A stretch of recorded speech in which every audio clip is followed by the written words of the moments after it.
Hey, okay. What do we got going on here? Well, first of all, I see we got a bunch of our regular troublemakers in the house. Hey, Dojo and Freeman James, an old man, native Grammy. Good to see you, girl. And we had Bradley. I saw was in the chat already. Boy, you just been chatting. Oh, Buddy's in here. Good to see y'all. Yeah, you guys been just chatting away. What do you need me for, eh? All I got to do is post this thing up and just let you guys chat the night away, and I can sit back and see what you guys are all talking about, and sit back and moderate, and delete some of Andy's. Oh, it's great to see you guys. Great to see you. I promised y'all that I'd do a Tuesday night stream because, as you noticed, I didn't get a video up for yesterday. Ah, crap happens, don't it? Oh, I'm getting so damn famous, I don't need to have a video up all the time. Yeah, boy, look at his head. He thinks he's famous. Yeah. Oh, well. Oh, well. It's going good, buddy. It's good to see you. Oh, I had to get myself propped up here. My back's hurting a little bit. I did a little bit of work today. Hey, Brandon, good to see you. I love station names like that, Brandon. Brandon's Outdoor Adventures. See, station names like that, to me, I'm amazed that people don't see a channel name like that and just, he's talking outdoors adventures, man. I got to get my tail right over there. Yeah. It's so good channel name choice. Oh, what a day today. I started out kind of late today because I was kind of up late last night again, and got myself up and said, well, get your butt over there and do something on the adventure trailer today or something. Go do something. Well, I should have never turned the computer on. I looked and I ended up in a chat. I didn't go on any panels today. I said, no, even if they tell me, get up here, I'm not getting on anybody's panels today. The other day, 17 and a quarter hours on either being on somebody else's stream on their panels or the 4.5 hours I had on my own stream. I said, slow down, buddy. Because if you're going to be on here visiting everybody like that, you'll never get a dang thing done. So I kind of broke that rule this morning. I turned this thing on and got involved watching a stream and commenting and visiting with folks in the chat. Then I realized what time was getting to be, and I said, I got to get out of here. So I got out of here. Geez, it was already afternoon when I got out the door. It was afternoon, after lunchtime at least. And so I went over to Running Water's place and worked on my trailer. And all I did, I've made a crucial decision. All I did was I went and cleaned it up a bit. I unloaded everything out of the King Ranch, out of the truck. And it's all in the trailer now. It's a lot of stuff. I got to come up with a good strategic plan on how I'm going to kind of bunk things, have it strapped against the walls and stuff.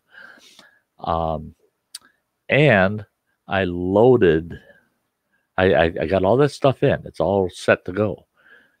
And I loaded the kayak in it to make sure everything's going to fit, including the kayak. Oh, gosh, I ain't doing nothing to hang that kayak or nothing. That puppy's going to ride right on the floor. It's going to ride right on the floor. It's on a couple of, small rugs. I got 3 small rugs, and I've got a rolled up tarp, and the bow of it sitting on that tarp, and the keel of the kayak is molded into that tarp, and it's sitting about 3-4 inches off the floor, and it's just stable as can be, just in there tight, and everything down both walls.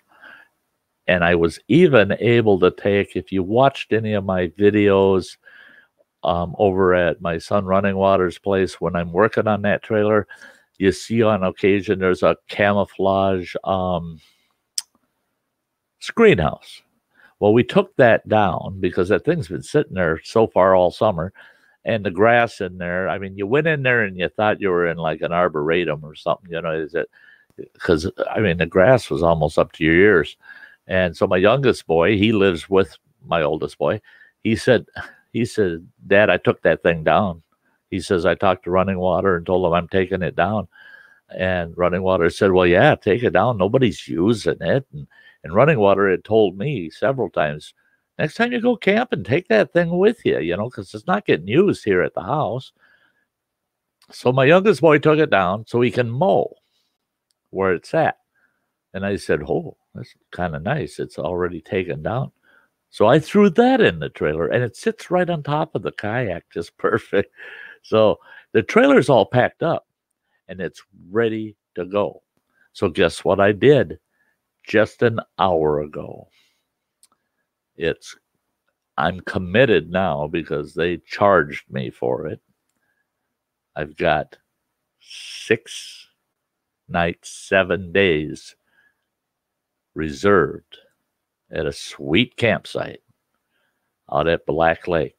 I will be departing from here next Monday morning. So that week, I'm going to have a video that'll go up that Monday morning that I'm leaving. I probably won't even, I'll jump on there to post it kind of on my homepage, but other than that, I won't be doing nothing on the internet, shutting it all down, shutting everything down, getting out the door as soon as possible. I can't check in at the campground. I can't get into my campsite until 2 o'clock, they said. But then I talked to the host down there, and the host said, come get down here whenever you want and just slide on in there, because there's nobody has reserved. If it hasn't been reserved for the day before you get there, go ahead, go right in there. And so I'm going to get out of here as soon as I can. And so I'm all excited. Now, the only concern I have is the trailer. It hasn't been pulled for about, 12 months.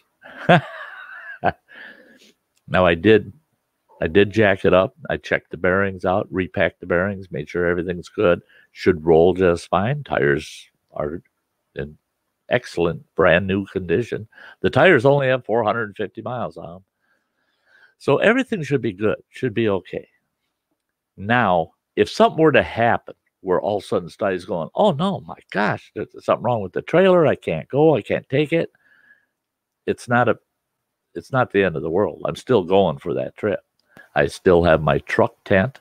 I got tents galore. I got my hammock system. I got everything. So I'm going that week. No ifs, ands, or buts. So, chat froze for a bit, guys. I see that.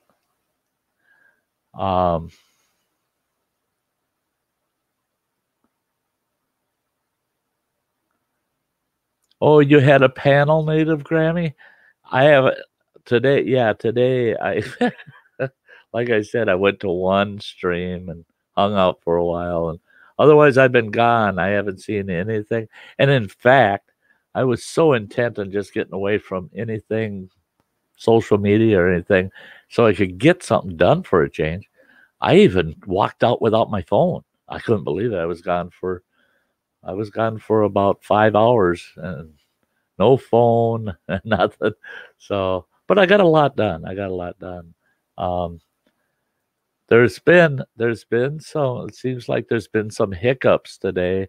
I was on Cab 7's stream and I had some latency going on over there today. Yeah, where things were freezing up, odd little things going on.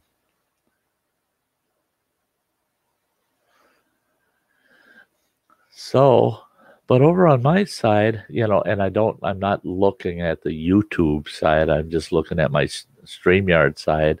Um, Seems to be okay. Um, I just I just flipped over to the YouTube side, and there's a five there's a 5 to 8 second delay from this side to that side. Um,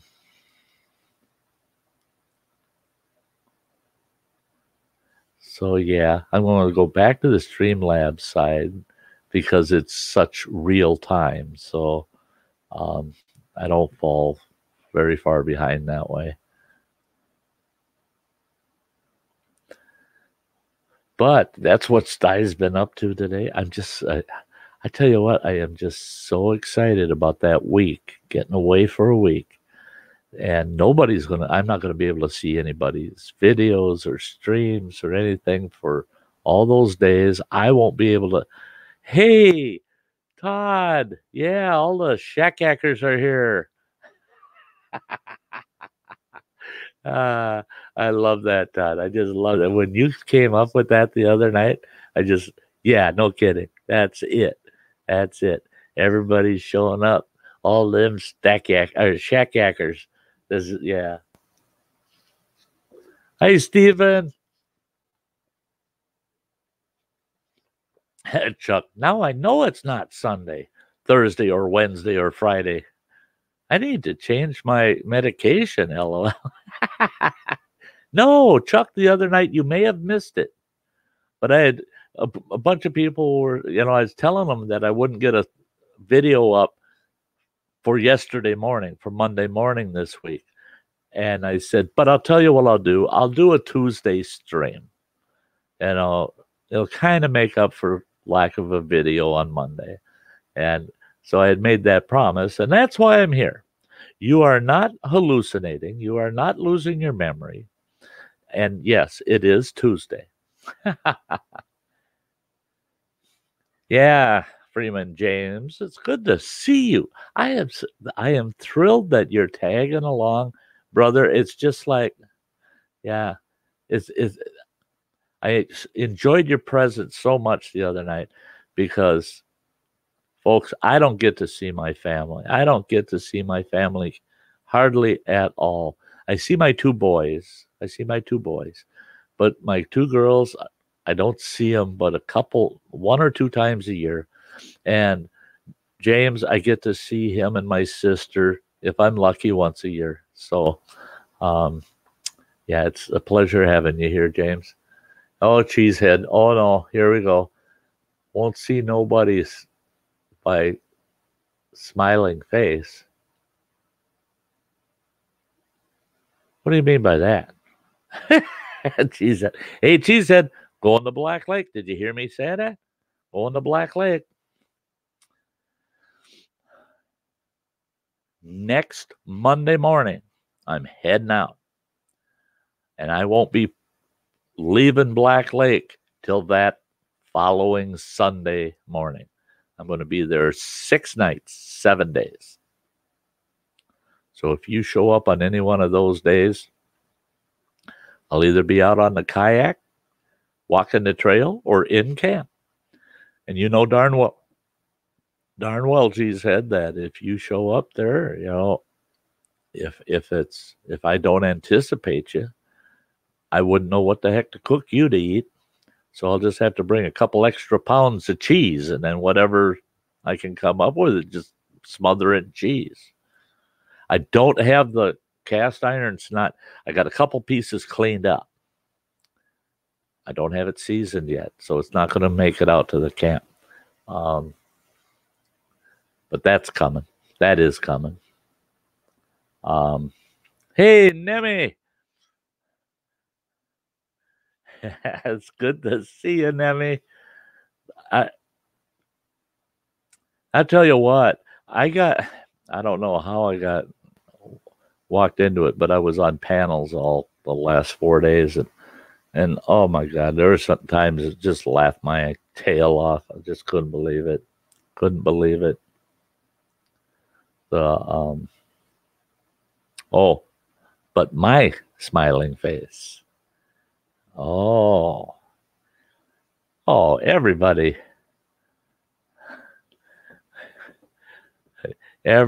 likes to see Cheesehead's smiling face. We know that. Everybody likes to see that. Oh, see, there it is. We love seeing Cheesehead's smiling face.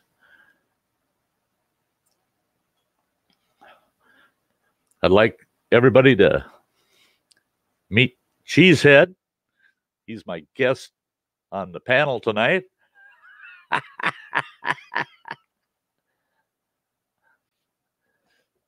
Oh, Grammy, I tell you what, I wish you could go. I think you'd have a blast. I think you'd really have a blast. It's a great lake. It's an awesome lake.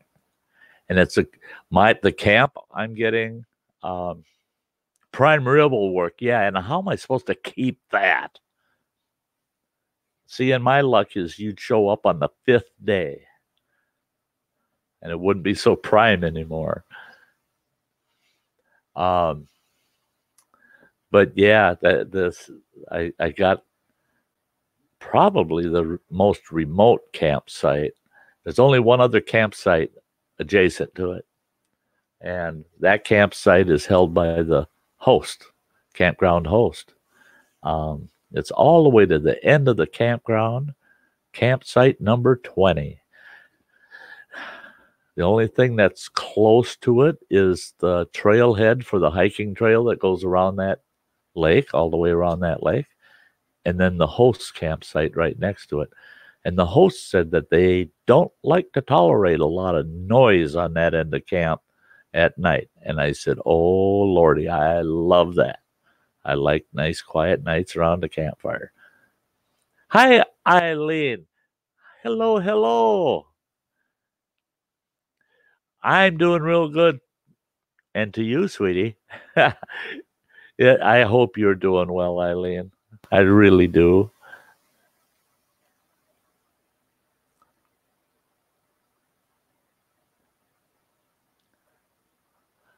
Dojo, it's been a great few days.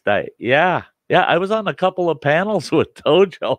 Yeah, I usually have them up here, and I had them over at those other streams. That was pretty cool. Something I got to do, folks.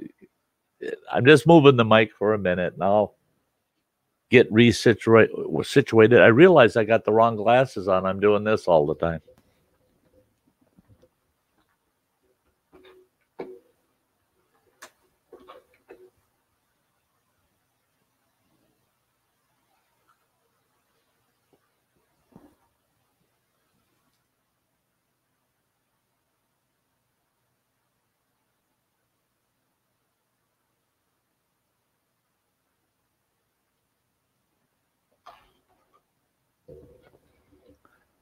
I had someone the other day tell me I should have a really sweet hostess on my streams instead of an ugly old host.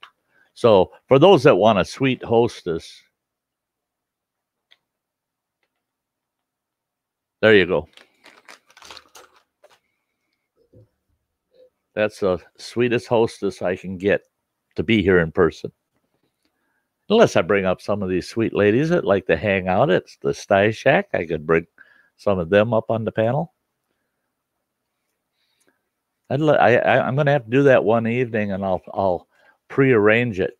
I'll get it all prearranged, and I'll bring up all these sweet ladies that come and hang out here. I'll bring them all up on the panel. Leave all the rest of you bummers out. Leave all you guys out. And Style just hang out here with all the wonderful women we have that follow this stream, this channel.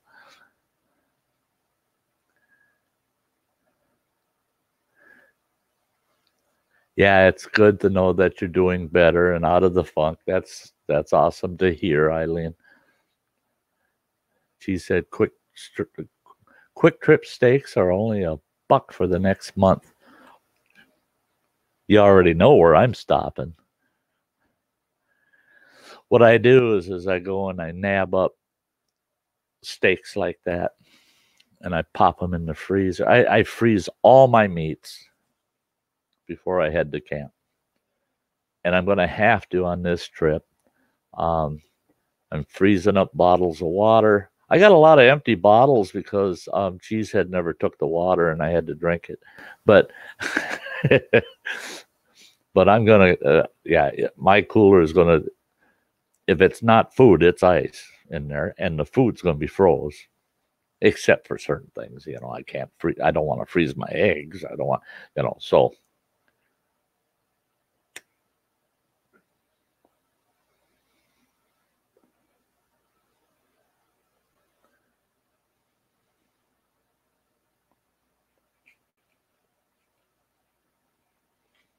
Yep, Nemi, that's true. I saw you at all of them too.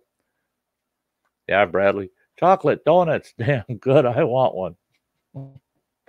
I wish I could hand one to you through the internet, because I surely would. Bradley, I'd be sharing them with you.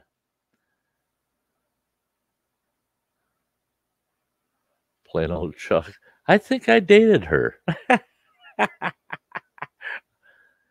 Oh, yeah. Yeah. I remember that girl. We used to call her Cupcake.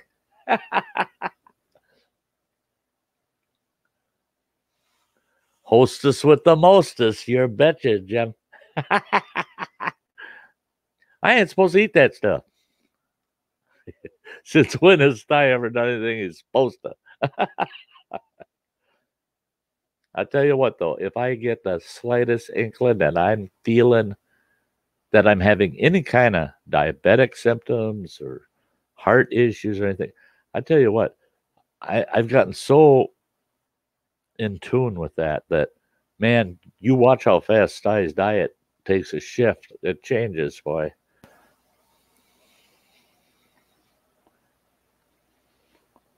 Oh, Bradley, chocolate donuts and coffee makes my morning. Oh, old man had warmed up a mulligan stew.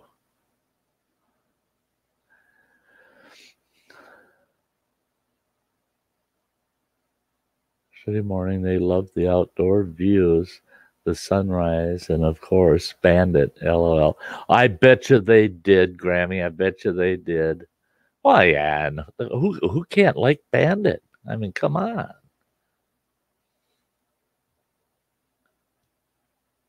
Oh, yeah. Plain old Chuck.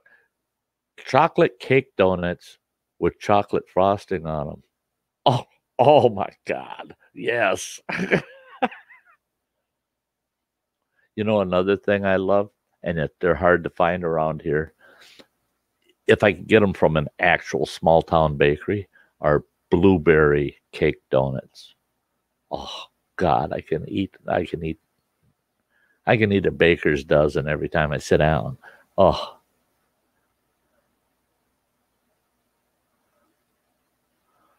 Well, you broke your little finger on your foot today. Hurts AF, man. Okay, now are you saying you broke your little finger on your foot, or did you break the little toe on your foot? I tell you what, either way, it hurts like hell, I bet.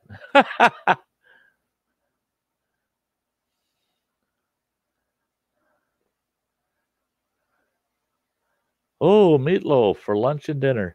There's a lot of people that say, "Oh, I don't like meatloaf. I don't like." I tell you what, a good meatloaf, you never see me walk away from it.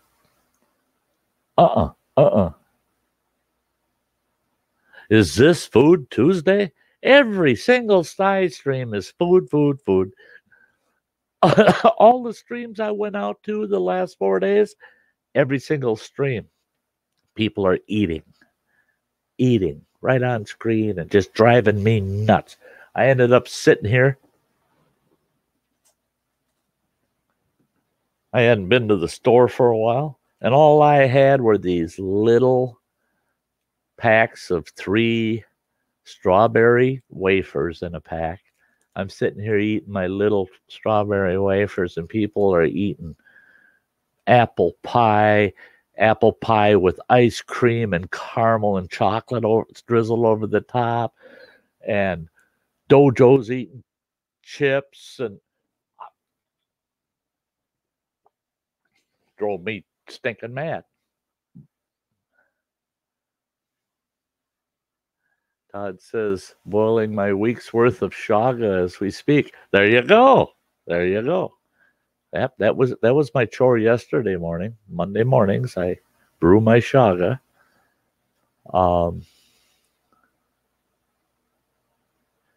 There you go, Native Grammy. She says she wants to go camping for her B-Day next month.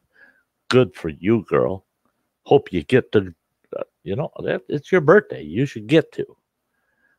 She said, Sty, you ever eat Quick Trip triple chocolate muffins? They also have the blueberry old-fashioned donuts. Yeah, they're blueberry donuts. I get those.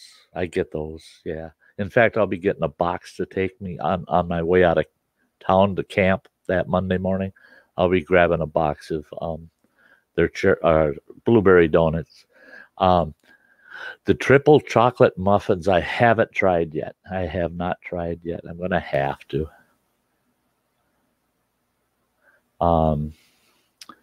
Chuck said, storm brewing outside, little dogs going nuts. Oh, boy. Todd said it just got done storming here, Chuck. And he's in Northeast Ohio. I've been lucky. Today was awesome, guys. I think the high up here, it got to 76 degrees is all it got to. And it's sunny all dang day. Beautiful, low humidity. Awesome. It shocked the hell out of me. Now, tomorrow is supposed to be just as nice with a high of 79, low humidity, and not a chance of rain. But then it starts getting warm, starts getting back up into the 80s and chances of thunderstorms from that point forward. But yeah, I couldn't beat today's weather. Bradley said, Chuck, I just had rain like cats and dogs here about 10 minutes ago. Wow. Oh, Jose, what do you think about the apple? Love apple. Old man, jelly filled with raspberries. Yeah. Oh, geez, you guys. Here we go. Cheesehead said, just got done eating triple cheeseburger with baked beans and potato salad. Oh, damn, that sounds good. It truly does sound good, though. I love that. See, to me, that's soul food, though. When you're eating burgers and baked beans and potato salad, picnic kind of. Yeah, that's feel good food. Oh, yeah. Bradley says, old man, stop it. That's goodness. Native Grammy, barbecued ribs. Nemi says, I don't know, like, smallest one that you got on feet. That one was running and hit rock like maniac, and I broke it. Oh, yeah. That's your little pinky toe. Oh. Back in the mid-70s, I worked at a boat landing, and I helped people launch their boats, okay? Well, we had this fella that had a 20, what was that? It was a 28-foot wood-hulled Chris Craft.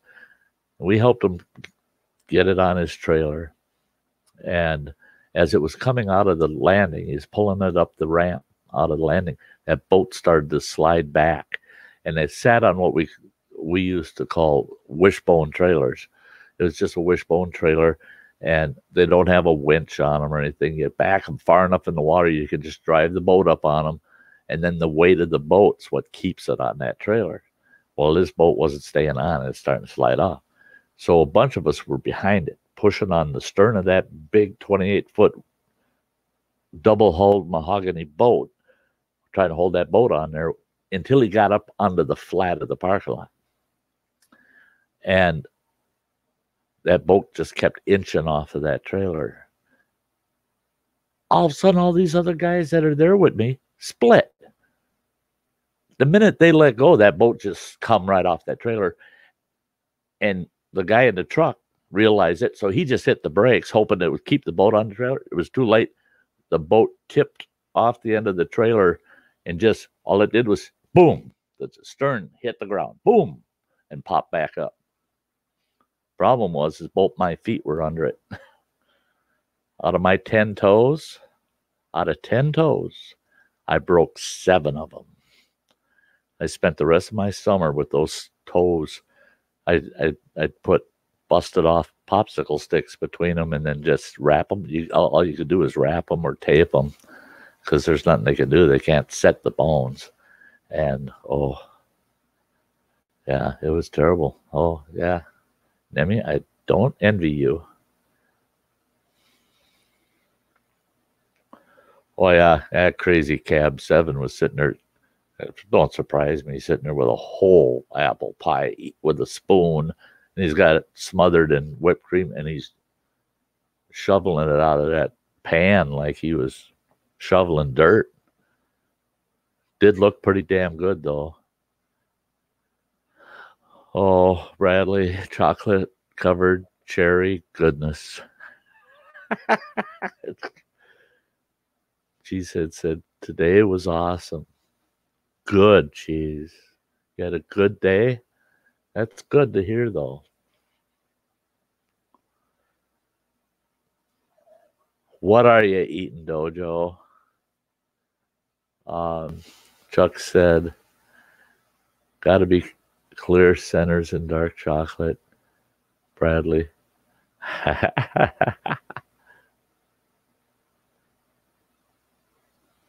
Yeah, Demi says, what do we always talk about food on streams, guys? Making me hungry like crazy. Yeah, I think it's kind of like I don't know, we just all like the pain or something, We just like to see how miserable we can make somebody else feel out there. Yeah, James said he gained 10 pounds just reading. That's me too. I've told people I got to keep an insulin pen close by because just what I'm seeing in the chat makes my blood sugar go up.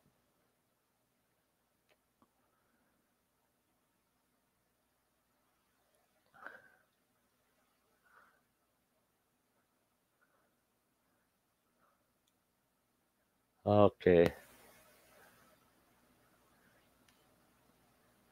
I kind of spun down a little bit. Bradley said, I have to lock my freezer. If I don't, I will eat all of them or my wife will.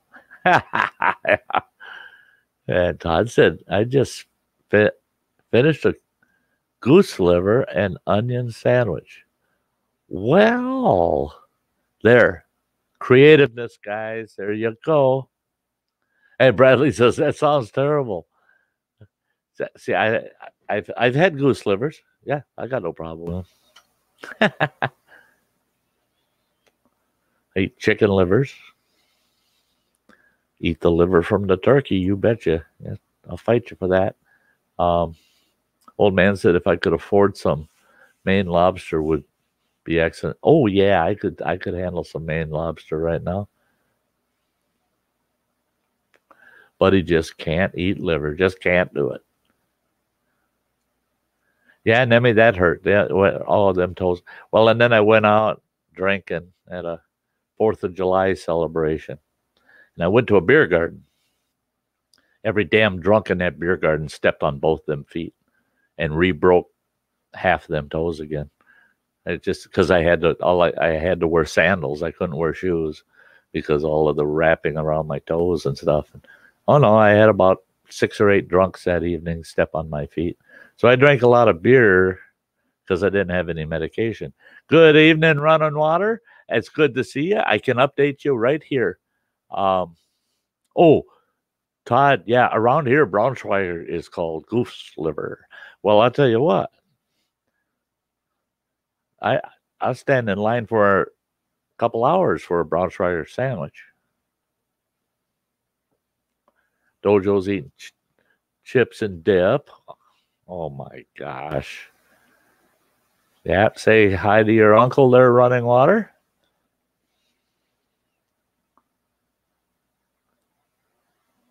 Freeman James, you're only seeing half of us, guys. Maybe you should have your eyes checked. Chuck says, "Oh, granddaughters were here today. My dark chocolate Oreos are gone. Good. Think I love them more than the cookies." Well, that's it. That's it. You know, how can you tell the granddaughters, no, these cookies are mine? You just can't do it. I know how it is, Chuck. Yeah, you love the grandbabies too much to not just let them go ahead, eat my cookies out. And then when they leave, you go, oh, the only thing I wish was is that they weren't quite as hungry. Well, hi. How do you pronounce it? Coley? Coley? It's good to see you because I see you in other streams, girl. It is so nice of you to have stopped in. Welcome to the Sty Shack. And this is just I'm in the mood to chat. I hope everybody else is. So that's just what we're doing tonight. We're just hanging out. I usually put a video up every Monday morning. I didn't this week. So I don't usually stream Tuesday nights. I did it just because I promised a few folks I'd do that, being I wasn't putting a video up yesterday. So, okay. And then Bradley says, I'm going to buy some pig's feet. Try them tomorrow. Now that's good. Or fry them tomorrow. That's goodness. I love pickled pig's feet and the hocks. Fighting with resecuring my load. Resecuring it. Oh no. Yeah, Todd loves pig's feet too. Yeah. But he says my friend likes pig's feet. You. Okay, Grammy. She said Aldi's Braunschweiger is awesome.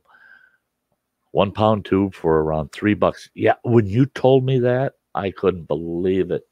Couldn't believe it. She said, I get near an Aldi's and I'm going to buy some. I've frozen Braunschweiger before, and it's fine. It's fine to freeze. But at $3, I mean, oh my God. Shaylee.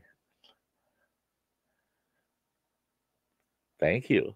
It is so good to have you here. I love your avatar for your channel. That smile is to die for.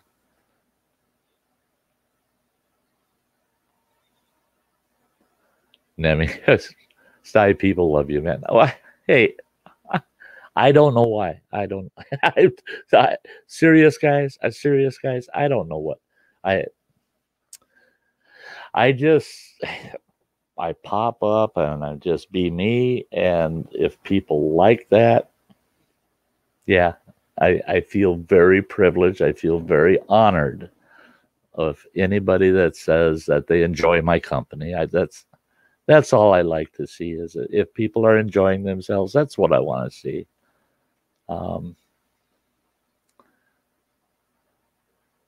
Nemi says, always someone new coming. That's good.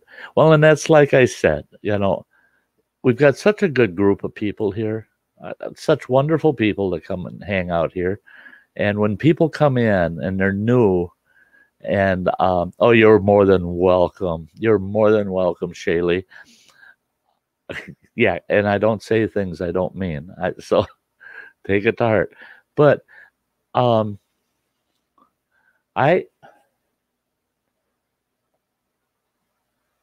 don't know what it is, but it's like I always say, I don't care if my channel gets any bigger.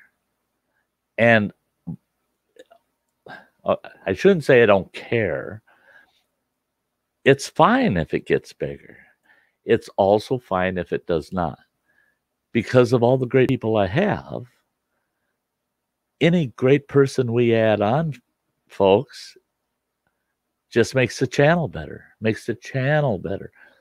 It makes me better. And I've said it enough times, especially with my streams. And especially with my streams. You're the folks that make the streams what they are. I'm the host and a narrator, and try to keep things going, and that's just the way it goes. It's you folks. It's you folks. The but he says he's always been curious what liverwurst tastes like.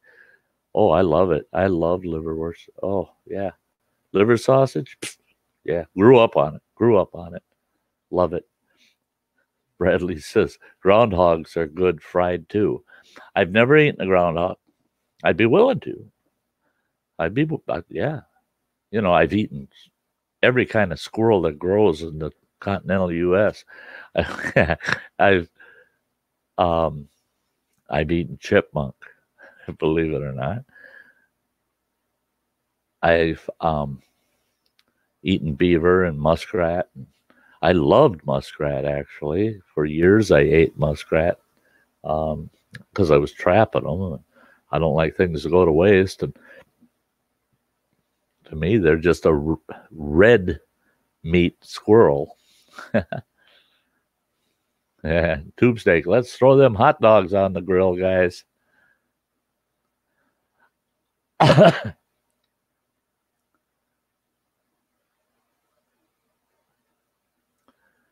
Thanks, Demi. Yeah. Old man says, my son said he didn't like liver, so we told him that it was liver spelled backwards. Revel.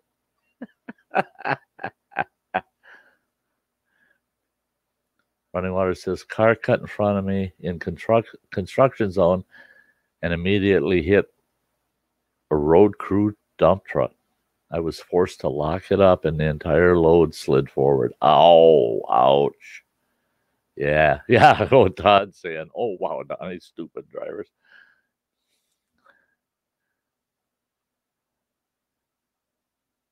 Yeah, that is a bummer, isn't it? Oh, my gosh.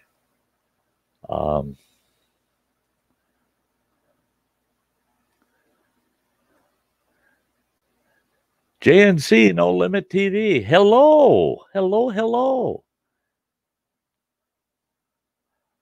Old man's, Chuck saying, old man, my daughter. Bradley said deer bologna. Yeah. Oh, yeah. Anything. You make anything out of venison, this boy will chow it down. I love venison. No getting around it. Chuck said, old man, my daughter said she hated tomato soup, so we always told her we were having strawberry soup. She loves it. LOL. Yeah, James. Running Water said, no injuries. The car fled the scene, completely destroyed the bulkhead of my trailer and needed to rent a forklift to rebalance my load. Holy crap.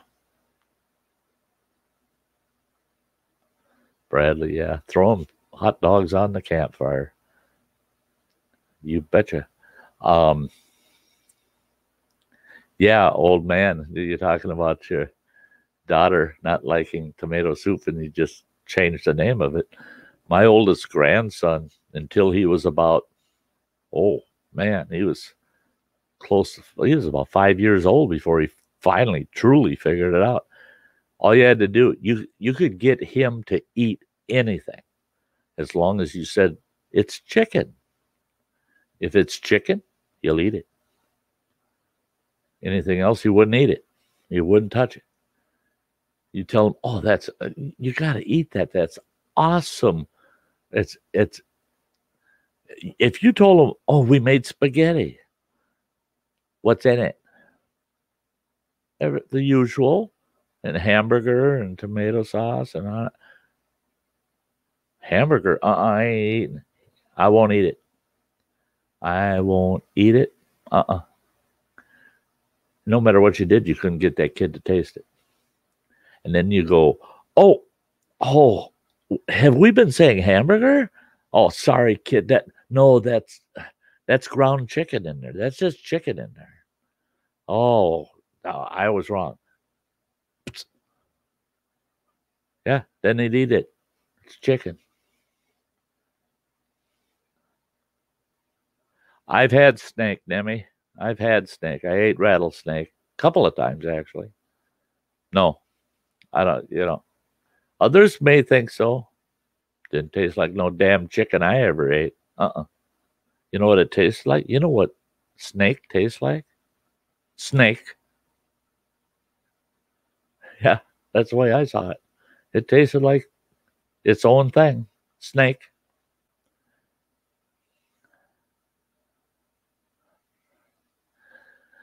But he says, Sty, would you eat a possum or a skunk? Ooh. Now, possum maybe, because I do know a few folks that have eaten possum, and they said, prepared properly, they said it was not so bad. Skunk, I've never. Now, I've known two people that have eaten skunk. But even the way they described it, they didn't consider it bad, but the way they described it, no, it didn't sound enjoyable to me. I don't think I'd go there.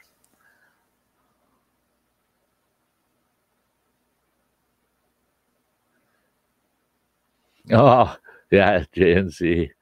I like how you put that. I'm a steering wheel holder 9 years in. I feel for you. Yeah.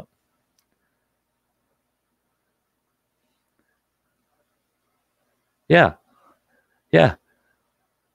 When you mentioned venison bologna earlier, and now Cheesehead saying, how about my venison bologna? That venison bologna out at camp, oh my God. When Cheesehead come out to my camp several weeks ago, and he fixed a beautiful meal, wonderful meal, with venison bologna and sauerkraut and with taters and carrots. And oh, God, it was to die for. And that venison bologna, whoever made that, they ground it up with a lot of spice. It had a kick to it. It had a really good kick to it. The texture was perfect. It was, oh, God, that was good. That was so good, Cheese. I got to thank you again. I've done it many times already, but I got to thank you again for bringing that out to camp. That was a treat. That was a treat. It was right up there even with that apple flour tortilla apple pudgy pie that he made. Jeez. Yeah, that was a hell of a meal. I loved it. Todd says, I love raccoon, but the first one I roasted on my own. I forgot to remove the armpit glands. Oh, holy moly, stunk for 2 weeks in my kitchen. No kidding. No kidding. If you don't pull those scent glands, oh, yeah. Oh, no. I learned that from my granddad. My granddad, old Docky. He fixed coon probably 2-3 times when I was a young kid. And I know my dad, my mom used to always say, oh, don't go near Grandpa's cabin. He's cooking coon, And what? I go down there. I was a stupid kid. I go down there. Yeah. And he'd give me, he'd have me try it out. And I didn't have any problem with it. But he talked about that. He says, them coons, they got these stink glands, he says. Scent glands in their under their legs. He says, got to get them out of there. Oh, possum is good fried. Huh. A little salt, pepper.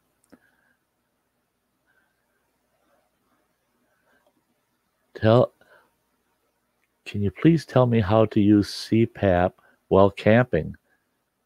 Just any inverter? Well, what I have is I've got a 400-watt inverter, and I started out with just a couple of 12-volt car batteries. One 12-volt car battery, standard car battery, would run my CPAP machine for 3 nights. I sleep so good when I'm out in the woods that I get a full 8 hours each night. So at a full 8 hours, I would say it didn't go that far. I got actual run time on it. I got 18 hours off of one battery, one 12-volt battery. So that'd be 3 nights, 6 hours of sleep a night.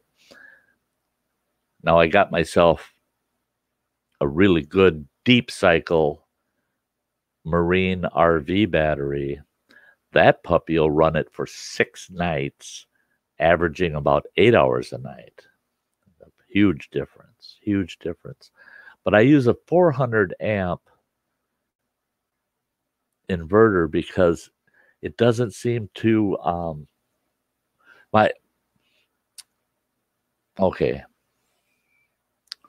how should I put it? I need 90 amps. I need 90 to run the CPAP machine. Now, I know a lot of guys will just use 100 or watts. I'm sorry, I'm saying amps, it's watts. I need 90 watts to run the CPAP machine. A lot of guys are running a 100-watt inverter. I run a 400-watt inverter because then the CPAP hardly puts any load on that inverter whatsoever. I never have to worry about the inverter overheating or anything. And I think I paid for my inverter, and it's a good one. It's great. I think I paid $45 for it. And yeah, it works great. And I do know a few folks, they'll take a 12-volt battery. If they're going to do 1 to 3 nights, they'll take a 12-volt battery with them, and they'll just set it inside the door of their tent, and then run their CPAP from there. And I even spent one night in a hammock, and it wasn't going to rain or anything, and I had a tarp over the top, but I had the 12-volt battery sitting outside on the ground with the inverter on it and my machine, and the hose went up and into the hammock onto my face. So yeah, I've got to look at something here. I want to make sure everything's still working good.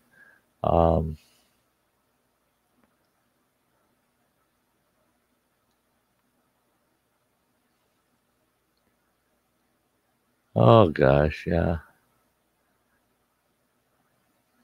That looks good. Everything looks good.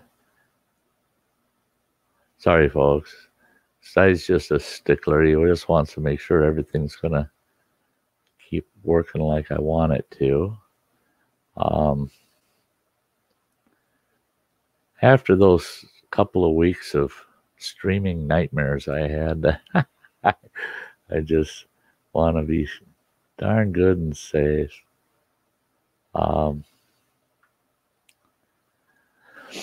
Yeah, so yeah, Shaylee, it's so easy to use the CPAP if you have the right setup. It's just a 12-volt battery and a good inverter. I think you could probably get away with most machines with a 200-watt inverter. It's probably all you need.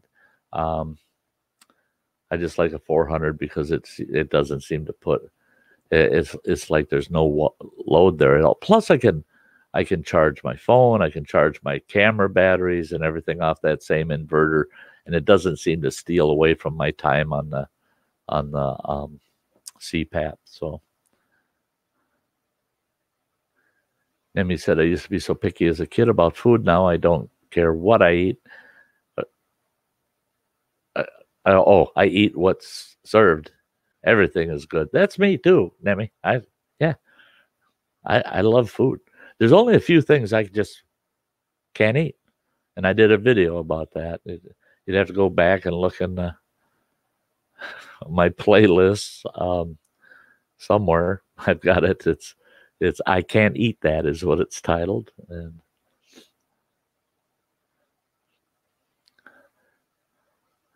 Bradley said, "I'll eat anything wild animals country boy can survive." Yep. The yeah, I always told my kids that's what meatloaf is. Roadkill. That's meat that was loafing across the road too slow and ended up in our oven. Venison, native Grammy. Yes, ma'am. Venison. And hey, Grandpa's place, good to see you. I bet possum would be good baked, baked with sweet potatoes. Old man says about 8 years ago, this Matchbox car zipped into a handicap spot that I was backing into with my 3/4 ton truck. I never saw him. I wound up pushing his vehicle over an embankment. I bet you never snuck into a handicap parking spot that way again. Oh, yeah. Yep. Raccoon fat. Yep. I had a native gal. I was trapping coons for a while for the pelts, but I had a native gal. She wanted the coon, and she wanted to make darn sure she got all the fat with the coon. Yeah, to her, that was liquid gold, I guess. Bradley said, Grandpa's place, I'm going to have to try that. I only ate possum fried.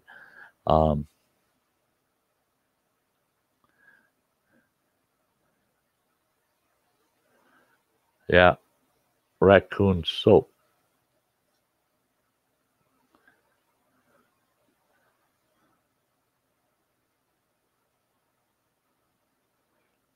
That sounds about right, old man. If he wasn't handicapped, he had no business in there.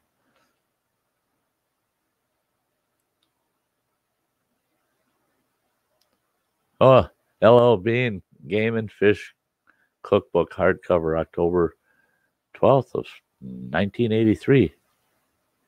Great recipes in that book. Hey, that's cool, Grandpa's Place. Thanks for putting us on to that.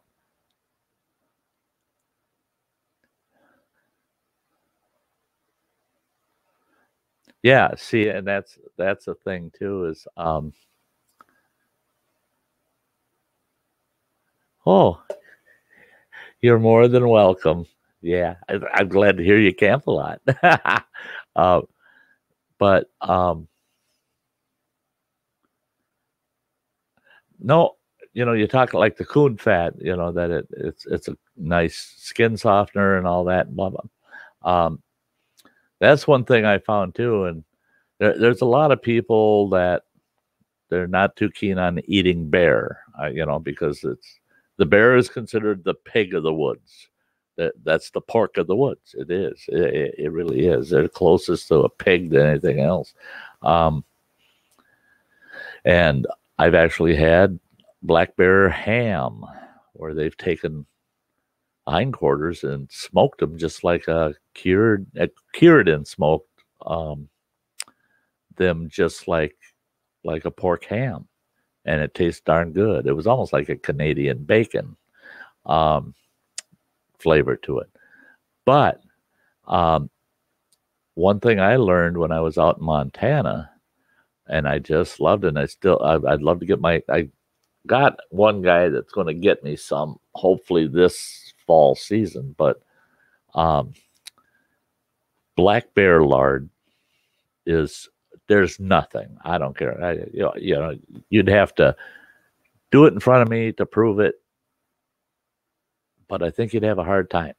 I have found nothing that makes a flakier pie crust than when you use the lard from a black bear. And it's so rich, and it's so I don't know how to explain it. It just it makes the crust so flaky. Yeah. I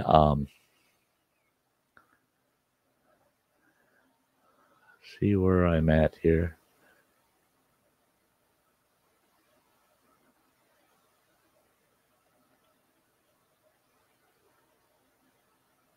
Oh, you cut it the coon fat 50-50 with lard before turning it to soap.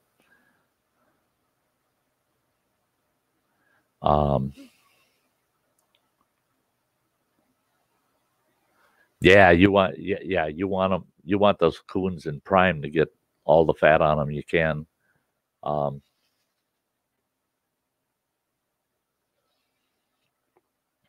yeah, 35 pounder got 9 pounds of fat off of them. Wow. Yeah, that's a good haul, eh? Another thing most people don't know, and that's a survival issue. Okay, you got the black bear and you got the grizzly bear. A lot of people think, well, there's not a lot of difference between them, except one's really big and nasty. Well, okay, here's the thing. A black bear, you butcher a black bear, you cut all of the fat off of them. You want to get as much fat off of them as possible because you want to render it down just like and make lard out of it, just like you do with a pig. Now, and it'll keep just like lard. It'll keep forever as long as it's a cool, dark place. It'll keep forever. Doesn't go rancid on you if you properly rendered it. Now, grizzlies, a whole different story. You take a grizzly and butcher them out, and you cut all the fat off of them, and you render it down, and you pour it into mason jars. It's kind of a golden amber color. You pour it into those jars, seal it while it's hot. You put a lid on it, seal it, and wait for that lid to pop. Boom. Now it's sealed. It's going to keep forever. Put it on the shelf. It doesn't set up. It remains in oil. It does not render into a lard. It remains in oil. It looks like vegetable oil. That's one big difference between the two different bears.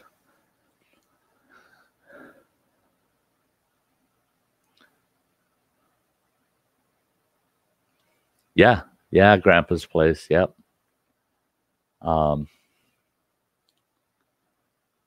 The Native Americans have been rendering fat for eons.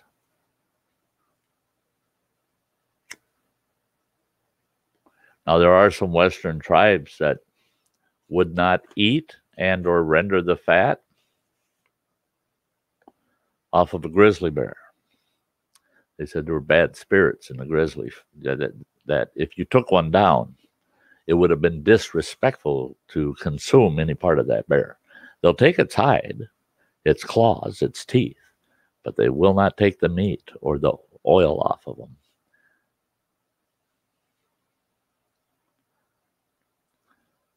Nemi said, found old recipe book my great-grandma wrote in attic-like recipes she learned from her mom. Can't wait to try some of them. That's a sweet find, Nemi. That is a sweet find. James, Agent Green.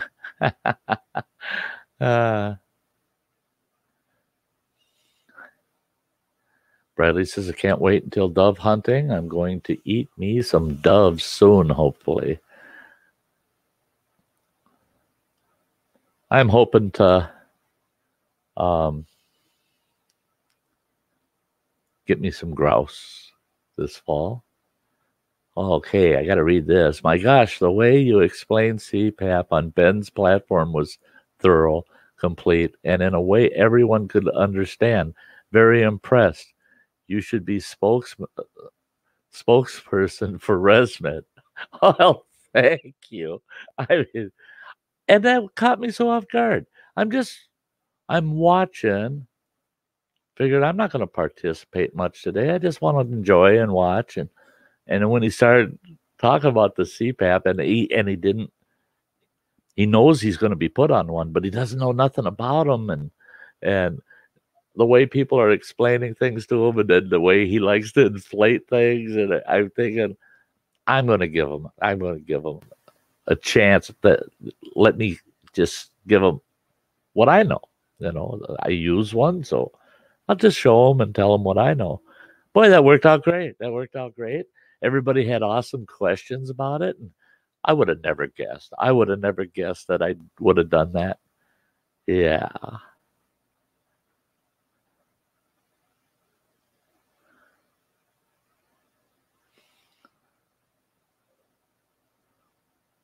What's the best way they hunt bear today? Well, up here in northern Wisconsin, they run them with bears or they bait. They put out bait for them, and you sit up in a tree in a blind or in a deer stand kind of affair. Bow, they use bow and arrow, and they use firearms. Yeah, we hunt them always.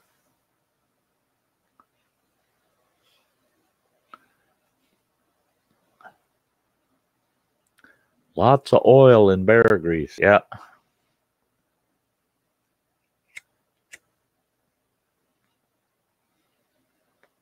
Can't eat the liver of a grizzly bear. Toxins. Grandpa's place says, oh, I should add that the cracklings from rendering raccoon fat make great dog treats. The dogs go nuts for them. Yeah, I suppose they would. Yeah.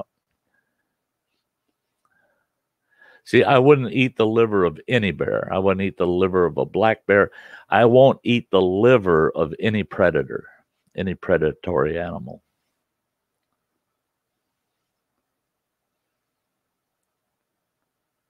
Bob the Builder. Hey, new to the house.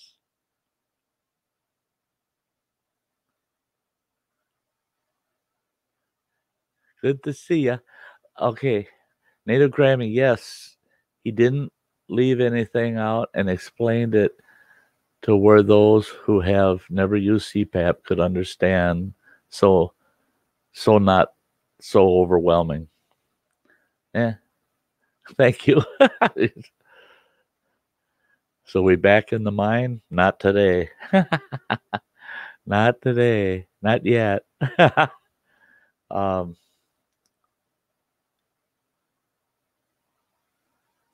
Yeah, the fat from the kidneys on a grizzly will render to a hard lard. Never seen it. Grandpa's place. Never seen it. But then I've only been present for a single grizzly that was allowed to be harvested. And they cut all the fat. They could find on that bear. And we rendered it down. I helped render it. I had the rendering paddle on the 18-gallon cast iron cauldron we had on the fire, and they made me stand over that oily, stinky thing for hours rendering that fat down, and I never saw any fat that turned to a hard lard. And they took it all off that bear. The kidneys, the liver, and the heart were all fed to the dogs. They had sled dogs, and those were all fed to the dogs. And these were natives. These were natives that were processing it. Bradley says, Nemi, dog food mix with a little syrup. That'll bring the bear. Oh, yeah. Up here, 55-gallon drums full of cookie batter. We have huge bakeries in the region, and they will actually do a cookie batter mix for the bear hunters up here and sell it by the 50-gallon drum. The bears go nuts over cookie dough. Oh, they go nuts over it. You take a hollow log and you cut off a 4-foot chunk and you pack about 40 pounds of cookie dough inside that hollow stump or trunk, and the bear will roll that thing back and forth and try to stick his head in there, his arm in there, digging both ends. I've seen two bears at once, one on each end, scraping that cookie dough out. Oh, they love it. They love it. And then they come to the Dollar Tree, the bear hunters. They'll wipe out all of our syrup off the shelf, all of our brown sugar. Any time we have raisins, they'll wipe those out. And they'll come in and they'll buy cookies, tons of cookies, at $1 a piece. Cheap bear bait for them. Yeah. And Grammy, Ben cracked me up. I was almost in tears. Yeah, yeah, yeah. He was funny. He was funny that day. Oh yeah, yeah. It was. Yeah, he was in a mood.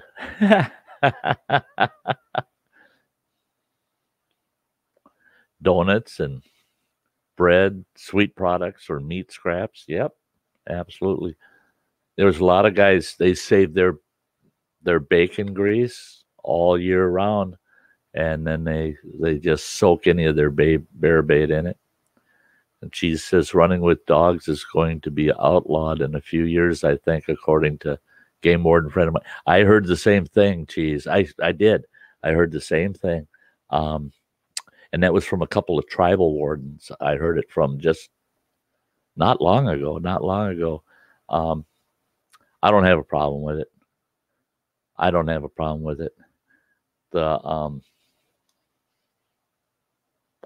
We have a huge bear camp up here in Bayfield County, northern Bayfield County. Huge bear camp. And they usually, during the peak of season, there'll be the number of hunting dogs they'll have in that camp exceeds sometimes 60 dogs. All these hunters, but they got 60 dogs total. And they're taking these 5 to 7 dog packs out and running bears. And I had them right up on my porch at one of our old places. Had them right up on the porch trying to go after my domestic dogs. And, I had it out with the bear hunters on that occasion. Yeah. And the thing is last year I heard that bear camp, they ran 48 dogs the full season. They took 1 bear. Now, the guys that were out baiting, they were having about a 40% success rate. But that camp, single bear, that's just 1 bear. And they would usually take anywhere from 8 to a dozen bears a year. They only took 1 last year. It's not for lack of bears. The bears are getting wise to these dogs. They're getting very wise to these dogs.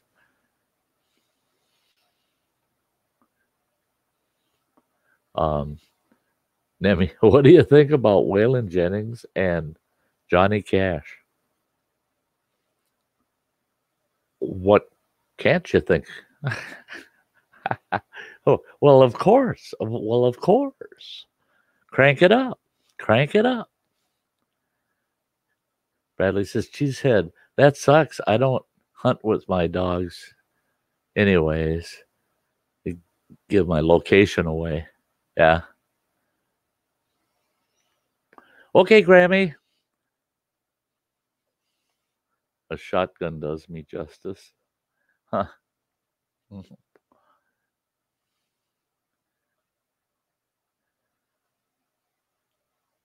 Just the kidneys fat. Huh. Got to learn something new every day there at Grandpa's place. Darn right. I don't think I'm going to be running into any grizzly fat. Not. I really don't think so. Not anymore. If I was still out west, yeah.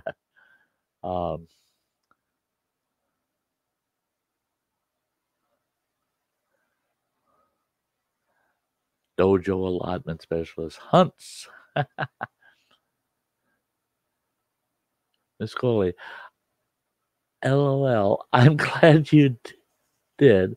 It was meant for you to be on platform today. Sty, you were needed and appreciated. Ben feels more prepared to accept it and hopefully no heart attack or stroke. Well, and that was the thing is, I mean, Ben has a hell of a time controlling himself. I worry about him just in his daily doings. Yeah, he could burn himself right out. He could have a heart attack or stroke just carrying on. And if he's having sleep apnea, man, that'll kill you. That'll kill you. And yeah, I was concerned. And it's like I said, I don't care who you are, what you are, or how you are. I don't like to see anybody suffer. I don't want to see anybody suffer. And I just thought, well, maybe this will help them out. So that's why I did it. And it ended up being fun. And that's what counts is little education and fun.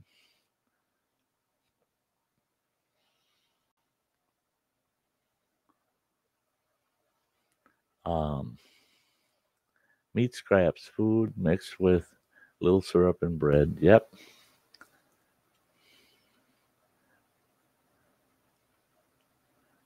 Yeah, learn it from your dad, Bradley. Yeah. Yeah. The out in Montana, I would hunt bear with nothing but a can of Kipper snacks. I'd pop that can open, pour the juice down I'd find a log that's leaning at about a 5 or 6 degree angle, and I'd pour that juice right up that log, and I'd set that can of Kippers up maybe about 15 feet up that log. Then I'd get in a blind parallel, or well, basically at a 90-degree angle of that log, so that when the bear come up and he could smell it up there, but he couldn't reach it, figures it out, follows that scent trail of that juice right up that log, and you got him in the broad daylight right there. He's just broadside to you. Good, clean, quick kill. And boy, they love Kipper snacks. And I'd had a couple of young bears come in, just young fellas come in, and I'd let them go up the tree and eat the Kipper snacks, and then I'd rebait it later after they wandered off. But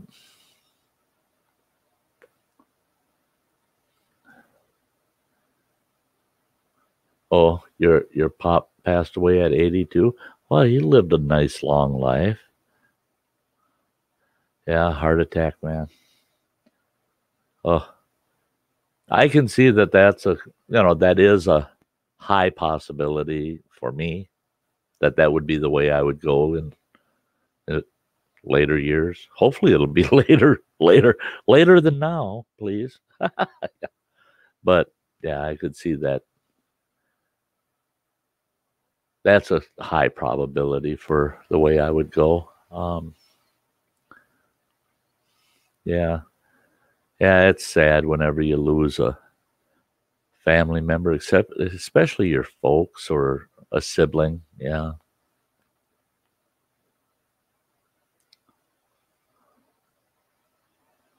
Thanks, Nemi and Jim. Yeah.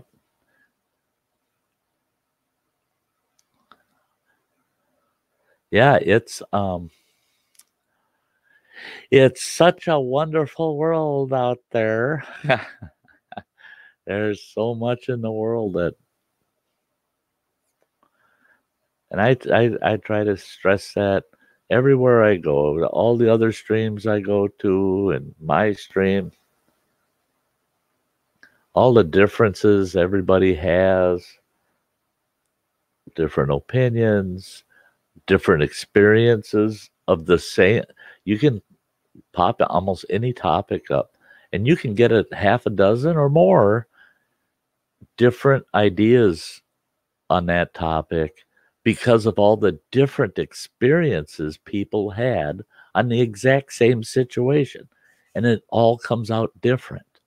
And that's because we're all different. We're all different. and we see, experience, and perceive things differently. And I can't stand it when somebody says, well, my view is the only view, is the only right one. Well, to you, yeah, I would agree. Yeah, I would agree 100%. To me, I don't know. I wasn't there. I'm not you. I don't know how you experienced that. I know how I did, and it might be different. I might have experienced it different. And what I don't like is somebody telling somebody else, no, that's not the way you felt. That's not the way it was. Where were you? I didn't even know you then. How dare you tell me how I felt or how I experienced something? No, I don't like that. I don't like anybody telling somebody that. I believe them because it was their experience, not mine. It was different than the one I had, but doesn't invalidate mine. It doesn't invalidate theirs. Yes. What do we got going on here? We got Will the Rocker. Hey, good to see you, Will.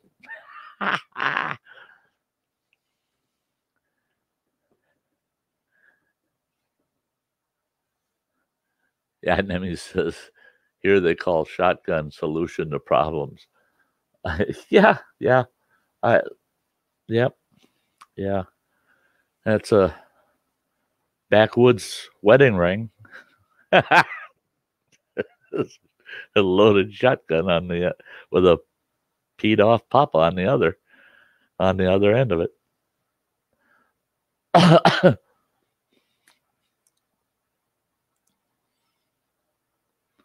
Hey, Washington County News Station. Good to see ya. Thanks for popping up, Todd. It's nice to know you're still there, still out there. You're kind of like Native Grammy.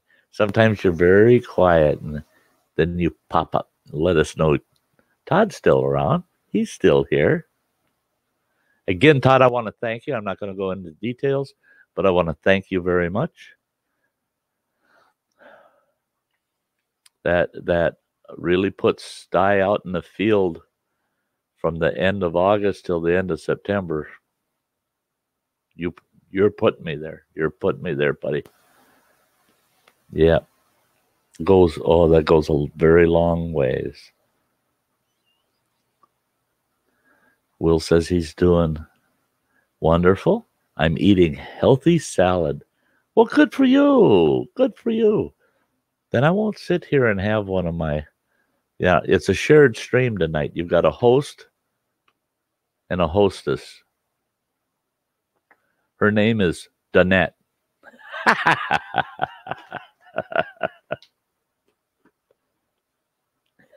I'm sorry, guys. Everybody tortured me all week with food. It's my turn.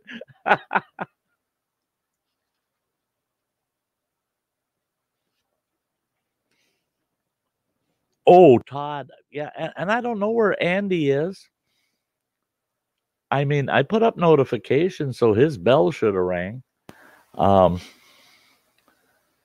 And I figured he'd be here. I figured he'd be in the chat when I come up live, and I should have checked earlier before I came up because a few folks were chatting away. Because if I would have seen that, I would have emailed them to see if that would get his attention. But yeah, I'm surprised Andy's not here. But Todd, you won't believe it. They didn't limit the monetization on that last stream. It's fully monetized. I don't get it. I do not get it. They demonetized a couple of them where everybody was so well behaved the whole night. We didn't do any. We weren't talking brand names or nothing. We weren't violating any copyright stuff. We weren't cussing. Nobody was swearing. Nothing. No nasty innuendos. Nothing. And they limited the monetization. That last stream where we're all just, oh, that did it. Oh, listen to what he said. That did it.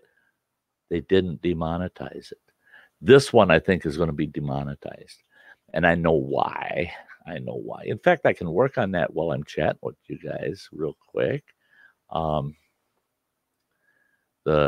I just got to pull this up and do this.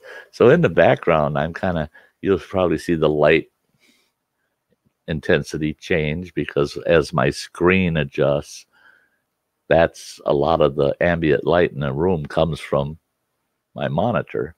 But if I take a quick look at this, I'm pretty sure I'm going to find out that this stream is technically not even monetized,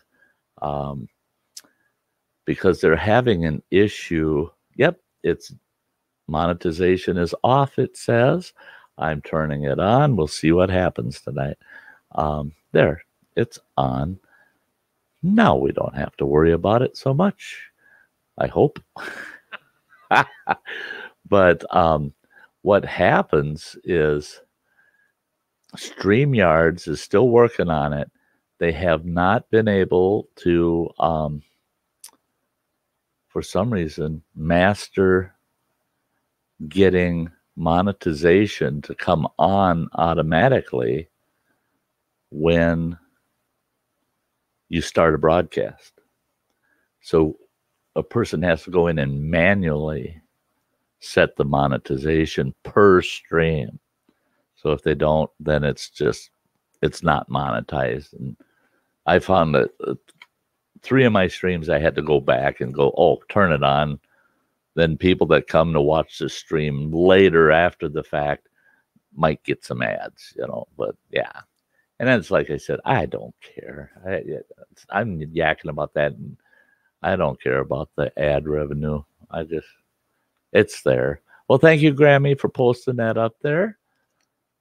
Yep, we got 3 new members because Native Grammy is up there posting that Facebook group. Yep, the Facebook group is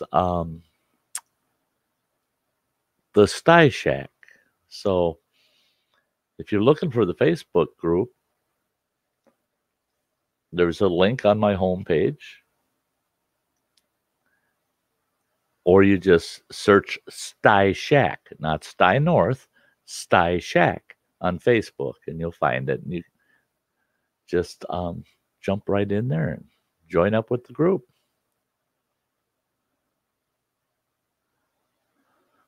Oh, heart attacks or strokes in your family. Hey, Mike. Hey, I was catching up on your channel today.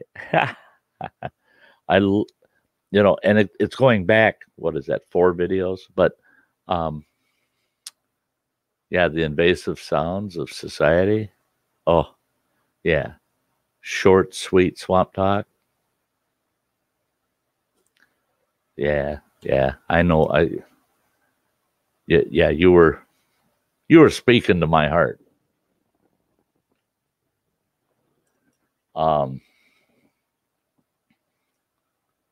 Yeah.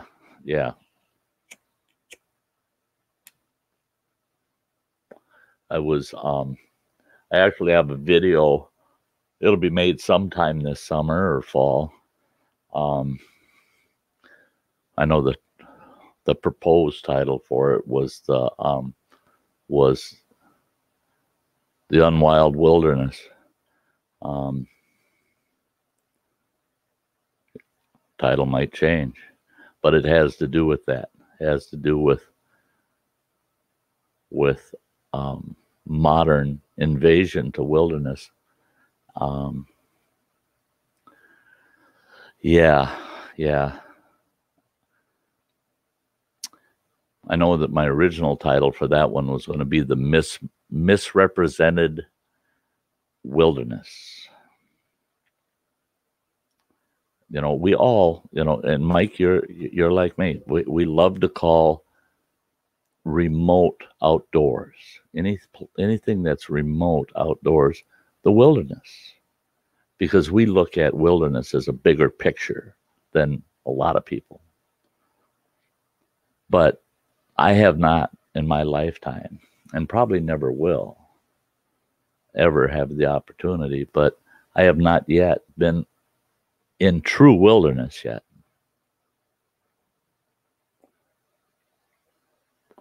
Now, I've been in the backcountry as much as, I think the furthest, we figured the furthest was 58 miles from the nearest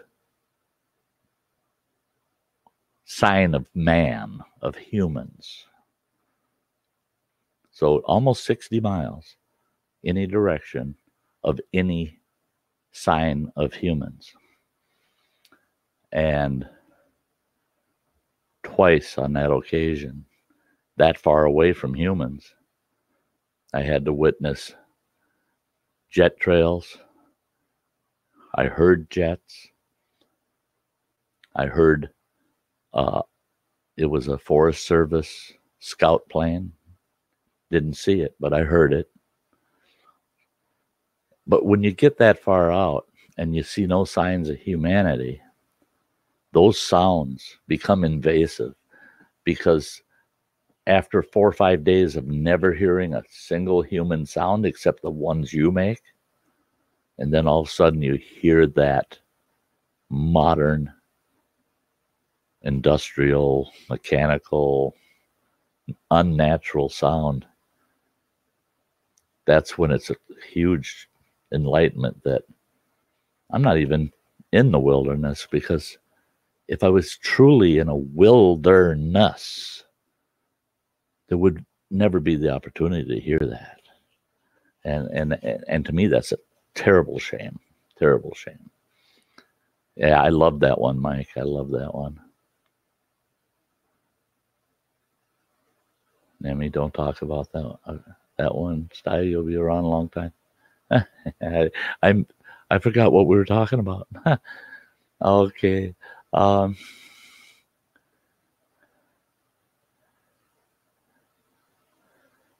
In fact, what I can do here to help I'll pop this up there. I can sit there. That'll help with reminding folks so Native Grammy doesn't have to do it all by herself. Thank you so much, Native Grammy.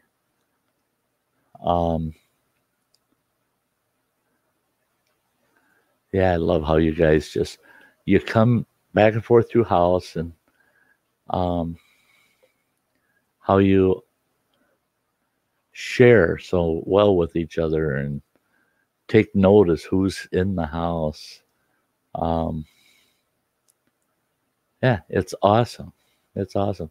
It's like you guys come into the Sty Shack, and then after you've been here for a few minutes and you've strolled around and you saw who's here, then you start saying, oh, hey, hi, I missed you. I didn't see you over in the corner.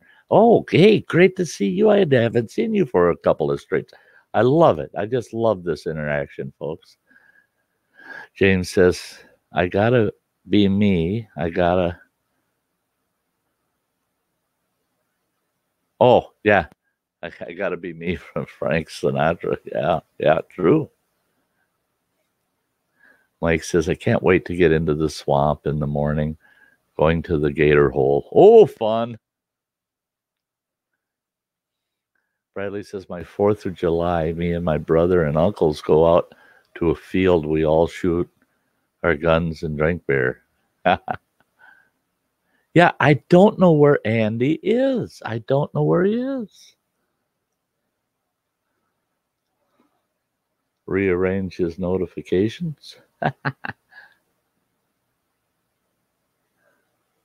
Yeah, Mike's got great videos, guys. Anybody that hasn't been over to hike with Mike, if you love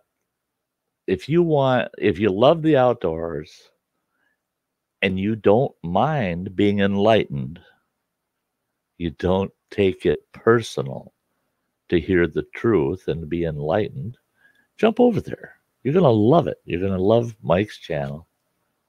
There's Andy. There's my man. Just listening in dark tonight. Major migraine, but had been here since before you came on. Hi, all. Don't bother saying hi back because the screen's going off once I sent this. Still be here listening, though. Oh, Andy. Man, that's a bummer, brother. I hope it don't last long. I hope it works itself out for you. The hidden. Hey, welcome to the Sty Shack.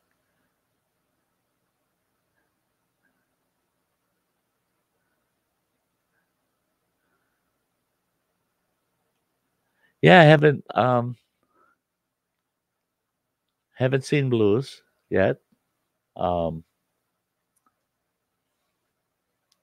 he shows up, Nemi. You go right ahead. You guys talk yourselves to death about about Jimmy, I'm sure.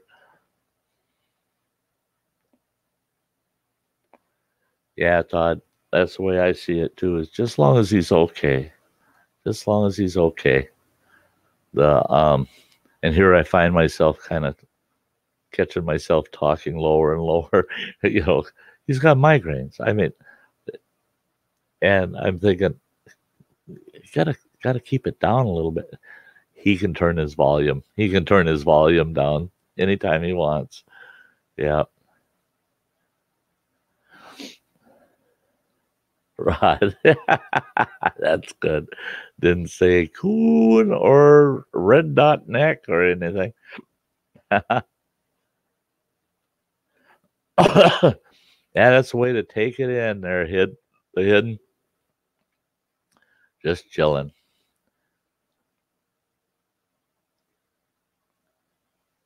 Oh, old man. I was thinking the boys in blue were returning you, Andy.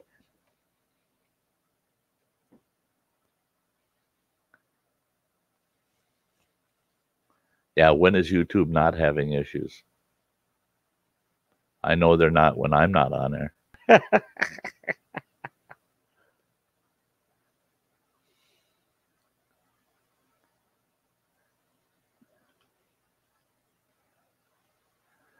Oh no.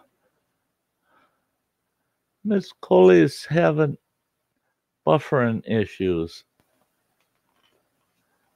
Oh no. Yeah, my Facebook is still around. Yeah. Yeah. Yeah. Other than my Facebook group, I don't see it much.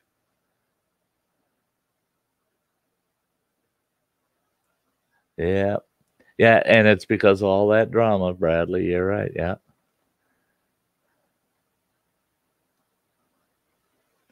Um gonna go to Gator Mama's nest, eh? That ought to be awesome, Mike. Running water says 6 hours later, finally fixed load and rolled to truck stop for the night. Oh man, buddy. You take it easy.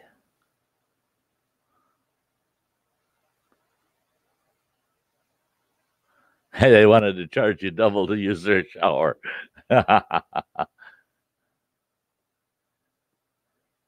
Yeah, make sure to be filming there, Mike. Good, bad, or indifferent. We want to see how that trip to the Gator Hole went.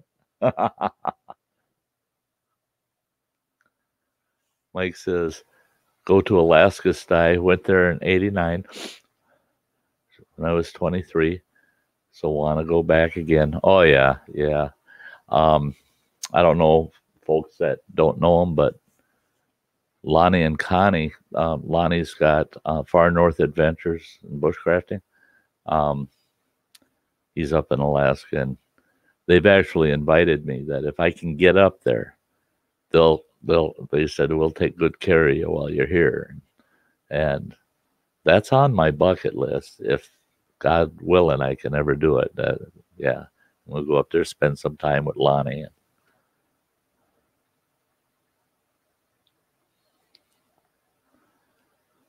Mike said, Sty, my hike today was oddly quiet with no human intrusions. Oh, that's sweet. That's wonderful. Hello, Wanda. Good to see ya. Good to see ya. Everybody, Wanda just walked in the door. And that's what happens because Sty leaves the Sty Shack door wide open. Come on in, folks. As long as everybody shows each other respect, You just met the rule, one big rule of the house. That's yeah. Oh yeah, and it's wonderful. I have to say, I've never. I keep saying that's my rule. That's my rule, but I've never seen any disrespect on here. Never. And the only thing that was disrespectful was that troll we had. Yeah, and that only lasted about 5 seconds because we don't tolerate it. the yeah, with my trip next week, I know there's going to be a lot of human intrusions to a degree. Um, throughout midweek, it should be very little. Which I'm going to enjoy. And I'm going to take one day and I'm going to hike. I'm going to take the trail and see if it's still a good trail. It was years ago when I was there the last time I hiked it around the lake. And it's a wonderful, beautiful trail. And I never ran into somebody, and that was in the middle of the peak season. A lot of people don't hike it. So I'm hoping to do that week and take one day and hike that whole trail. Start out early in the day and hike the whole trail. Relax a little around the camp, and then throw the kayak in the evening. And that's what I'm looking forward to is in the evenings there. It's generally quiet.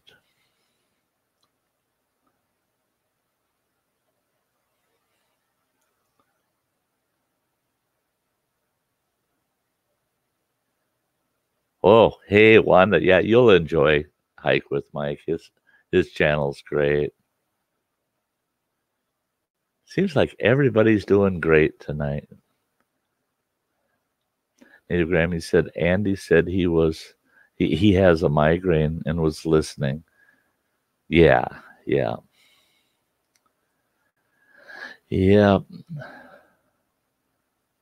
Oh, you did get some cheese curds, eh, Mike? There you go. They got them on sale at our local Quick Trip here. Some good Ellsworth curds. And I darn near grabbed a couple of bags, and then I asked them, how long is this sale going to be? They said, oh, it'll go till at least the end of August. I said, oh, good. I'm not buying any until I'm heading out of town. I got to stop at Quick Trip on the way out of town, and they'll be nice and fresh. Wanda, yes, I saw you out there in the chat when I was over there on cabs. Yeah.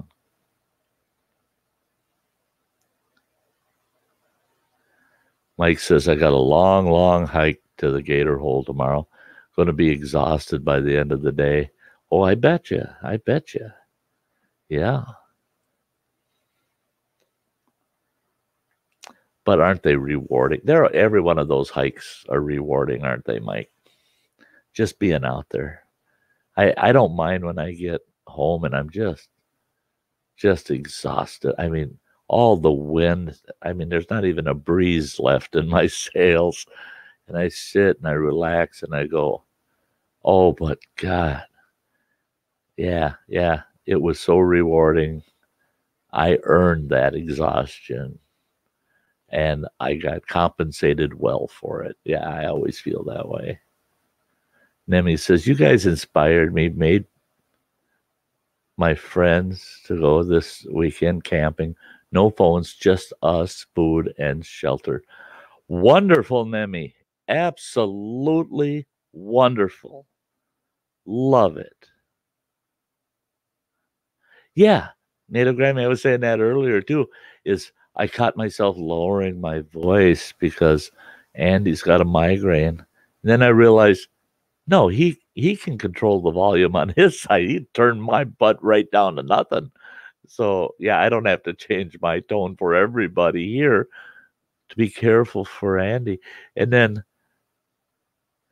once I realized that, yeah, then things went normal. I can scream and holler, and it just turned that puppy right down. Yeah, it's so great, Nemi. Yeah.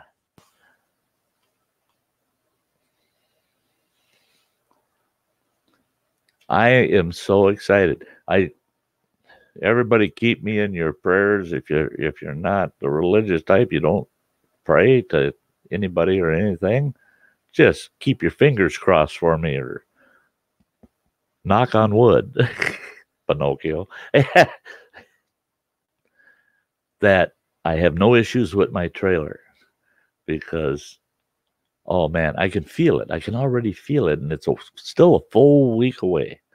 And I can just feel that relaxing outdoor time, sitting in camp. And I got the sweetest campsite. It's the sweetest campsite. And I could not understand why nobody had reservations for that site at all. There's no reservations for that site right now. From I could have registered for tonight, straight through till that campground closes September 13th. I could have reserved it all the way out to September 13th. There's no reservations for that site. All the other sites have reservations going throughout the season. Well, I talked to the host and found out nobody seems to want to stay in that site. And they said, we didn't understand either the first month. Why isn't anybody ever staying in that beautiful, shady, surrounded by pines and hardwoods, maples, there's birch, just surrounded. And when you drive past it, you can hardly see back into that campsite until you're past it. And you got to look over your shoulder back into it because it's a one-way road going past it. And they said, plus there's nobody camping next to you except for the host. And there's about 100 feet between you and the host, and it's thickly timbered. And they said, nobody wants to stay there. And I told them, I said, I think it's because of you. You're the host. They don't want to upset or disturb the host. Want people keeping an eye on them. And the host said, they're a bunch of goofballs. They said it's the best site in the whole campground. It's got immediate water access, surrounded by thick woods. Can't beat it. And I said, well, I got it. It's mine now. Hey, Richard, good to see ya. Good to see ya. Yeah, Mike, like I said, I'm going to try to get to Alaska. My brother and his family been there a few times. In fact, one of his daughters actually managed a rather large campground, which was majority of it was tent camping only, but it was a large campground. I can't remember how many miles it was outside of Anchorage, and she did that for a couple of years. Yeah. Richard said, just got everything put up from my live chat. Wanted to come by and say hi. Well, thanks, Richard. Thanks. Yeah, I just love seeing you and Michelle out there doing lives. It's great. I I I felt so bad that I had mine scheduled, and I thought, well, yeah, my viewers would get mad at me if I show up an hour late and say, yeah, I happened to be over at Richard's. I forgot about you guys. Yeah, that probably wouldn't have gone too good. Um, oh, hey, Kelly Jelly. Good to see ya. I am very, very, very well today. And how are you, Kelly? Good, I hope.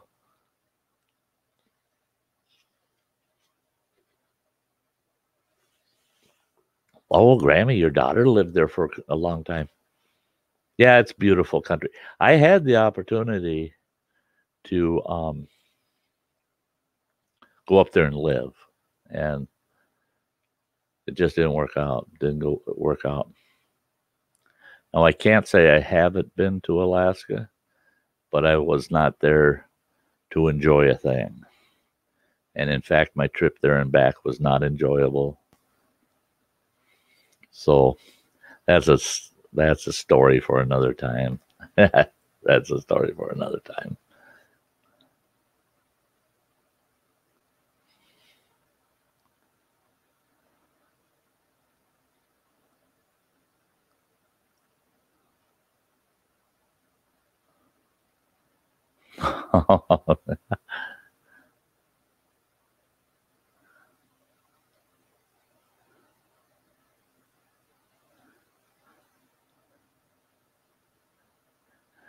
Kelly, what's your favorite food?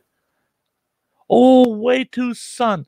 Okay, Kelly, I'm going to get back to my favorite food in just a moment. Everybody, I want to introduce you to Way to Son.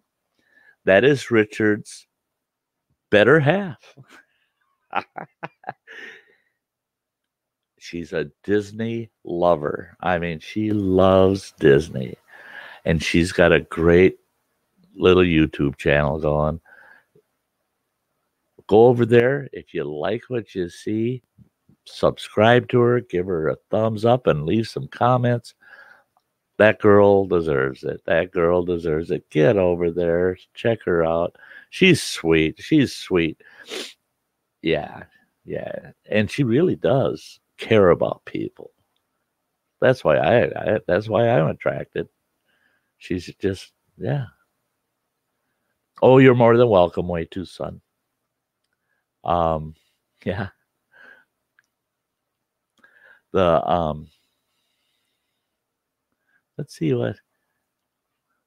Yeah, Dojo's been here. I know he's hiding there in the background. Um, favorite food. Okay, before gosh, I'm getting distracted, guys. Because where did I see that? There it is. Old man saying, Sty, I was only going to catch an hour nap last time. I slept through the alarm, so didn't make it back. Hey, hey, do not fault yourself. I tell you what, if I can get sleep over catching somebody's stream, oh yeah, yeah, I can always come back and check it out some other day. Um, I'm going to jump on this question from Kelly about favorite food. My favorite food is anything that I can prepare outdoors, and I kid you not. It can be as simple as a morning bowl of oatmeal. It can be as complex as steaks and sauteed mushrooms and onions and a dessert, as long as it's prepared over the open fire or even just in the open air outdoors. I love all kinds of food. That's why all the food talk always tears me up because I love food. And Richard said, much better half to be sure about way to son. Yeah, yeah, Michelle. Yeah, she's, and I truly believe she's probably the only living soul on this planet that can reel in Richard. Because Richard is he's an independent thinker, that fella. You betcha. But you can tell he just loves his other half. Yeah. Nemi says, Sty got to sleep. It's 4 a.m. here. Glad I've been on this stream. See y'all next time. Yes, Nemi. It's always great to see you. Always great to see you. Next time you have sarmas, don't tell me about it. If you're wondering what that's about, folks, there's a favorite food. I love Serbian sarmas. They're a cabbage roll baked in sauerkraut. Oh, to die for.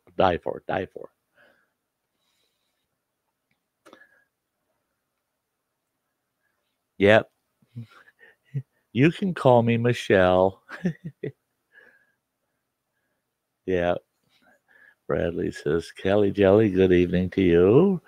And then Todd's telling Nemi, rest well and sweet dreams. Yeah, you guys. Todd is just, yeah. Yeah, Todd's got a special place in this old man's heart for the rest of this old man's life, I'm telling you.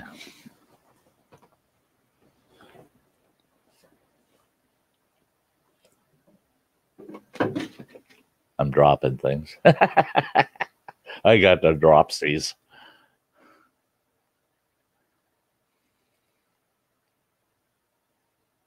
Okay, Richard. I understand that. When the computer ain't working, neither is anything else.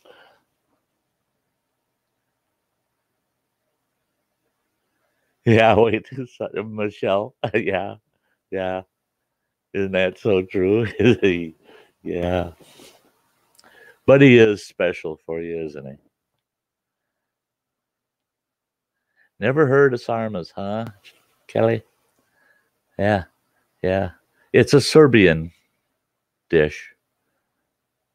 They usually use 3 to 4 different types of ground meat with rice and seasonings, and then they make cabbage rolls with it, and then they bake it, slow bake it with sauerkraut. And I've had it both with the traditional Deutsch type kraut, sour, true sauerkraut, or Bavarian kraut, the sweeter kraut. That's much sweeter than the typical Deutsch kraut, German kraut. Um, I love it both ways. Yeah.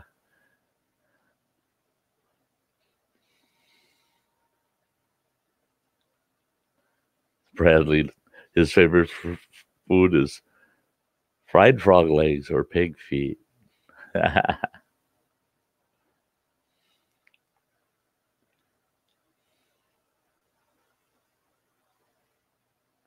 Yeah, he was saying that, Michelle. He's having trouble with his computer. Thanks again, Grammy. God, you're a sweetheart. Oh, is it spicy? Are you talking about the sarmas? Um, Sarmas aren't spicy. No, no, they're not spicy at all. They have spices. There's garlic and a few other things in it, but nothing spicy. There's no heat, heat kind of spicy or overpowering kind of spices in it. It's good, really nice, subtle background spices.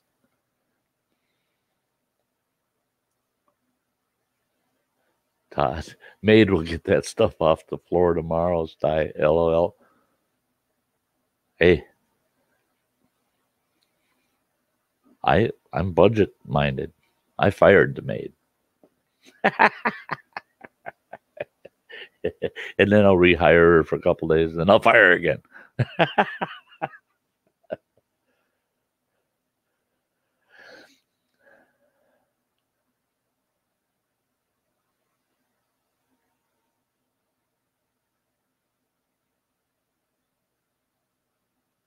Yeah, yeah, uh, yeah. The sarmas. Yeah, no spiciness like that at all, Michelle. Um, yeah, she wants me to send the maid her way next. Yeah, yeah, James. My favorite food, anything free. He. And he ain't kidding. He ain't kidding. Yep. Yeah, I'm glad that James doesn't have to worry too much that because boy, all the times we've had meals together, me and James, neither one of us are shy about loading it up. We're gonna, yeah. Thanks for fixing all this food because we'll wipe it out. And his favorite, oh, wait a minute. He said, or stolen like watermelon.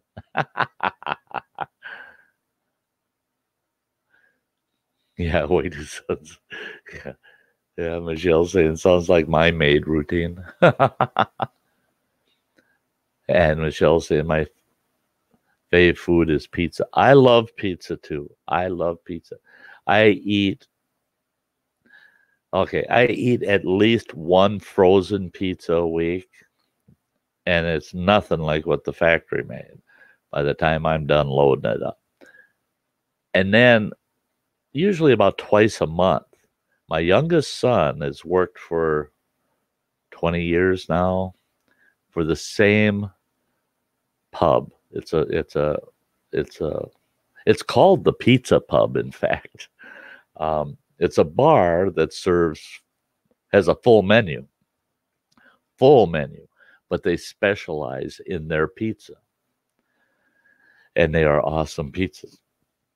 So he treats me with one at least once a month and sometimes twice a month.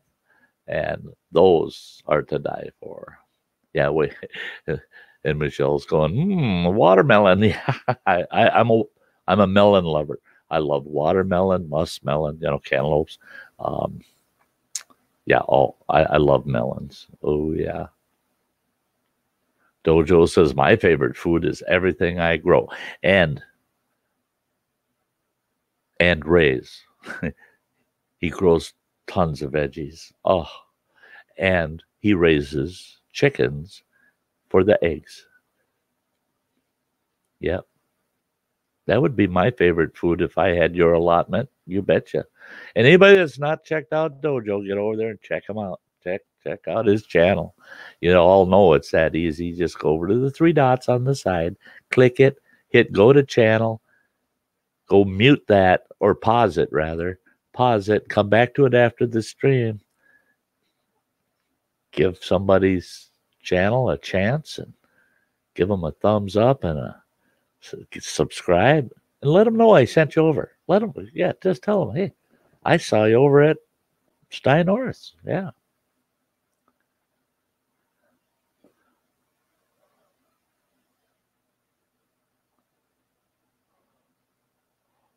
Seriously. I'm falling kind of behind. I'm going to try to catch up. Where in the world is it? Okay. Michelle said we had a relative we had never met show up at our wedding and take 2 heaping plates of food home. Oh, yeah. Don't you just love them ones? Oh, yeah. Bradley said, James, you can eat free all you want. Take off a tree. It's all free. Yeah.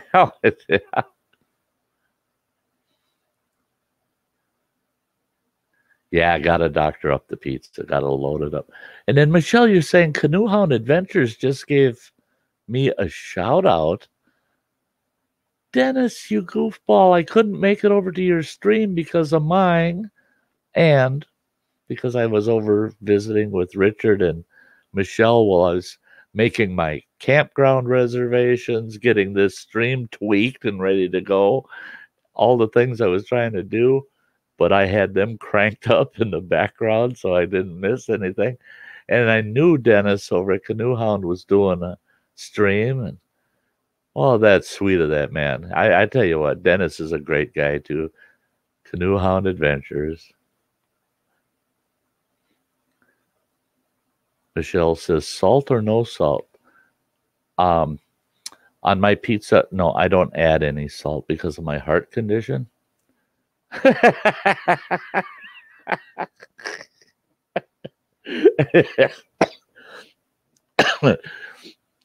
I'll get like a Jack sausage and pepperoni pizza, and I'll put easily 3 times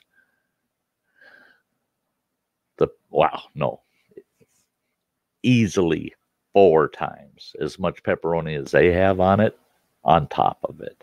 And then I'll put on 2 full cups of mozzarella cheddar mix on it. That's the minimum doctoring up I'll do. But I can't add salt to it because I got a heart condition. I got to be careful. James said when I used to hunt a night, I would fill up on raw corn right off the stalk. I have to say, when I was a kid, I used to just love early ears. We go pick the early ears that they're still pretty much so white. They haven't even turned yellow yet off the field corn because when they're real young, baby, they're just like sweet corn. They haven't gone to all starch like they do when they get mature. And heck, out on my grandpa Zeman's farm when we were growing up, we never had sweet corn. It was just early field corn. It's just, that's nothing but feed corn, but that's what we ate. Oh yeah, Michelle did too.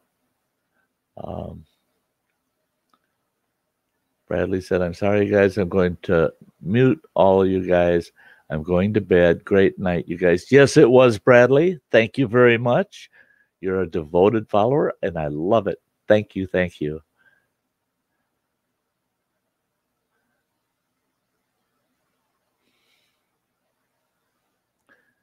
Todd saying cantaloupe is my favorite. I cut them in half, clean out the seeds, and slap some ice cream in there. Oh, yes, I've done it so many times, Todd. You and I, we could share a nice big one, okay? We split that puppy in half, clean her out, throw a big heap and scoop of ice cream in the center. We could both sit out on the porch on a hot summer night and have a hell of a good time eating that cantaloupe. You betcha. Oh, yeah. Oh, salt on melon? No. Guess I've seen folks do it, but I guess I've never tried it with salt on it. And the thing is salt enhances flavor. So I can see why a person would do that.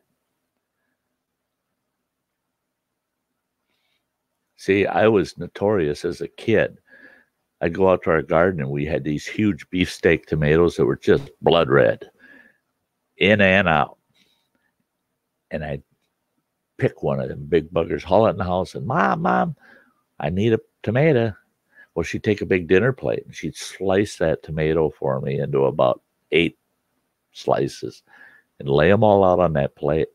And then I'd sprinkle sugar over all those tomato slices and sit there and eat it with a fork. I loved it.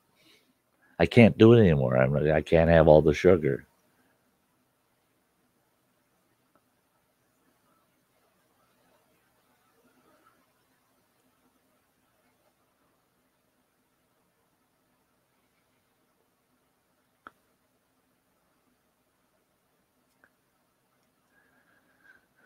Okay, Native Grammy said, Sty North, have to put my head down for about 3 hours. Tonight's my Monday, but only a 3-day week. My daughter is coming this weekend from Idaho. Sweet dreams, Grammy. Sweet dreams. And again, thank you so much for being around. Yeah, you're so important and so valuable to so many of us out here. Yeah, you get a good night's sleep. 3 hours. Oh, that's not enough, girl. I hope your 3 days goes well for you.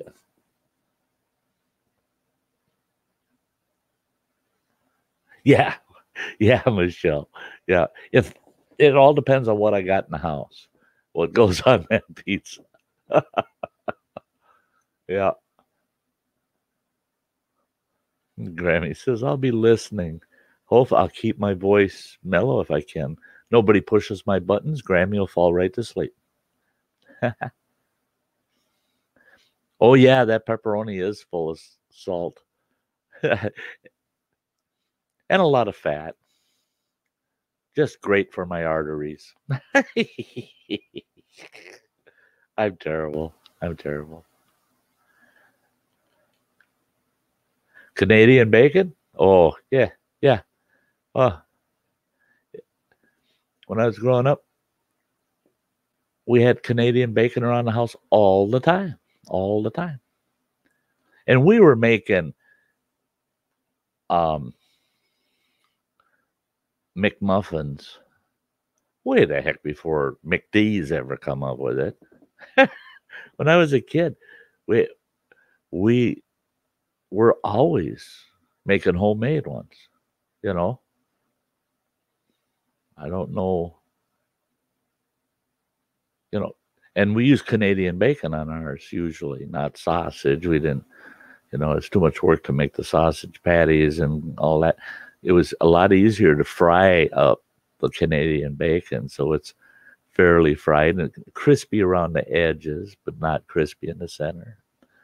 Lay that over the egg on the English muffin, and oh lordy, yeah. Dojo's saying Canadian bacon is ham, old man. Mini ham, little ham, little mini ham.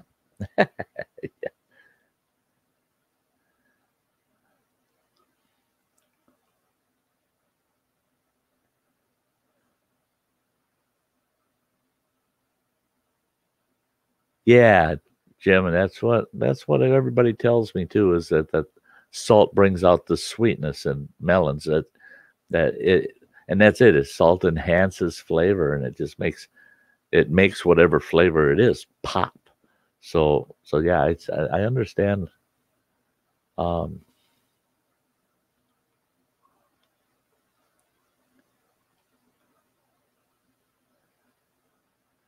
yeah, Michelle says I think it's an Indiana thing. I get so mad when people do that.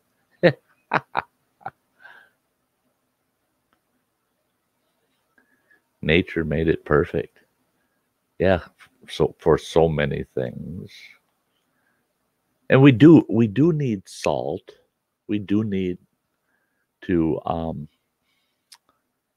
contribute to our diet with salt. We need, um, especially in the summer months, because you can dehydrate so badly without salt. Um, but most you're going to get most of the minerals, including salt, through the natural foods.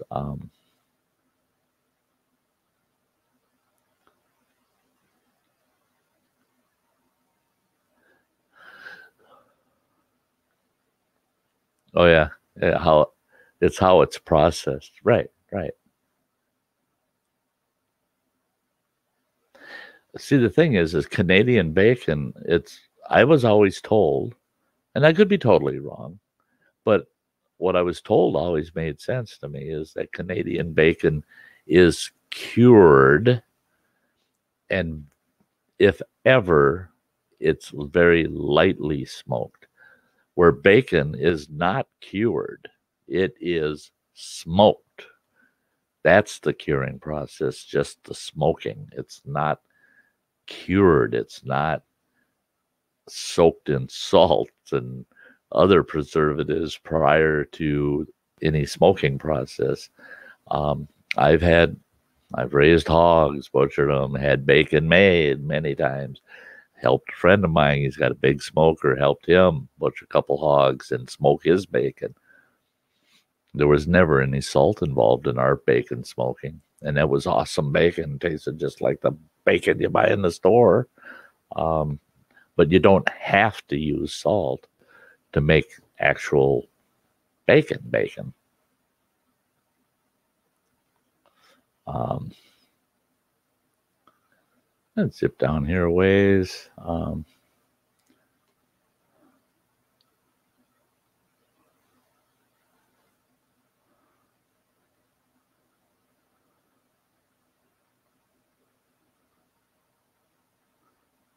Freeman's stumbling over himself.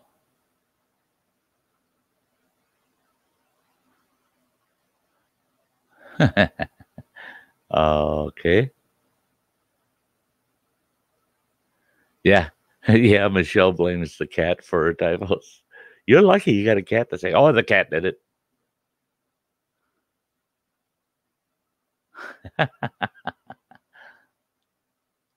Yeah, James could do the same. He's got a big Maine Coon cat. Andy, Andy, he says, sorry guys, need to go find a crypt for the night. Stomach just went backwards and head's trying to explode. Catch you on the next one. Yes, Andy, go rest, man. Go rest. Don't worry about us here, man. We're thinking of you, buddy. We're thinking of you. You have a good night, Andy. Or hopefully you will have a good night, a better night. Michelle said, my mom was actually prescribed sodium because she never eats it or eats processed food. It gave her a heart condition. The My mother had that issue. Her sodium levels were way too low, way too low. Where 9 out of 10 of us Americans, our sodium levels are way too high, way too high, way too high.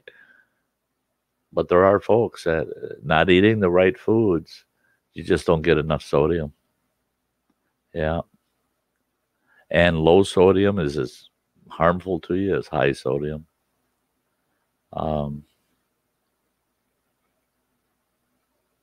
Yeah, Rod, salt will make you retain fluids and get you swelling right up. I have that. When I'm not watching my salt, my ankles and my feet will swell up, and I can tell, I can tell. And then I'll get water retention in my legs sometimes if I got way too much salt going on.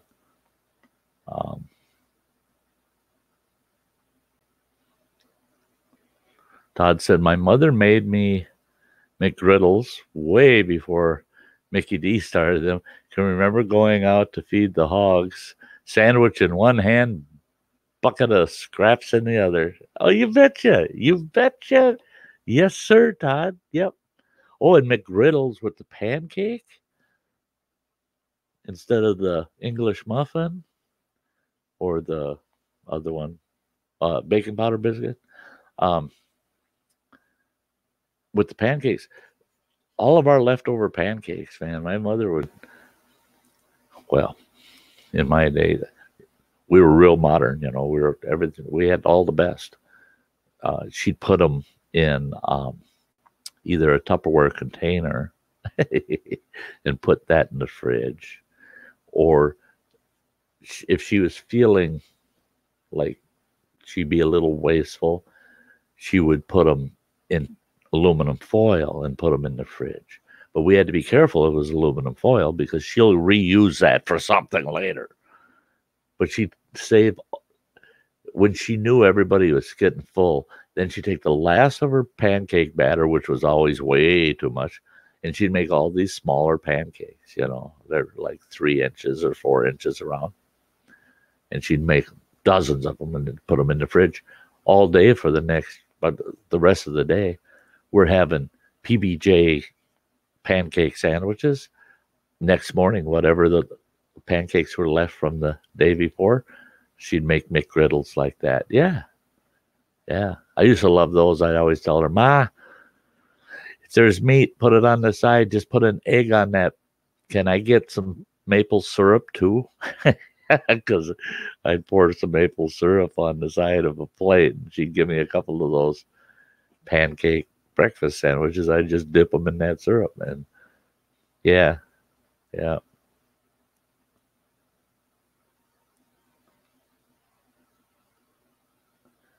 Yeah, that's too bad.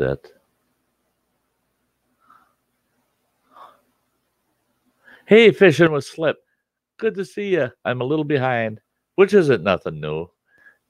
It's nice that Michelle said hi. It's good to see you, fishing with Slip.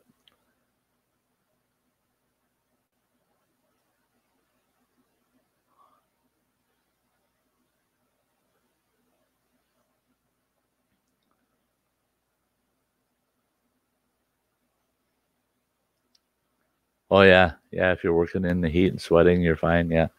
I don't have to take anything or mine. I just have to not take salt.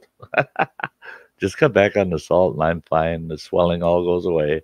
Don't know what's there. Or if I go out, I can walk it out. Yeah.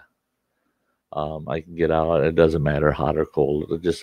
If I get out and I hike for 2-3 hours, swelling's all gone. Where other people go out and hike 2-3 hours, they start swelling up. I'm the other way around. I start hiking, the swelling goes down.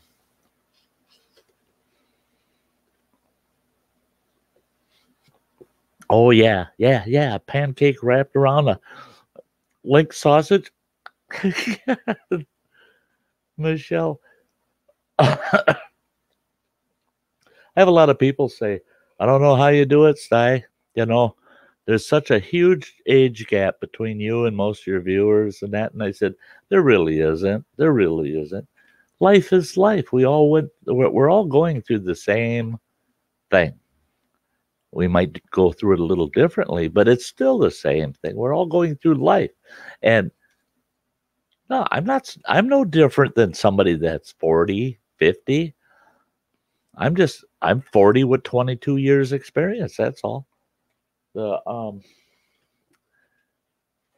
Many of us, it wasn't until about 20 years ago that a lot of these traditional ways that we talk about, things that we grew up with, it wasn't until about 20 years ago that those things were literally starting to vanish, where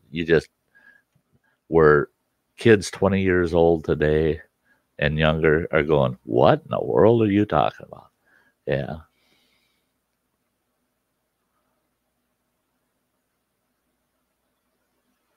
Yeah, it took them forever, didn't it? Come out with the. Yeah, we had all these different pigs in the blanket. Pigs in the blanket that were cabbage rolls. Pigs in the blanket that were this. Pigs in the blanket that were that. And for me, cabbage rolls were just called cabbage rolls or sarmas. But to us, pigs in the blanket was our pork link sausages wrapped up in a pancake. Yes, ma'am.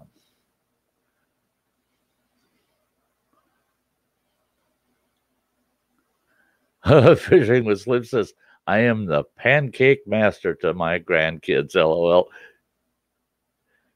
You should be. Yep. Isn't that amazing, though? You can cook up a bunch of pancakes for your grandkids, and even if you cook them up some sausage on the side or something. But the pancakes, you're flipping pancakes. You got the grandkids watching you, and oh yeah, cool. It's to those kids. You're a hero. Oh, Grandpa made us pancakes, and it's like Grandpa served us caviar and fine wine. Yeah, it's so simple, but yet so rewarding. So rewarding. Rod said, fried eggs and half-pound of pepper on pancakes. You can have the pepper. Yeah, make them nice, big, and fluffy. Michelle's saying, do you do Mickey-shaped pancakes? Actually, making Mickey-shaped pancakes is so simple. I did that. I can remember doing that once for sure. And mine tended to be pretty big and fluffy too. They cover a dinner plate, that thick. You didn't want to ask for a stack of them. And then for the kids, though, they wanted smaller ones. So I'd make the big ones for whatever adults are there, but I'd make smaller ones for the kids. But they were darn near as thick as they were around because they were the fluffy ones like fish with slip stocking. James, my German heritage, mustard. Yeah. Yeah, James, Ma used to love putting mustard on her French toast.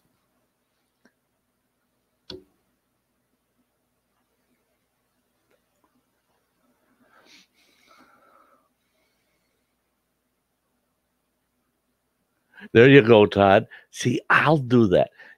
I don't know. I have fried egg sandwiches. When I can't figure out what I want to eat, I'll go. It only takes you, 2 minutes, maybe 3 minutes to fry an egg, and I'll make myself a fried egg sandwich. And I'll eat that fried egg sandwich while I'm looking around in the fridge trying to figure out what I'm going to eat.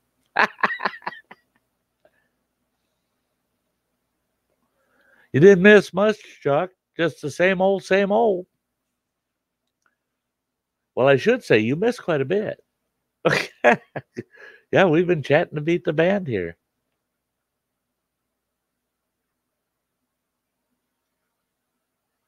Hey, Rod's got to go find something to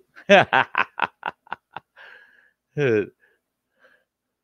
Slip says, I made pancake pizza once. Just once. LOL. I haven't. I'm not going there. I'm not going there. I would probably, I won't let food go to waste. I had to eat it, but yeah, I wouldn't ask for it. Yeah. Michelle's asking Rod, are you making a pizza or cutting up a melon? And then she's throwing the melon and pizza emojis up there. That's great.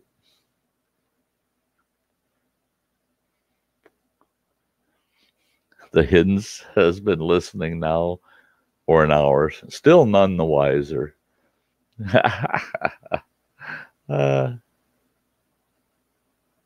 happens. Rod says, probably nanners, nectarines, and apple, or maybe peaches and cream ice cream with frozen mixed berries. Here we go. Wow.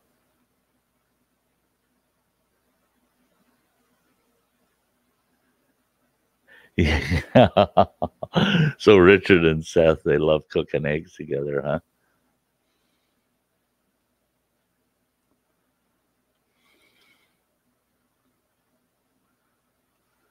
Yeah, we teach you what not to do.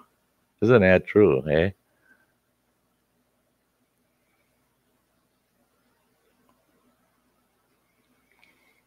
Yeah, Mickey pancakes are blueberry or strawberry pancakes. Well, now I'm going to be out. Our berry season, man, I'm missing it. I'm missing it. I mean, I should have been out picking berries a long time ago, and I'm hoping that there's still some out there for me to snatch up. There should be good blackberries and raspberries still out when I'm in camp next week. Blueberries are going to be pretty well picked over by now. Most folks and critters have already gotten them. But I'm going to see what I can find in camp next week because I want fresh berries and some pancakes one breakfast. Oh, yeah. I love fresh blueberry or strawberry pancakes or raspberry. Wild raspberry, blackberry mix. Usually I try to pick both, find both types. And Chuck was making up some buzz baits. Fun. He's going to get some wet, catch himself a big fish. Fishing with Slips says, secret is cast iron. Oh, see, and that's the way I am. I don't have to have cast iron to make pancakes, but to make really good pancakes, yes, I need a cast iron griddle or a good cast iron pan big enough to handle them. But I've got a round cast iron flat pan griddle. It's just got the little lips around the edge. Perfect for making pancakes for this old boy when he's out at camp. That'll get put to use that week. Yeah, that's not big enough to cook for a crowd, but definitely big enough to cook for 2 to 4 people. Okay, Michelle says, okay, guys, I got to go. Thank you for the chat and laugh. Great company all evening for me. And you guys made that happen. Thank you, Michelle. Thank you very much. It was sweet having you here. And we'll see you soon. We'll see you soon. I keep an eye on you two.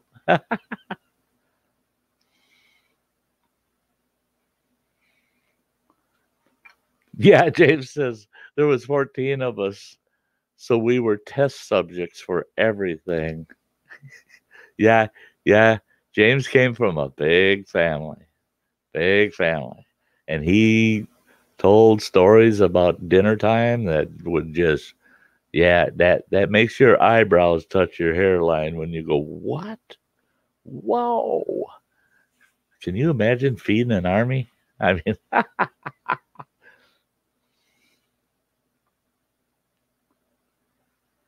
yeah, it was very nice. Bye. It was very nice having Michelle here. Very nice. Her and her other half, Richard. We'll give Bentley's Backwoods Bushcraft some credit too, even though his computer started crapping out on him. Doggone it. Yeah, they're all good folks over there. Yeah, I see we've gone 2.5 hours. Boy, that flew by tonight. Really flew by for just for one of my random streams, and a good crowd in the house all night.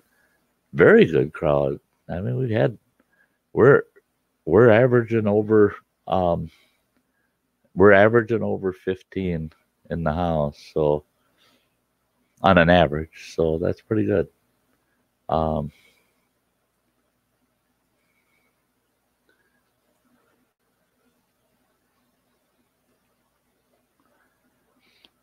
yeah, I've had a lot of folks saying that they've been having issues with buffering from YouTube lately, and it seems like it's crossed every platform.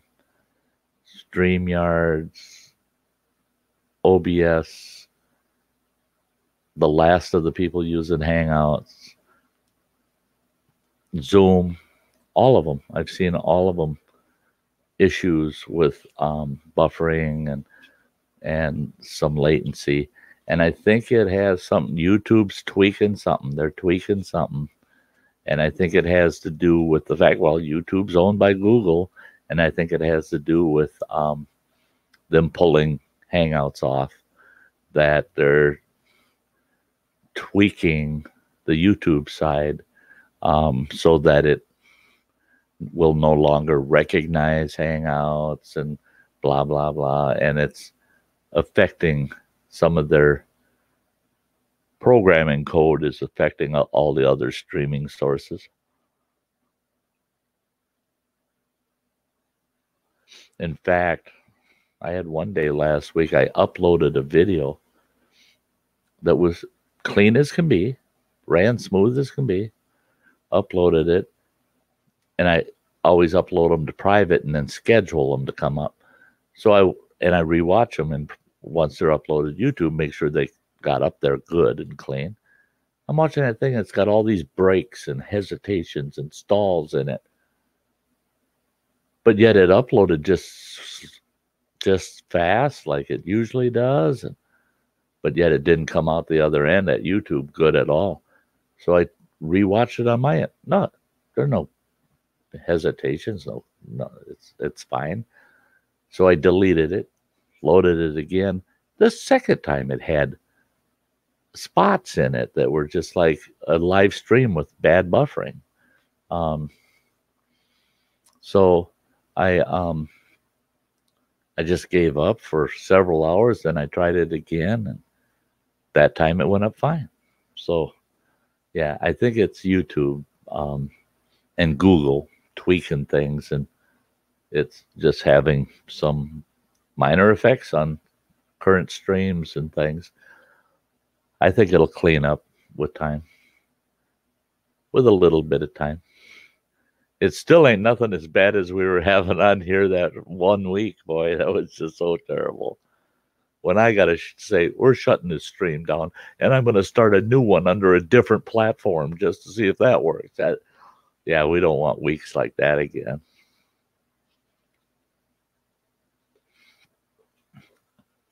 Yeah, it makes total sense. You guys, I'll tell you, I was surprised, pleasantly surprised. I wasn't sure how it was going to work, reserving a campsite online. And so I went through the Forest Service and recreation.com to reserve a campsite, going through it. And the way it looked, it was going to charge me $15 a day for those 6 days to stay in that campground. Well, yeah, it's going to cost me $100. well, $90. Plus they charge you $8 reservation fee. They're squeezing an extra one in on you. I registered it, and sure enough, the screen popped up and said, if you're if you hold a discount card or annual membership card, please pick what kind of card you have and enter the number. And I entered my senior pass, my senior pass I got for the Forest Service. Put the number in. It cost me $53 for 6 full nights. I was tickled pink. I was just like, oh yeah, where can you enjoy the outdoors that much, for a whole week for $50? I mean, I just, oh lordy,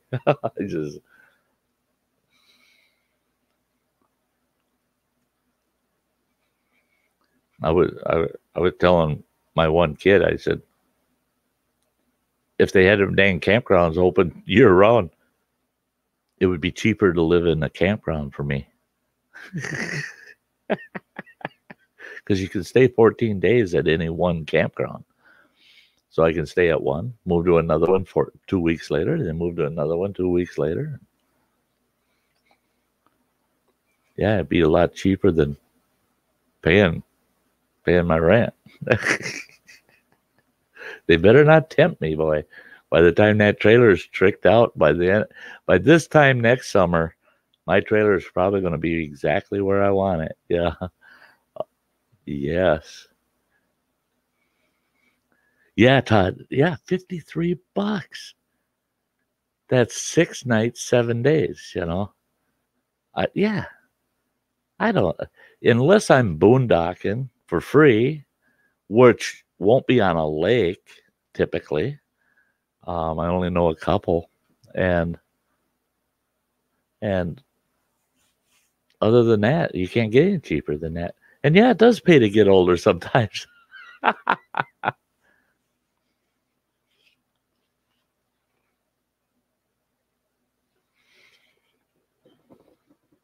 I see we have 13 in the house, which is awesome, absolutely awesome.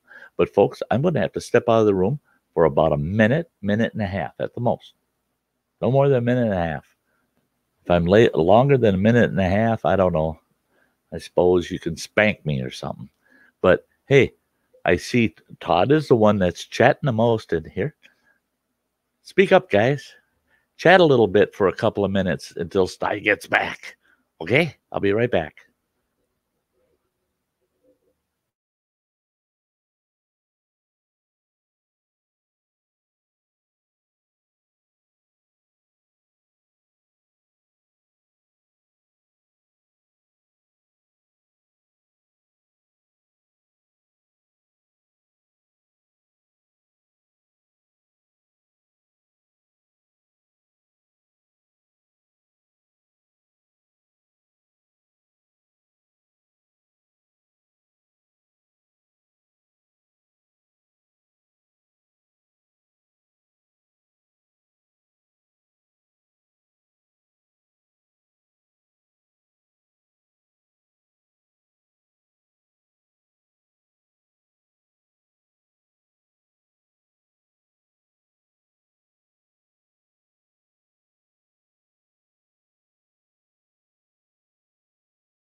There we are.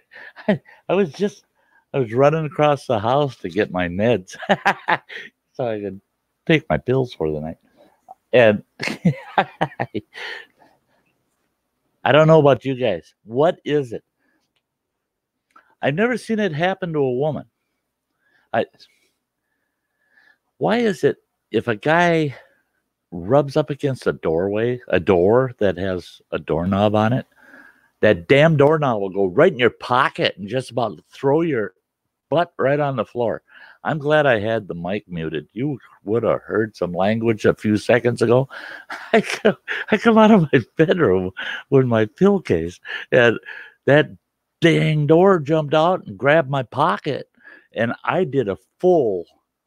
I'm not kidding. I did a full 360, and I thought I was going to rip my drawers right off. I don't know why it is, but why they're out to get you. Yeah, I see. You guys always have fun when I disappear. Chuck said, I just paid $68 for 2 nights at our state park. Had electric, though. All they had left. Yeah, I'm not doing any sites with electric this year. I'm not doing any sites with electric. But I am going to get my trailer kind of tricked out for if I take any longer road trips and I stay at campgrounds that have electric service, and they're federal sites. Not a lot of federal sites have electric service, but the federal sites, you can get electric service sites for $25 a night, regular price. With my senior card, they knocked that down to it's like $15 a night. I got the wrong glasses for the wrong job. I'm looking at that pill case trying to figure out what the hell day it is. Sty's dinner.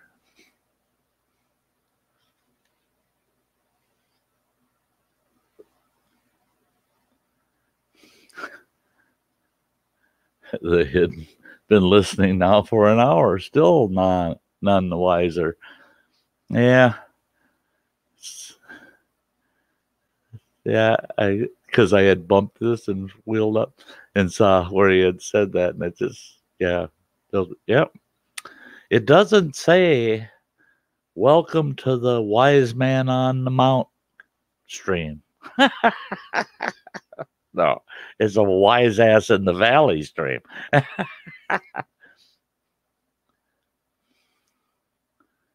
Rod drained the main vein. Oh, I should have done that. Rod. Probably should have done that too. I was too busy hung up on that damn doorknob. Chuck's saying he's out there eating apple pie. Cheese brought him. Cheese wouldn't bring me any apple pie. He'd tell me he had one, but he wouldn't bring it to me. He'd say, I got one way down here in Hayward. Yeah, you only got to drive almost 60 miles to get a taste, but by the time you get here, that pie will be gone. Yeah. And Rod says, is that Bigfoot peeking around the tree behind the Sty Shack sign? Probably. I tell you what, if there's a Bigfoot, I wouldn't doubt it if he didn't show up walking on this damn road with a Jack Link's chunk of jerky. And all of a sudden he'll go, oh my God, I got to head for the woods. And you'll see him just dart off into the woods on the side here. And all that's going through his mind is, God dang it, now I got caught on the Sty show.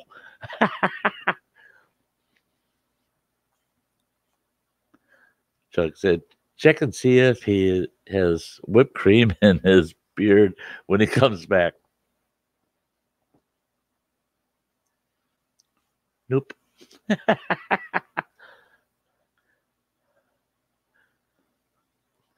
Todd, quick game of I Spy when he gets back.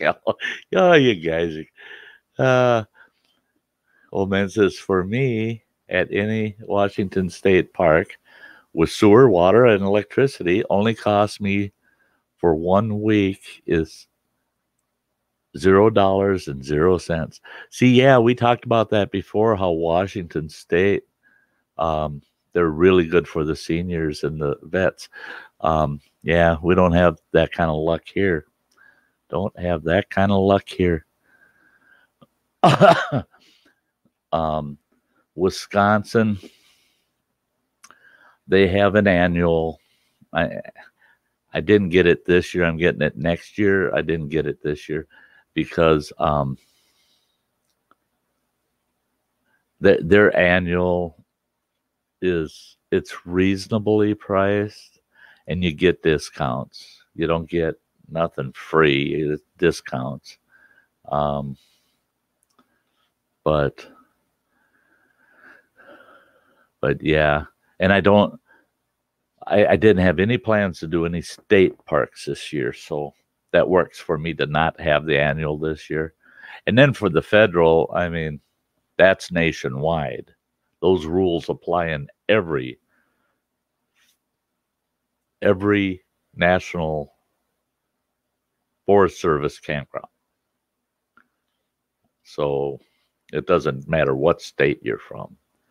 I just hang that card up in the window, and it's laying over there somewhere, my card. But that goes into a card that hooks around your mirror and hangs there. No day use fees at all, and half price for any campsite, except for those with electricity. It's still pretty darn close to half price. So like I said, $25 site I can get for $15 with electricity. So that's not so bad. And then Rod saying, did everything come out okay? You guys are terrible. Todd says, see, just like the young kids, only get off their butts for drugs.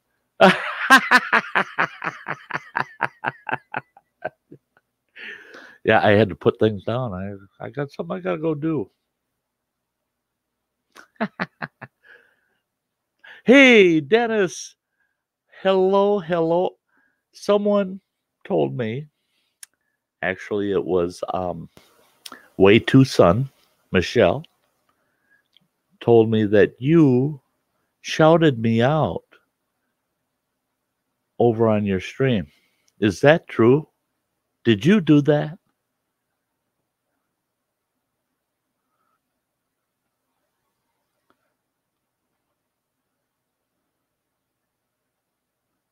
Oh, Rod was over there. Great.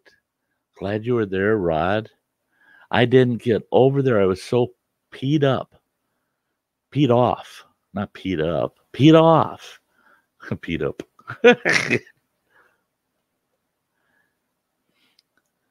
Jim saying in Pennsylvania, they're selling Bigfoot statues. Look real, too. Hey. There's no crap, guys. Ain't happening this year. But this winter, and I'm going to talk to Running Water about it, but and I'm going to probably split some of the proceeds with them. But I'm thinking next summer, there's a couple of local gathering kind of things where they'll have little flea markets of just local artisans and stuff. I haven't seen anybody in the last 6-8 years at these doings. I'll go there and I'll sell a few hiking sticks, diamond willow and maple hiking sticks. And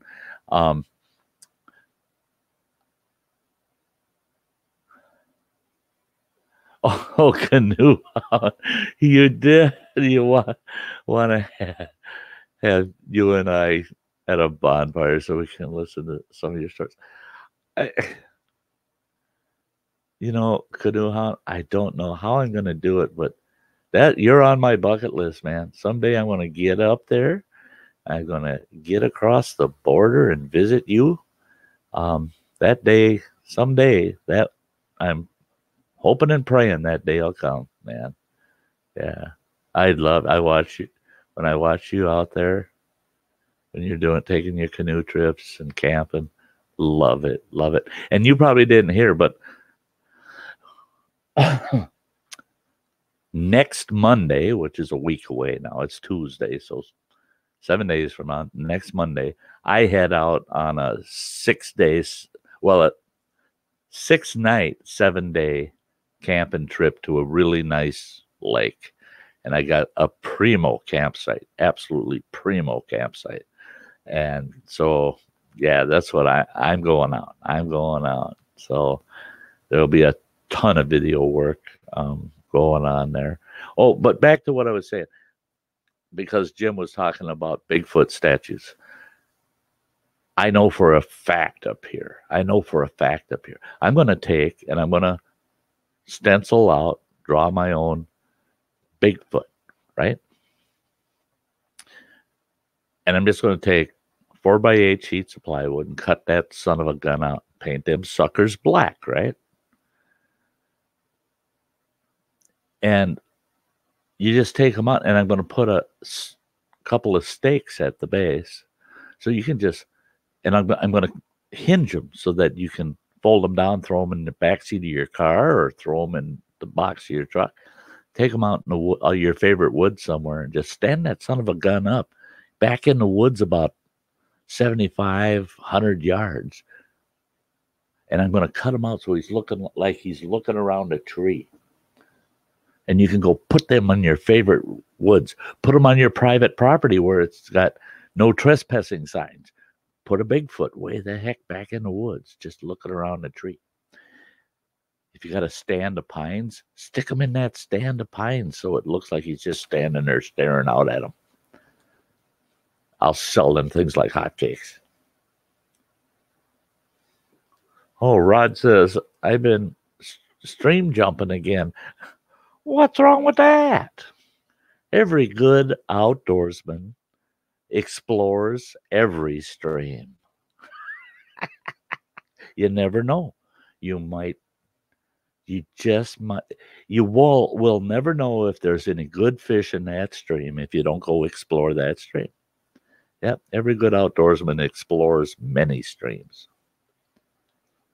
And I fault nobody for that. I was sitting on Cab 7's panel yesterday, I guess it was, is when we got on that subject. I've been on his panel like 3 times in the last 4 days. But yeah, that was the Cab 7 Sty North comedy hour. I'm telling you, I got to laugh our asses off. But where the hell was I going with that? Oh, about stream jumping. And he asked me, and that's crazy, for a host of his own stream to ask a guest, well, you do live streams. When do you do them? So I tell him, well, every Thursday and Sunday night, 7 p.m. Central Time, and the occasional odd one like this one is tonight. And I said, those always typically start at 7 also. And he goes, well, everybody, you get over there and you watch Sty North streams and this, that. And I go, Cab, you goofball, our streams overlap, buddy. I said, you're going to send all your viewers over to mine? Well, I truly appreciate that. But you don't have to do that. You don't have to send your audience, all of them, over to my stream. I don't mind you promoting me, but don't shoot yourself in the foot. And so I told everybody, no, you come over to my stream when Cab's done. If you're a Cab follower, good for you. Stay there, watch Cab all you want. When he's done, come over to mine. Because I guarantee you, I'm going to stream. My streams rarely are under 4 hours. I said, you can almost count on it. It's going to be 4 to 7 hours. Yeah. And the other night I thought I was at 7 and it was 7.5 hours. Dang it. But yeah. Come on. You don't tell your audience, oh yeah, you go over and watch that. You go over and watch that when you've got a set schedule yourself and you're going to be streaming at this exact same time, but you're telling your people to go over to somebody else's. I don't know. I don't know. That'd be just like owning a restaurant, and when people walk in the door, you go, you know what? The restaurant down the street's having great specials today. You should go down to that restaurant. It's a great place to eat. You love their food. It's awesome. And then a couple months later, people are going, what happened to that restaurant? I heard it went broke. Well, yeah, they kept sending all of their customers down the street to the other restaurant. Yeah, that was funny. That was fun. He wasn't seeing the humor, and he was just like, "No, I want to support you. I want to help you out." And I don't mind you promoting me, but don't hurt your own channel doing it. No, no, no, no. Yeah, Dennis. Oh gosh, I got to get over there now and watch that stream. Yeah, doggone it.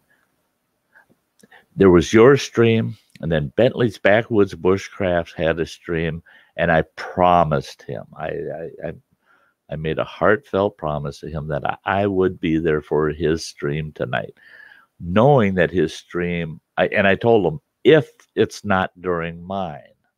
And he said, yeah, okay, I understand that. Yeah, great. Well, he started an hour before mine started. I jumped on his stream, and I had so much junk going on. I was reserving them campsites, and I was having trouble getting subscribed to their service to be able to do that. I had a couple other things going on, and I was trying to get this stream all set up. So when I got there, I said, I'm listening, but I got all kinds of things going on in the background. I'm running around crazy here. And so I listened to his stream while I'm trying to get all this other junk done. And all that time I'm going, dang it, Dennis is up too. I want to get over there. Yeah, I was lucky I even got to my stream tonight.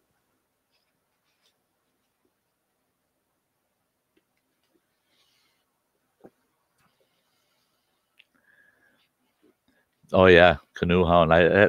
That's one of the problems I think we'd have if I was in camp with you. Is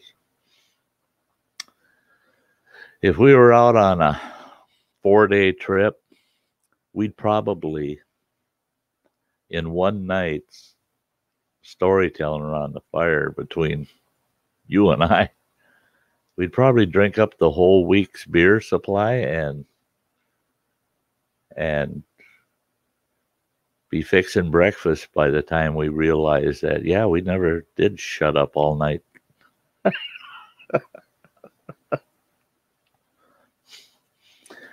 You know, oh, okay, Canoe Hound says, I will be glad when I can get back to my Thursday night streams. Oh, yeah. Having a schedule is really nice. Yeah, to be able to have a schedule. I'm working on, I got a file in my computer that I try to work up different ideas of what I could do in my channel, and maybe I'll try this or try this. And then I don't script my streams especially, and I have only a couple times scripted at all a video. It's all just, you get what you get. Well, this winter, I think I'm going to be trying a few different things, a couple different streaming series over the winter, and I'll be streaming a lot over the winter because this old boy, I'm still going to be out in the winter. I got brand new snowshoes that never got broke in. So,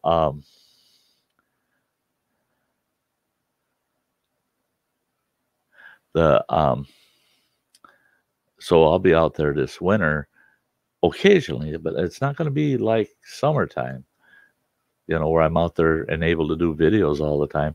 So I'm going to stream basically through the winter. So yeah. See me tomorrow. Tomorrow? You having a stream tomorrow, Dennis? Because I'm not. Not tomorrow. Thursday nights. Thursday nights in the summer. And the reason we did that was because I want to be able to camp from Mondays to Thursdays. So I have a stream on Thursday and Sunday. And that's only during the summer. But this week there'll be one on Thursday night. But next week there won't be any videos posted probably, and no stream during the week. They'll miss a week. Oh, I get it. So we can drink that beer supply. Oh, I wish I could get there to do that tomorrow. Yeah, that'd be a blast, man. Rod said, I've had a lot of issues with buffering tonight. Had to settle on the one that didn't buffer. Huh. That's a bummer, eh?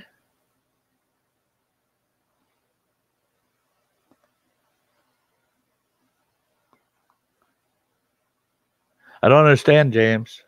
CB, we're try, you know. I don't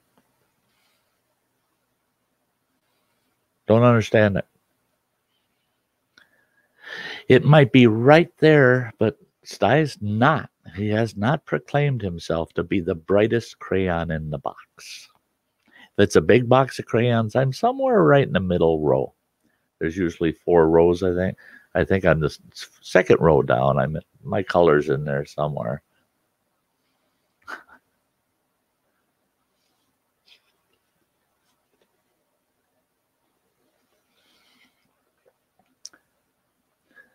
I'm literally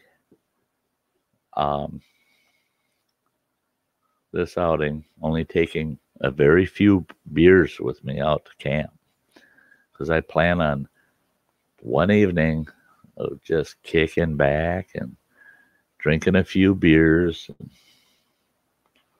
relaxing. I'll have just enough with me in case somebody stops in. I can offer them one. Everything else belongs to the camp, to me.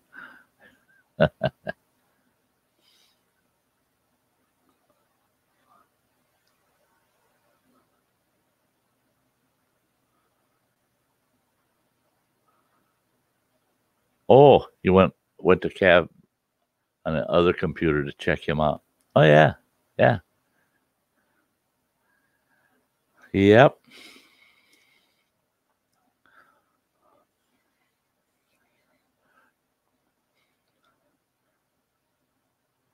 Yeah, Cab says it himself. He's not everybody's cup of tea. But I find the fella to be, to me, he's been very sincere to me. He's transparent. He's not trying to be, to me at least, he's not trying to be anybody that he's not. And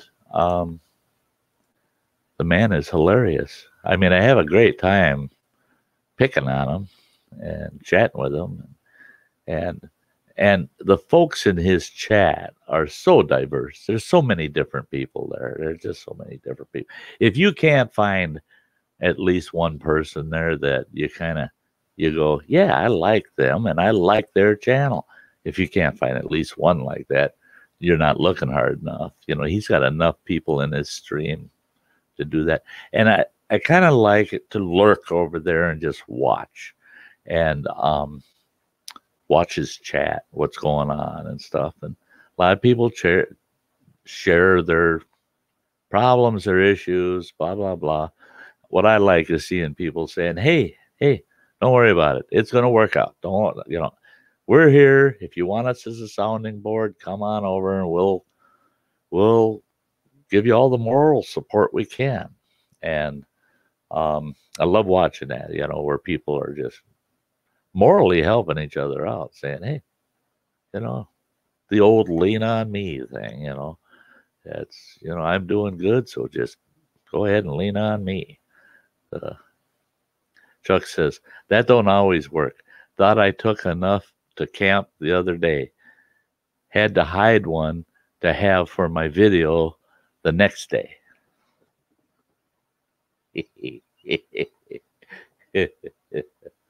Yeah. Well, for you folks that were here, I had a supporter super chatted me and told me next time you're out in camp, buy yourself some Guinness. So I told him, I said, I will make sure to have a Guinness on a video at my next camp. So I got to get some Guinness for the trip. And I'll have some other beer. I'm pretty sure. I got to watch my budget this month, though. I got to, I'm running a little tight. So I don't want to, I don't want to invest good camping money just to imbibe, I did that almost my life.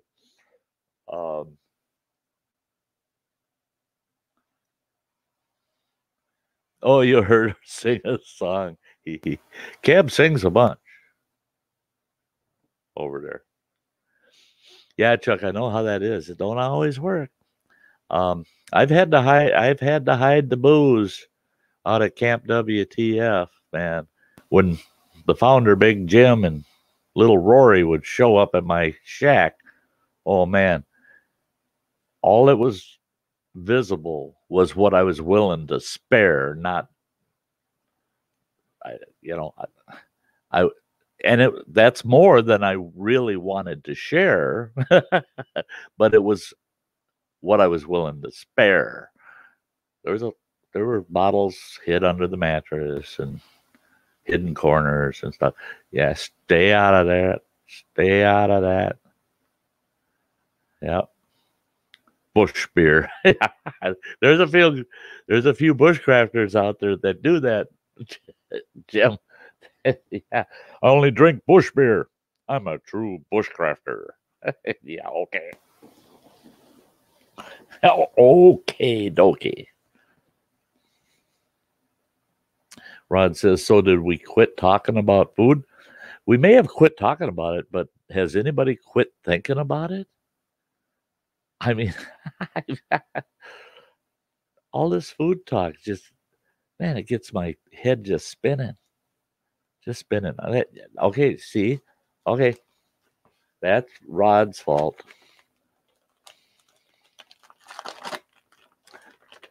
The hostess is going to treat me well. Check that out. Nice chocolate covered donut. It is just one, small one. Oh.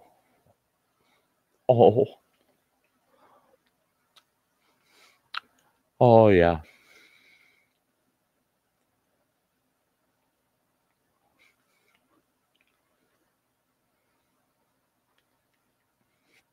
Jim says, on beer now. Old man says, Irish whiskey called Screech. Rod says, the ice cream won out. Chuck says, I do have 3 bottles of Crown Royal and Jameson's that I keep in the freezer for emergencies, LOL. Yes, that's the medicinal supply for emergencies only. If it's my emergency, right?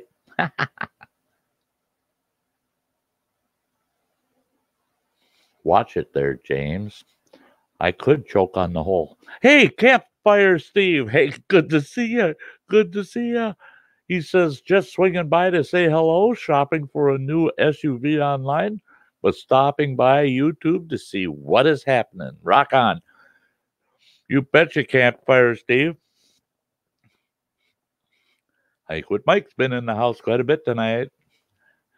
Hey, you guys are great out there. You guys are great out there. Now, there's one, guys. Go check out Campfire Steve. You got to check them out.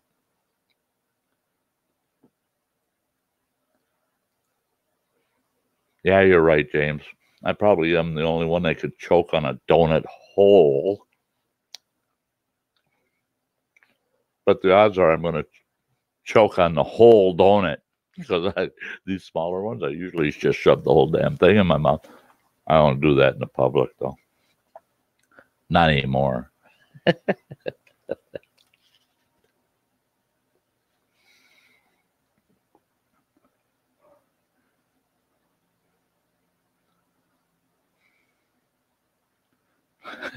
Rod, wouldn't that movie coming out?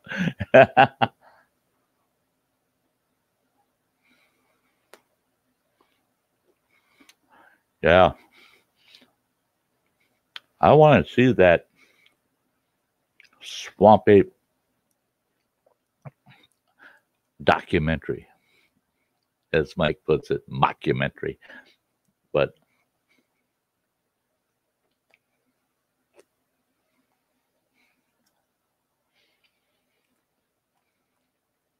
I was looking online for a tapestry because I got new tapestries for different seasons. And I was looking, I couldn't find one. I wanted to find one with a Florida swamp scenery in the background and just throw that up there. Don't say I'm going to do it, and just throw it up there for a stream and watch Mike when he pops up here and go, oh, I want to go. Oh, I could hear all night he being there. I want to go down out in that swamp. And he'd be telling us, you know what that plant is? You know what that one over there is? And that one there? Yeah, he'd be thrilled.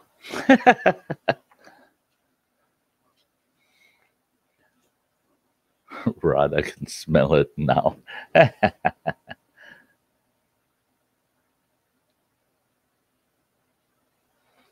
Yeah, it's quite the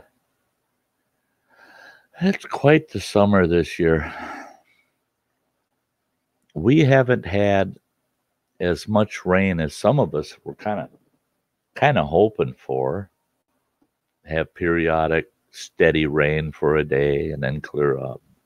Have that happen at least once a week, where you got a full day of just steady rain, not enough to create the floods or anything, but enough to saturate everything. We've been having these sporadic storms and tiny little downpours. We haven't had those good long soaking type rains like we really need. And our lakes are all high. Most of them are at record heights right now for water. But that don't mean a darn thing when it comes to out in them woods when it hasn't been getting the rain.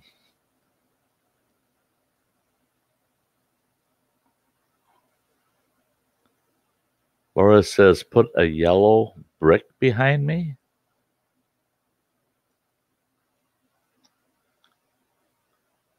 A yellow brick for what?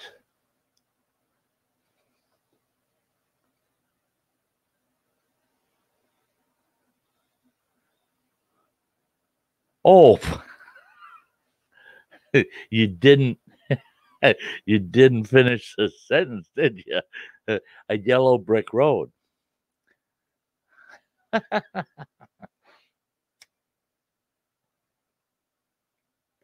Yeah, yellow brick road with the Sty Shack way at the end. Because if I did a yellow brick road and it had the what city at the end, it'd be copyright infringement and they'd shut me right down. That's any video with that in the background, they would shut that down.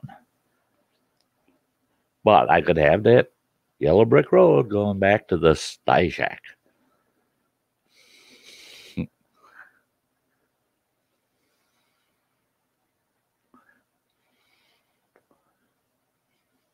Yeah, I got it now. Oh, Chuck. Oh, my God. You put that up there just as it was coming to my mind.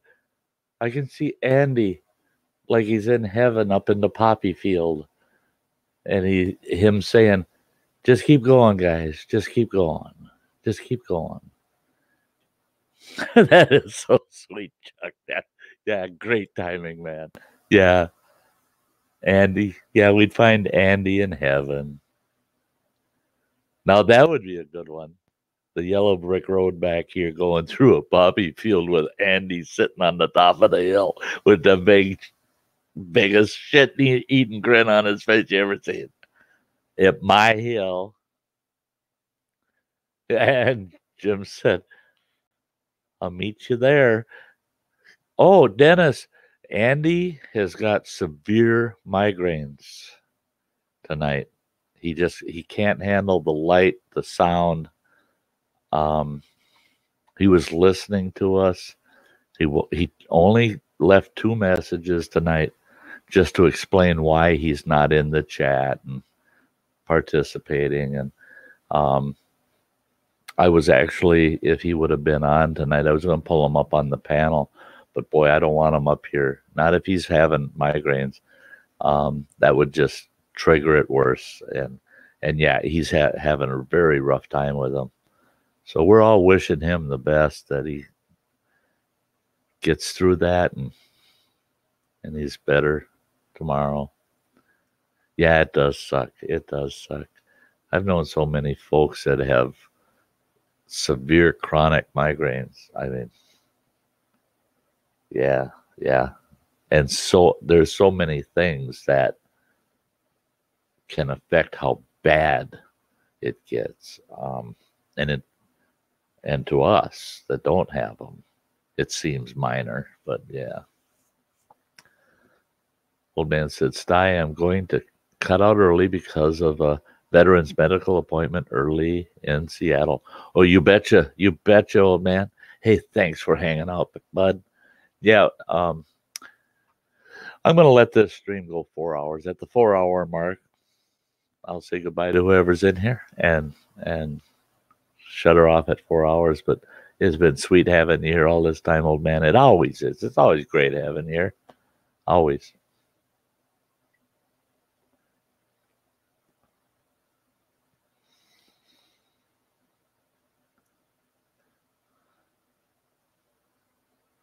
Yeah, Chuck. I hope he's feeling better already too. Yeah, it was pretty severe earlier in the stream.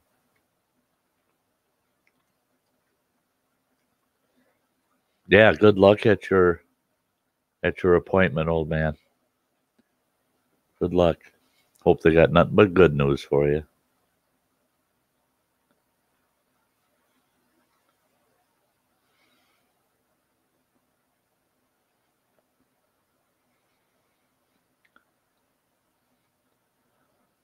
Yeah, I was thinking about old man the other night. Just a sleepless night. I got up and I started watching some documentaries, and I watched a series. It was Submarine Steel Sharks, I think it's called, or Sharks of Steel, and it's a 4-part documentary, about 45 minutes per episode. I sat and watched that whole darn episode. Then I watched another one on bubbles, on subs, and then I got distracted and watched one on a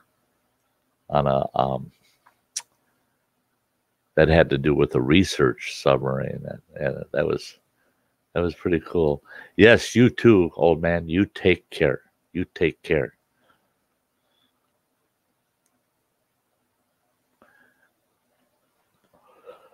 But yeah, as a young kid, I wanted to go into the Navy, and well, I didn't want to go into the Navy. I wanted to go into first the Marines. If they wouldn't take me, I wanted to be in the Army. Then I wanted to go in the Navy. None of it worked out. I mean, it just didn't. It was the end of the Vietnam theater, so they didn't want nobody. It was almost like, oh, sorry, we're not taking any more today. Come back tomorrow. Like the Wizard of Oz, come back tomorrow. But the Navy, they were interested. They said, yeah, we'll take you. Because, and there was, I said, it's got to be one of two choices. I wanted to be a Navy pilot. Sounded like they were going to have me in a chopper, but then I said, I either want to be a Navy pilot. I don't care. Put me in something that flies. I said, or else I want to be in a bubble. I want to go down in a sub. And they said, oh, well, we can do that. We'll work with you. Well, then I met my ex-wife. 38 years later, I sure wish I had gone in the damn Navy.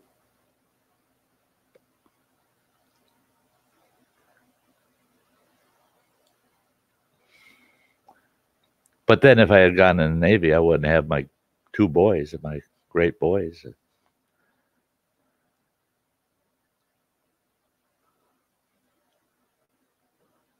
Yeah, Todd, I do that. Yeah, there's times I've had I've had days where I'm stuck in the house and there's things I gotta do, and had documentaries on in the background. I'm doing other things and stuff, and I'll realize, God, I just went through 4 documentaries today. Did I learn anything? Because it's like a radio background sound, and I pick a few things up. Rod says they don't like long-haired people with long beards. No, I didn't have it back then. No, when I went to the recruiting office, the hair was virtually down to nothing. It was a flat top, and I had a mustache and a very small goatee at the time.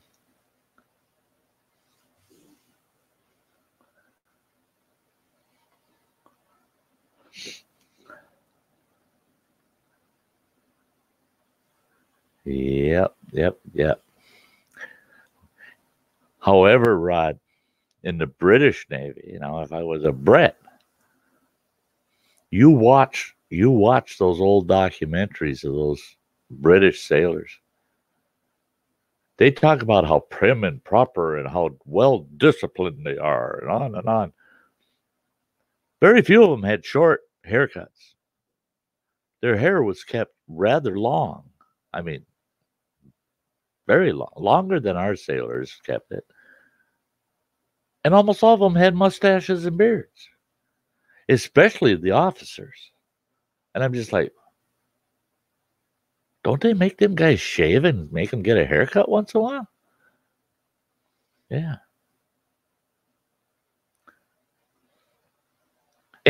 Chuck. Plus, his beard wasn't chrome. LOL. No, it was golden. No, it wasn't. It wasn't. It was almost an auburn and black. You can still see the remnants of the black in it. But when it was the right color, it was really, really stood out.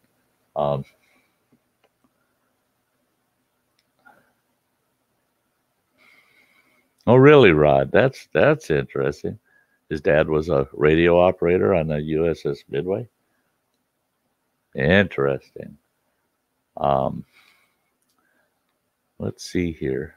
Boom, boom, boom, boom, boom, boom, boom. I guess I didn't upload it. Well, isn't that just too dang bad, huh? I was going to show you something, but I'm afraid I didn't upload it. Well, it only takes me a second to do anyway. Bum,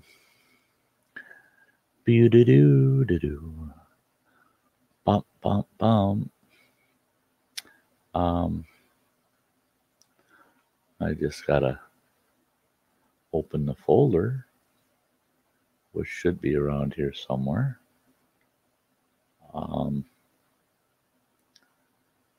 And I know it's there.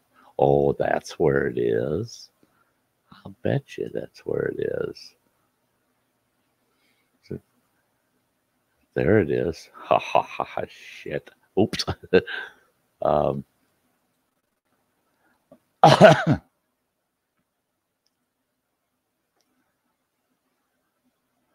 okay, guys, I'm going to show you. This is what Sty looked like in 1978.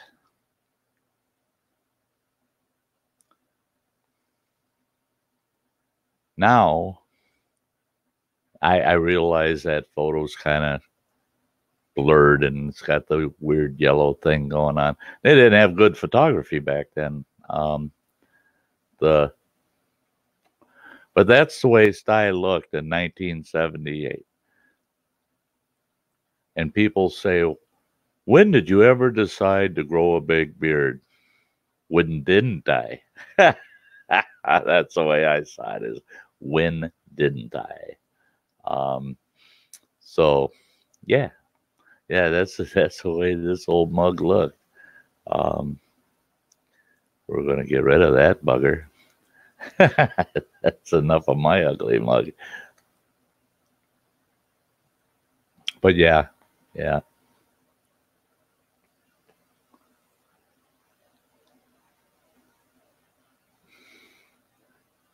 Yeah, right, James. Yeah, no camo. What the heck? That was a day off the field. Let's see, 1978. What the hell was I doing? 1978, I believe I was either working for a manufacturing company that actually James worked for at the time, and that was Advanced Machine Company, a union shop building commercial cleaning equipment. James was about as happy with the company as I was. And I was either doing that or else I was, at that time, possibly I was in my truck driving training at the time. It was something like that. I was doing something. But it wasn't outdoor work at that time.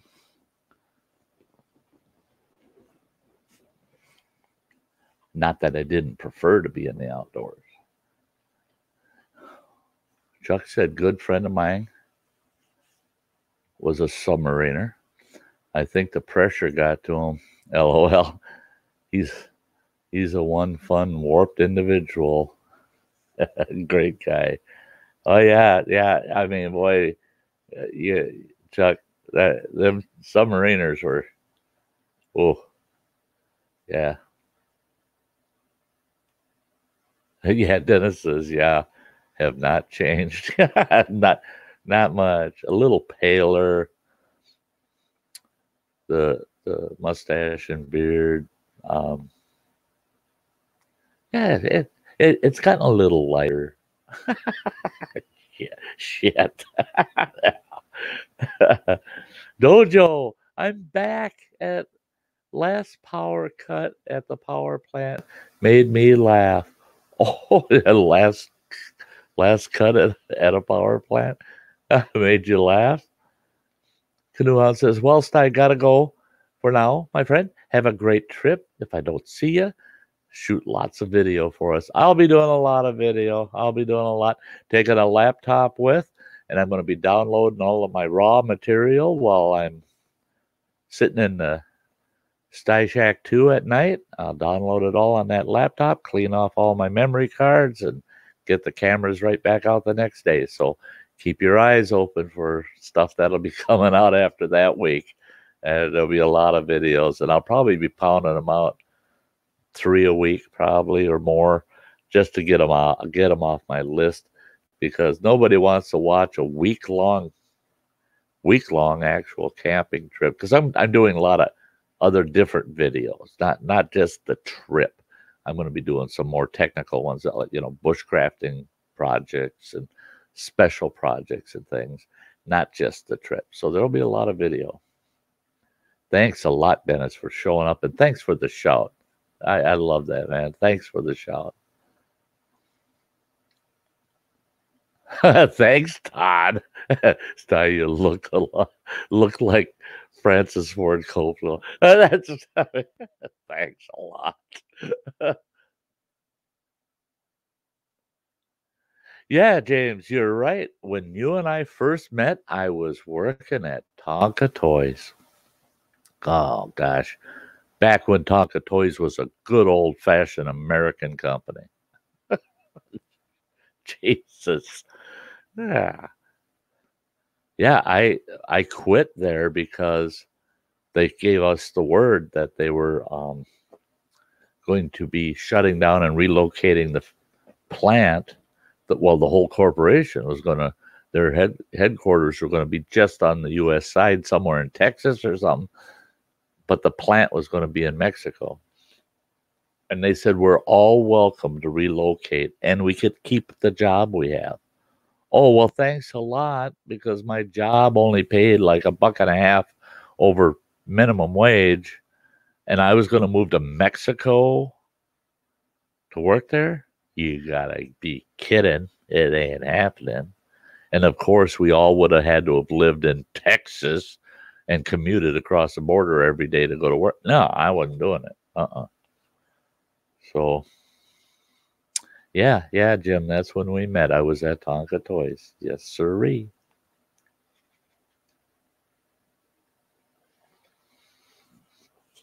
Yeah.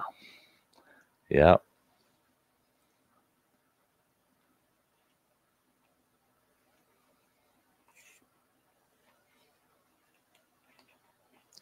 Those were the days. I didn't sing it because I don't want a copyright strike. Yeah. I can be an Archie sometimes. What I do is I throw out all of the comments that you build and think and just speak from the raw heart, and it comes out just like Archie Bunker. Because I don't put any thought into whether anyone cares what I have to say or not. So yeah, it comes out kind of Archie Bunker sometimes. Yeah. Tonka Toys went down the tubes fast after they pulled out a mound. Yes. Um,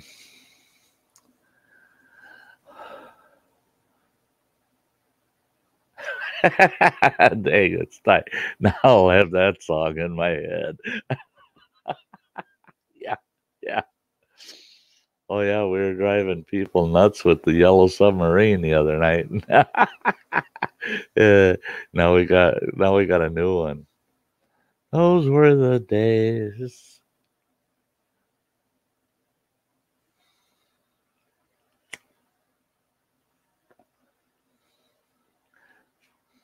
Yeah. Some of those shows, man, you just the minute somebody mentions and even gives you a 3-second little clip of the theme song for that show, yeah, you can't sleep all night. You can't sleep all night. Oh yeah, I loved All in the Family. I loved it. I just loved it. And what I liked about Meathead was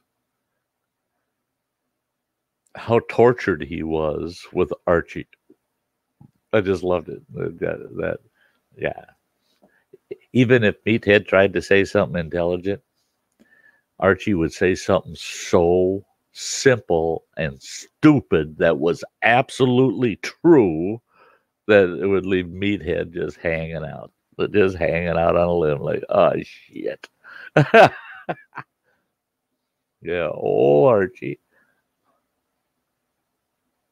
Chuck said we had a Mark's toy plant in our area for the longest time. Oh man, Mark's, yeah.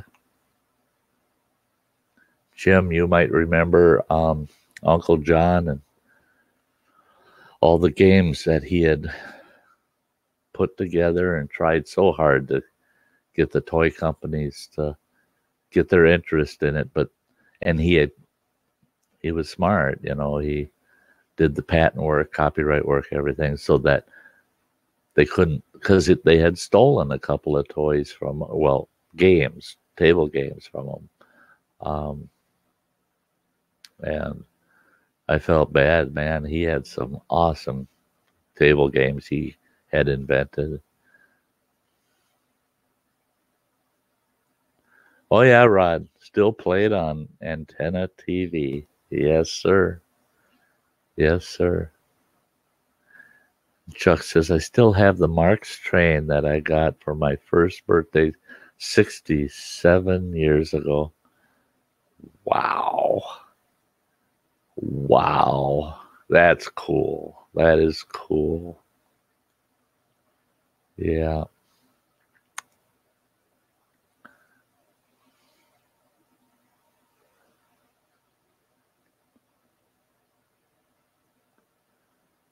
Yeah, there were things back in the day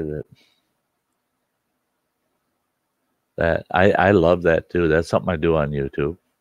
I search for toys of the 50s, toys of the 60s, toys of the 70s.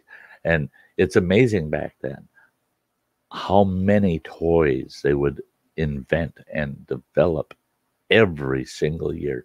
And these were all hands-on toys.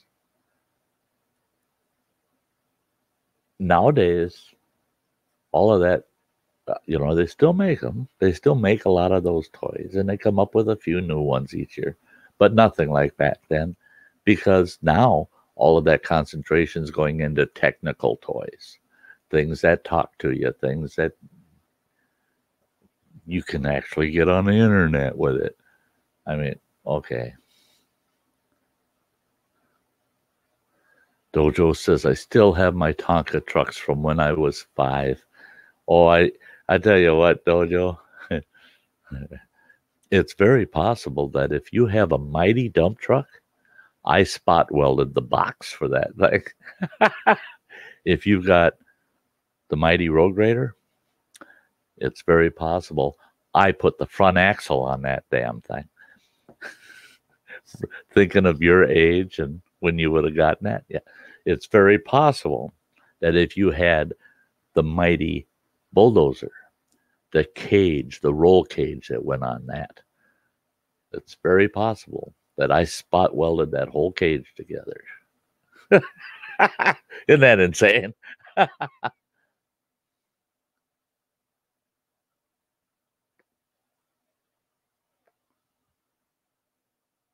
Oh yeah, yeah, yeah. Hitachi Cat's Eye. Then I bought it maybe 5 years later. Oh yeah, hang on to it. That's a collector's item, Dojo. You betcha, you betcha. I was talking one night in the stream, Jim, talking about Grandpa Zeman and Grandma Zeman when they were in Wilmer, Minnesota, out on the farm, and I'd go spend the summers out there. Linda and Laura Lee she'd come out sometimes, but Linda and Danny, they weren't into the farm so much, and I just loved it. And I was talking on the stream that we'd go out there and they had a box out on the main, coming into the front of the house. There was like a big mud room, kind of, not that big, but it was a mud room, and there was a box there that had 4 baseball gloves and like 4 or 5 baseballs, a couple of baseball bats, and it had 5 Tonka trucks. 5 Tonka trucks that had 0 plastic in them. There wasn't a single piece of plastic. 0 decals. There were no decals. Everything was hand painted on them. The tires, solid rim steel wheels with a true rubber tire on them. old fire truck that looked like it was from the 40s. I not age wise. The model of the truck looked like it was a truck that was built in the 1940s. That's how old these damn toys were, and they were original Tonkas. And I think about it every once in a while. Oh, if I had those 5 trucks right now, boy, would I be having a sweet retirement.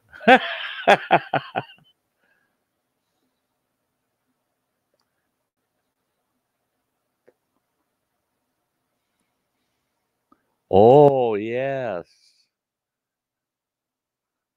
the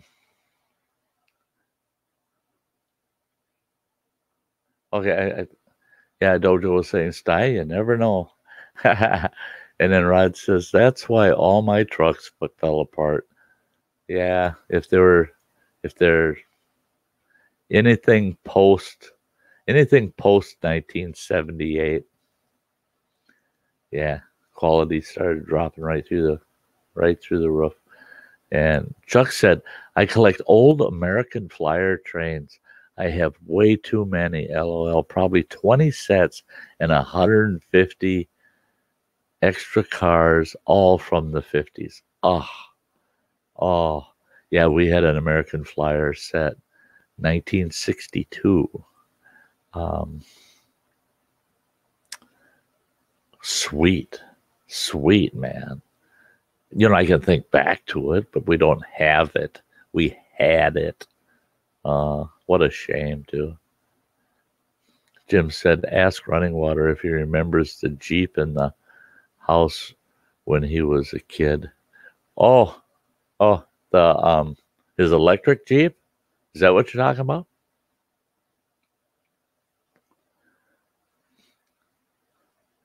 Todd says, I buy old Tonka toys at the auction and I always make a few bucks. People can't get enough of the old ones. No kidding. I keep my eyes peeled when I'm out hiking and I come across old homesteads, especially if they're homesteads that were still functional. They were farmsteads that were still functional in the 40s, 50s, and 60s. I keep my eyes peeled for some of them old Tonka trucks because I've seen a couple and I actually sold them to a gal that she would restore them the best possible without damaging basically the patina of them. And then she'd resale them. And I got a good price on each of them from her. So I was tickled pink, but I only found a couple. I was amazed at how solid they still were, and they were buried. They were in the soil, just a little bit of them sticking out. The one was a I'm trying to remember what the heck it was. I think that one was a fire truck. Oh no, it was a tanker truck. It had a tank on it, and it was red, and it had like a white emblem on the doors and on the tank. But all I saw of it was literally about half of the front tire sticking out of the dirt. And I dug around that and I pulled it out of there, shook the dirt out of it. I was amazed. Damn thing was still solid, the whole thing. And I think she got, it was rough. I mean, it had been buried in the ground for 40 years. But I think she got like $350 for it. 350 is what I think she got for it. It was an old bugger. And she had given me $100 for it. I was thrilled. $100. So I keep my eyes peeled for that. Oh yeah, it was that the electric Jeep. Jim, he drove that thing around with it because we had the farm, remember? And that went all the way through you could go through the kitchen into the dining room and into the big living room, and then back through the kitchen and around the dining room and back in the living room. And it had those big oak frame doorways. That little shit driving that thing around that house, inside that house. And then when we moved back to my mother's place, had it with him, and the battery pack went to crap on it. And I just disconnected the electric drive motor on it, and it freewheeled so nice. He'd haul that thing. That little kid would push that thing all the way up to the top of the hill in the front yard, jump in it, and ride that thing down that damn hill. We were laughing so hard. Yeah, he loved that Jeep. He loved that Jeep, Jim.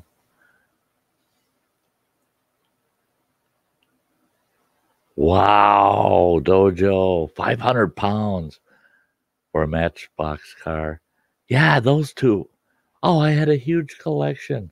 I think I had 4 or 5 of those collector boxes, and each one held 20 cars on each side. Okay. And they were all cars from the earliest Matchbox issues. Yeah, my pop, every birthday, Christmas, I'd get a dozen of those Matchbox cars. I don't even remember when I started getting them. I can't. It's that far back, and I see now. I see people saying, "Oh, if you had this car, it's worth $300. Or if you had this car, it's worth $1,500 because it was such a limited series." And I'm going, I had that one. I had that one. Oh God, I had that one. Get this, I had the first, literally the first issue for the first season, G.I. Joe, and every accessory that was available for him.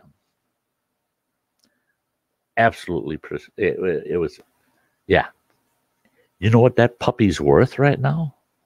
Oh my God. Oh my God. That poor G.I. Joe. Yeah, I did surgery on him about 4 or 5 times, and he wasn't making it. Right to the point where he was getting full VA benefits because he was totally disabled. I'm sorry. I'm sorry I'm going there. But by the time he finally met his end, I believe he only had one arm left. No legs. And like I said, he had been through some major surgeries.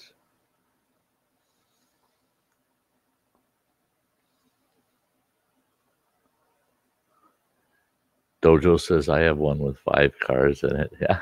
Hey, that's 5 more than I've got. Oh. When I was at the Dollar Tree, it's hard to believe. Dollar Tree will get these weird sellout lots. And we would get cases, just cases full of out of circulation Matchbox, where they put them out and they're out there for X amount of time, and then they decide we're not going to manufacture those anymore. So they tell their retailers, send them all back to us. We're taking them out of circulation, and then they sell them to like Dollar Trees and tell them sell them for $1 a piece, just to get rid of them. We'll take any losses. We would put them puppies up on the, put a whole pack, just packed full of them things. 3 days later, there wasn't a single Hot Wheel car in that place.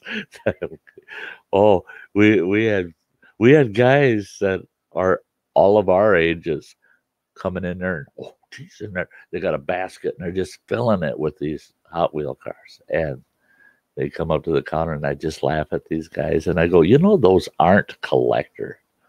They said, oh yeah, someday, you just wait, see. I said, no, these are so, they're making 600,000 of each of them. They're not collectors. Oh, you wait. I said, okay. As long as you're paying $1 a piece for them, I don't care.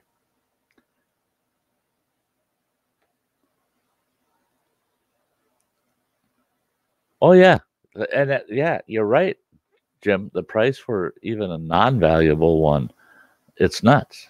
Yeah. Chuck says cheap little metal cars and trucks, Tootsies, sell for like $50 to $75 each at the train shows. Yeah, isn't that nuts? Yeah, I had a buddy that, yeah, he sounds like you know, he he's one of he's a train nut, and he's got every scale. He's got every scale of train set, and in his basement, which is huge, his basement's about 4,200 square feet. It's huge, but the whole damn thing. You get down to the bottom of his basement steps, okay, and you can see the doorway, but it looks like it keeps going down, but it really doesn't. It only goes down to about 4 feet, and you're walking into the ass end of a mountain, is what you're doing. And when you're going through there, there's just a small little light in there, so you can see to keep going. But you can see all this glow underneath everything. And as you're walking through there, you can see all these train tracks coming through it.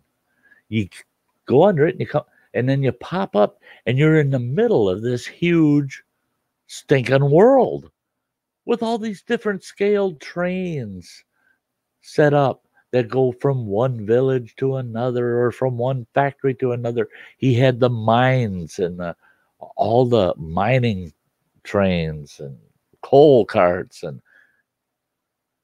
all of it. It's just insane. And I went in there and I was just in awe. I just couldn't believe what he had, and the scale of everything was beautiful. And he'd pick up a stinking train car and he'd go, "See that? Ain't that a sweet train car?" I go, "I don't know. Yeah, it looks cool." And he goes, "Oh no, you don't get it. That's a sweet train car. I just paid $385 for that." What? I just, whoa. Some of the engines he was showing me that he paid $600-700 for. I just, but it was beautiful. It was just absolutely beautiful. Rod says, diabetes took his legs. Yeah, Rod, you're terrible.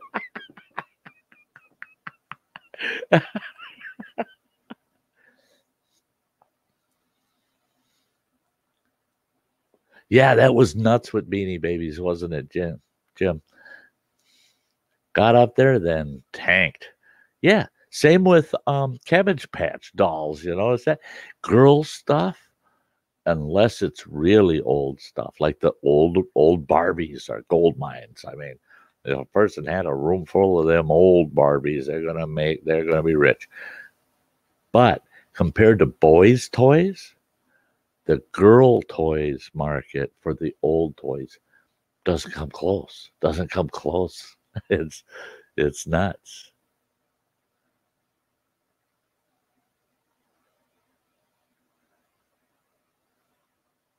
Oh, really, Dojo? Original print of the Spitfire. It was printed in the 60s. Wow.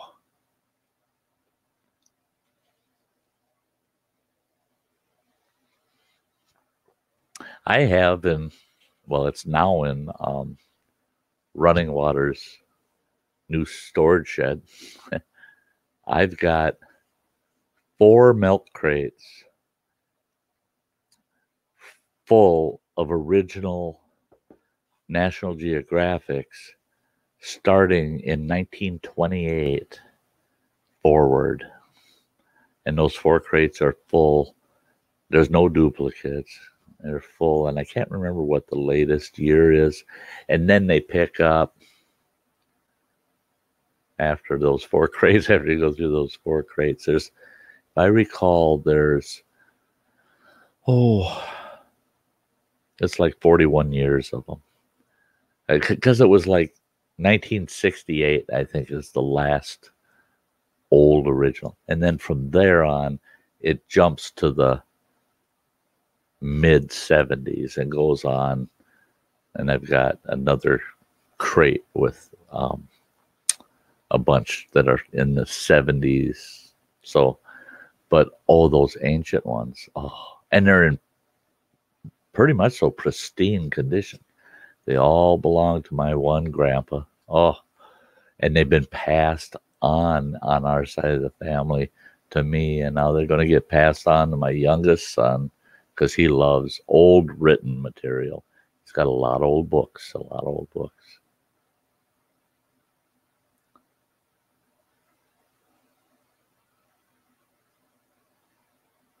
Yeah, those cheap little army men.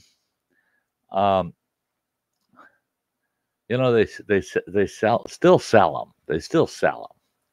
But yes, I'm telling you, and I actually had a guy that he collects the old originals and the little plastic tanks and trucks and stuff that you get in those kits. The big bag with all the army men and it's got a Jeep in it, you know, kind of thing. He collects all that stuff. And he showed me the difference between a modern one and those originals that I had growing up. Oh God, I burned a lot of them. I blew a bunch up. I mean, it's terrible. He showed me. He handed me two of them. He says, "Now check them out." Instantly, I'm going, "What? WTF?" I'll tell you what. The new ones, junk, junk, junk. The ones we played with as kids, the detail in them and the quality of the plastic compared to what they got today, they look like when you see just today's, you go, oh, I remember the little green army man. Not when you compare the two of them. The green is different. They do not have that rich of an OD green like the old original ones. I tell you what, that yeah, I'd love to have a full set of the original ones. Oh, Dojo said that his dad gave him his. Oh, wow, wow, wow. Hang on to them. Rod says, bedtime for me. You all have a good one. See you Thursday. Yes, you will this week. You will see me Thursday. Great, Rod. You have a good night. Chuck says, last Train Collectors Club show I went to had a 1950 something Lionel girls set, pink engine and pastel cars, still in the factory sealed box. Pretty rare set to find in good shape. $30,000. I believe it. I believe it. We had a Lionel set. Yeah, we had a Lionel set too. I rolled up some toilet paper, stuck it down the smokestack. You know, you used to be able to put the tablets down the smokestack and it would give you the look of a steam engine, you know. I rolled some toilet paper up and stuck it down there. I used a toothpick to shove it down in there. I didn't realize it would heat those tablets up and then it would blow that dust off of them out, you know. When that son of a bitch, oops, when that thing started firing on that toilet paper, and I'm running that train around that big oval track, yelling, "Mom, mom, mom!" Yeah, shit. Well, maybe that's why they put a warning label on several years later. Don't stick anything down that pipe except those tablets. They always say warning labels come from some moron that went and did something stupid.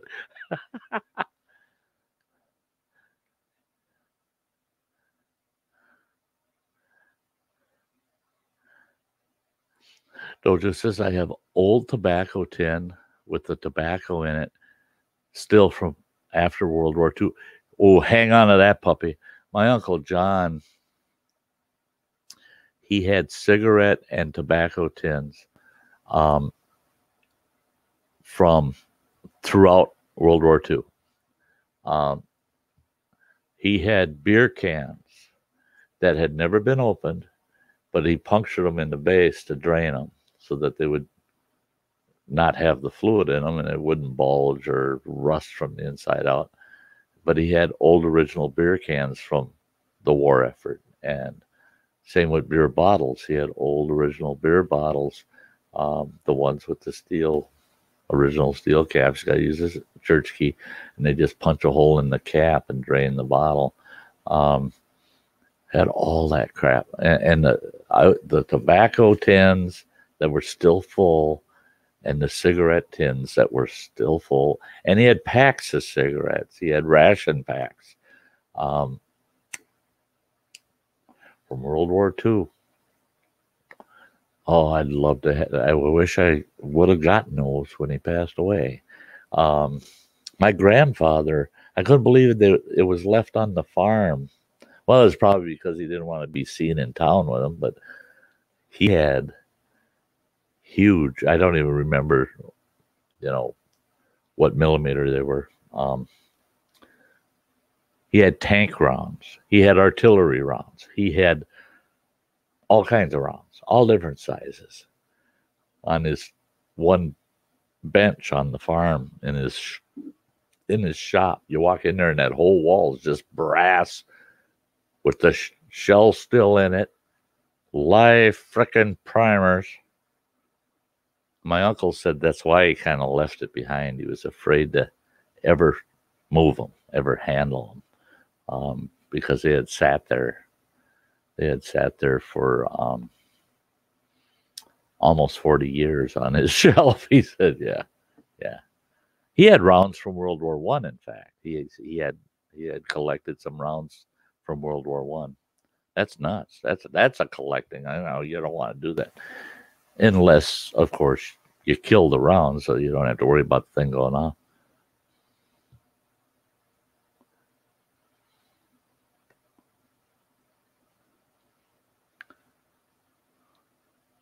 Oh yeah, if you had that train set, that would be your pension.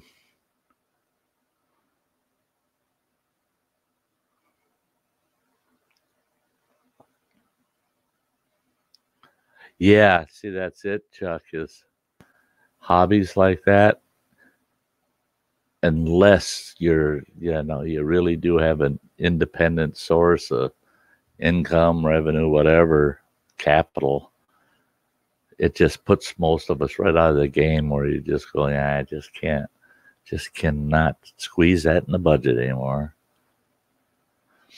And that's when you watch for that individual that just does not know what they have, and they're offering a absolute winner price that you can swing.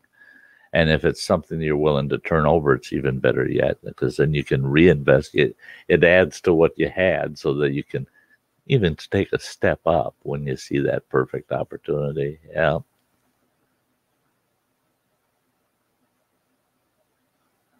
Yeah, Dojo. Yeah, it would have gone boom. I guess what they did with it was they actually did dig a deep pit on the farm, on their original farm. The new owners, they dug a deep pit, and they carefully put all of that munitions in that pit. And then they blew it all up with dynamite. They dynamited that pit. I heard that they put over 12 feet of soil on top of it before they discharged the dynamite. And they said the pit was about 3 times the size of the pit they had dug when it was done. So yeah, they got rid of it because it was too tricky to go and try to disarm anymore. It was too old. I mean, in some cases, just a tiny tap on the primer could set the son of a bitch off. So yeah, they weren't. Static electricity itself could trigger them. Once you get air to it and get some static electricity to it, boom. So yeah, they did the right thing, but I would have loved to have had some of them cartridges. They were huge.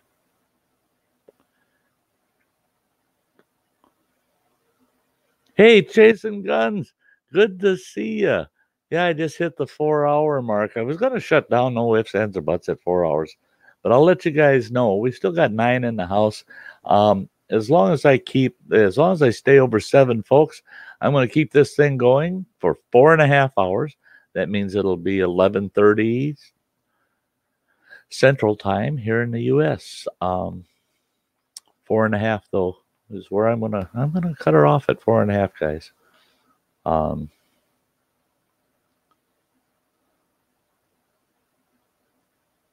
Oh yeah, yeah, yeah, yeah, yeah.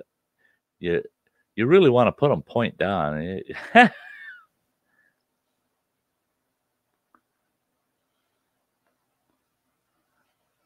Truck, boats, campers, quads, trains, guns.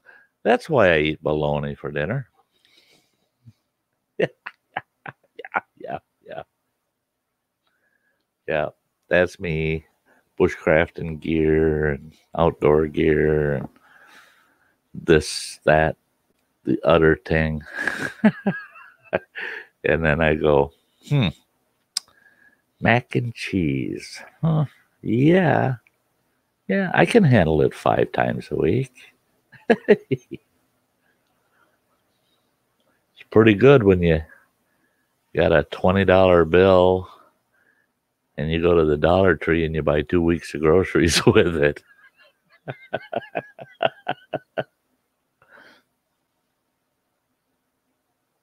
That crazy Andy, that crab noodles that he sent me.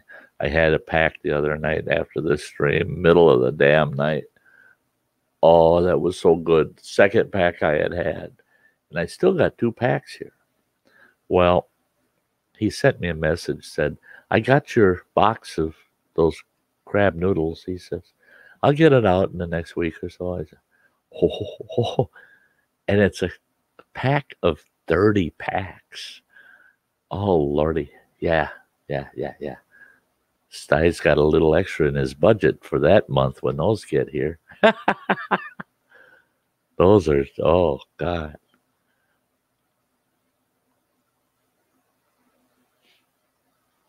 No, Freeman James, we can't see you at all. Oh, and we don't hear you if you talk, because all that happens in YouTube when you're in a stream is the guests, the audience is limited to leaving typed comments.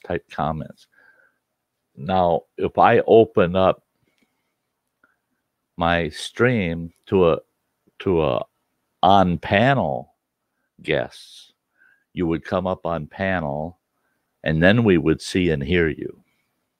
That's how that works. Yeah. Yep. So if you're sticking your tongue out at us or you're sitting there in your BVDs, if you're and if you're farting and you're got a really good microphone, we don't know none of it. And James says, save one for me, noodles. Oh, they were just awesome. The first time he sent me, the first 4 packs he sent me, I got them and I looked at them and he tried to describe them. And I looked at them and I go, ramen noodles. They're just ramen noodles, but they're crab flavored. I never tried those. That would be interesting.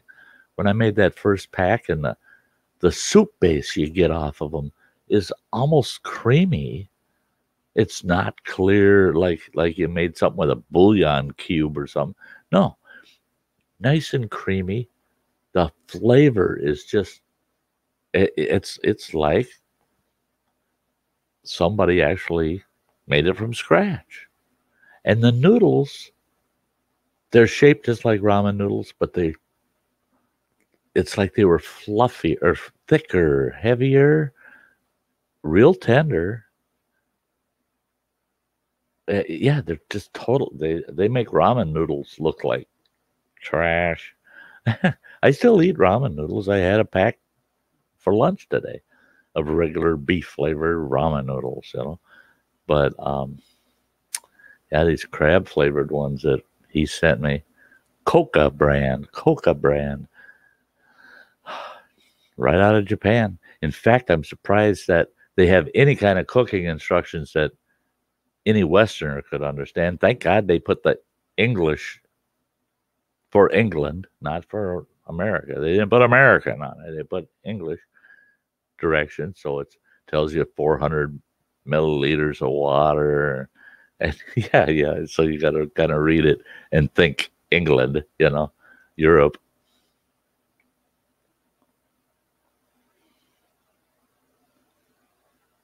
Hey, yeah, plan on it, Jim, because what'll happen Thursday, if you're willing to come up on a panel, I'll pull you up.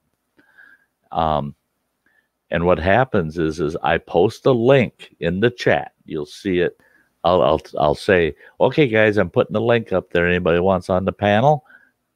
Click the link. You'll click that link, and that's a nice thing with StreamYard. It takes you through a couple of simple steps, a couple of very simple steps. One thing it's going to ask you is, what do you want for a name to show? This name you're seeing over here, where it says Sty North in green. It'll ask you what name you want to use. Just make sure it's PG. And I don't mean pregnant. Yeah, I don't want any rude names.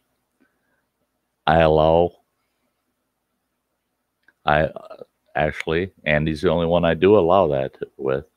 He likes to go by the name Isaac Hunt. Okay, Isaac, yeah, I'll let you get away with it. But yeah, once you get that link, you type in what name you want to use, and then it'll ask you if you want to enter the broadcast. You say yeah. And what you do is you pop up in my backstage down below on my screen that nobody else can see. Is I have a backstage of everything that's going on in my stream. And I see people in my backstage. And then I click on them and add them to the show, add them to the panel. Works like $1 million. Works like $1 million. And the nice thing is my guests, all they need is a computer with a camera and a microphone. Oh, in fact, it'll ask you what microphone you want to use.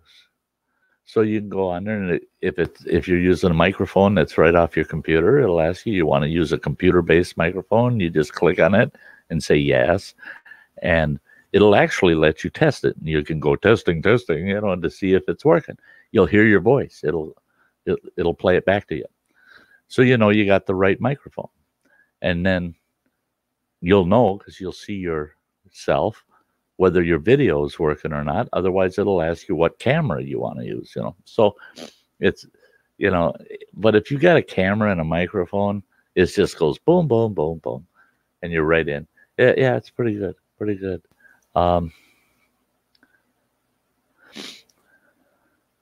Yeah. I'd be more than glad to pull you up, Jim.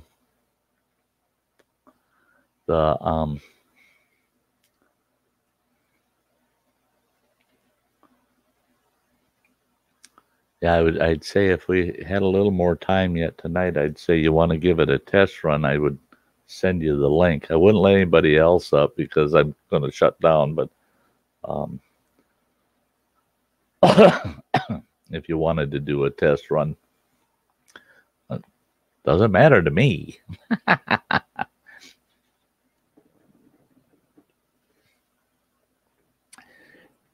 But this way, if you want, you got till Thursday to get yourself.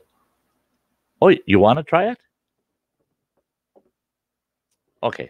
Okay, guys, this is going to be this invite I'm throwing up is just for Freeman James, because he's never done this before and he wants to be on Thursday night, and we're going to help him out and show him how to do this. Okay, what I'm going to do is I'm going to pop this link up in the chat. And like I said, all you have to do is click on that link.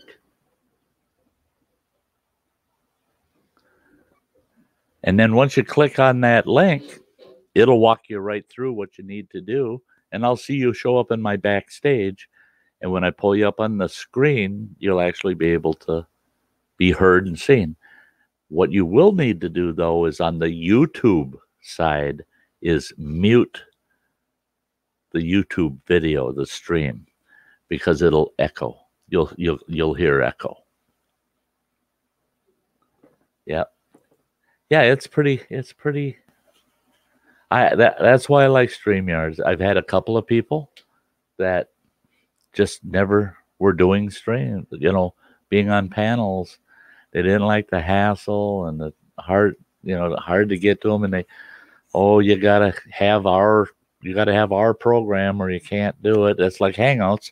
If you do not have the Hangouts app, you cannot use Hangouts. And it's inconvenient and it's troublesome. Not with StreamYard. It's just, yeah. Once you've done it a couple of times, yeah, it's just boom, boom, and you're right there. Yeah. I like it. Now, some folks have been having trouble with Zoom. And it's all like the biggest problem they have is if there's an issue and you got to call Zoom for any tech support, it's one of those where for English, press 1. And what do you get? Someone that can't speak English. People are just going, oh, this ain't working, man. Spent hours trying to talk to them, and they keep putting people on there that can't speak English well enough that you can understand them. And I said, yeah, that's what, press 1 if you can't speak English. So yeah. So Freeman James he's set up if he's hopefully he's trying to make an attempt to come up. Like I said, you just click on that link that I put up in the chat and it'll pop you up. It'll walk you through and pop you up on the backstage. And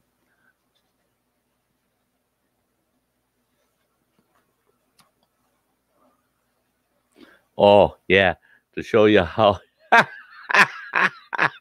Okay, I'll allow that name. Well, Freeman James is trying to figure it out. You like that?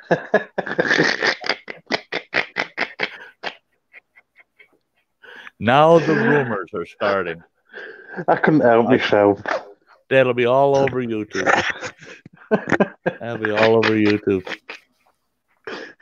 I thought I've got to change my name to something.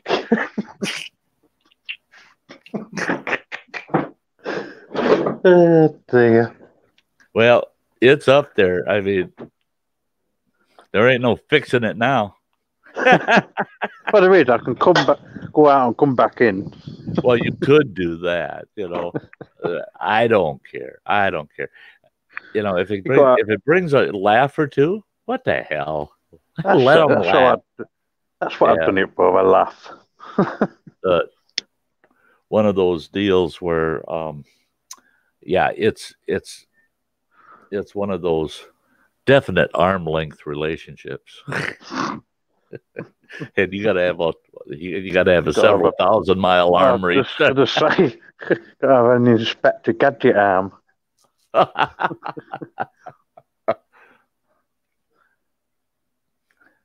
Yeah, any luck there, James? Let me know if you're having any issues. I can probably walk you through them. I've got a weight patch.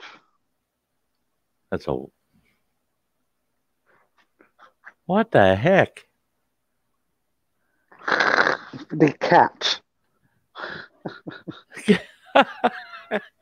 That looks like my son's cat.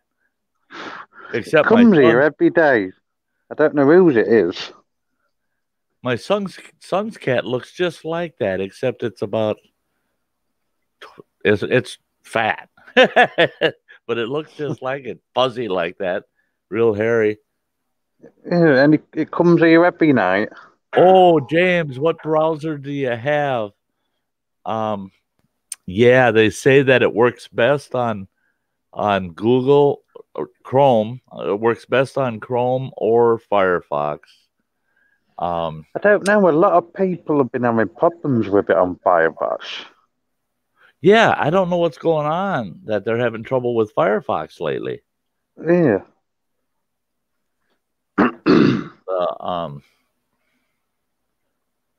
I'm only staying on for a few because it's not far. Not long to go home now. So you're done for the day? For the night? Well, yeah, basically.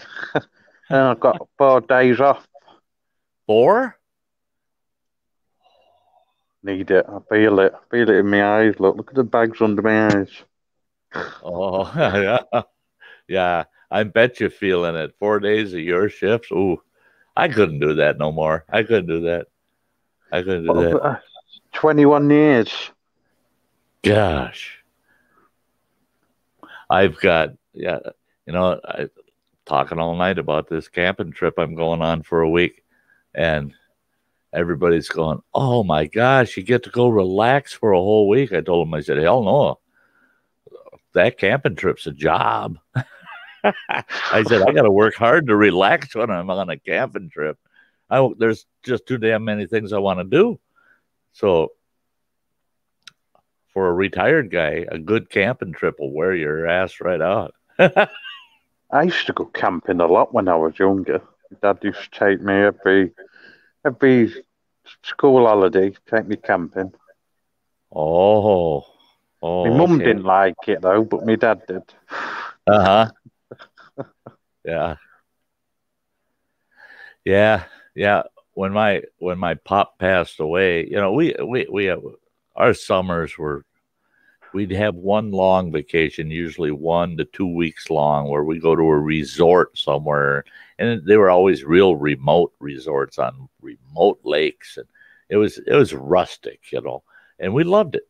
But throughout the whole summer, he always squeezed in days. Let's take a trip up north and let's go out and camp and let's do this and that all the time. And when he passed away, well, he was the only one that would do that with us. He's the one that encouraged it. And I thought, I ain't giving that shit up. We stopped doing it when, I think I told you, when my dad's garage got broken into and all the fishing gear went. Yes. Because they took all the camping stuff as well.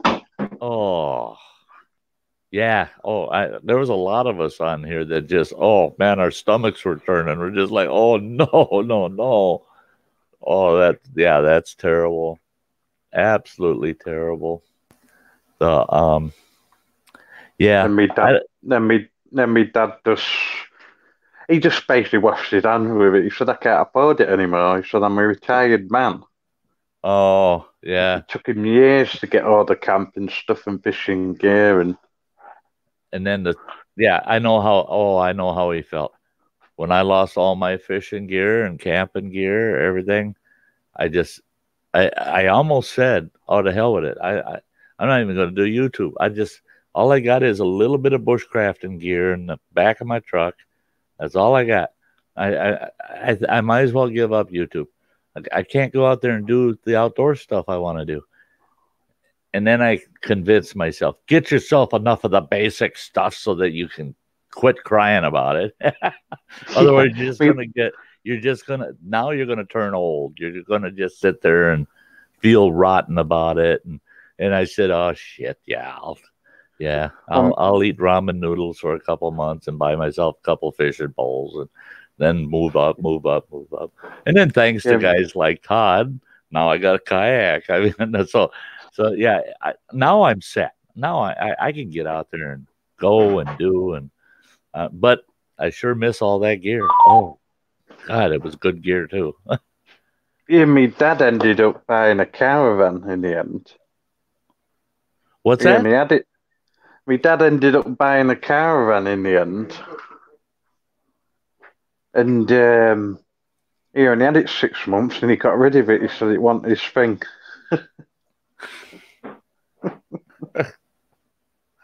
Oh, hey, here we go, Dojo. You ready for this? Type in there, Lordy, I'm backstage. You're not backstage anymore. Hi, Rick. We're looking right at you, and we can hear you. And Laura's laughing. She's going, look at that. Look at that guy's ugly mugs up there on.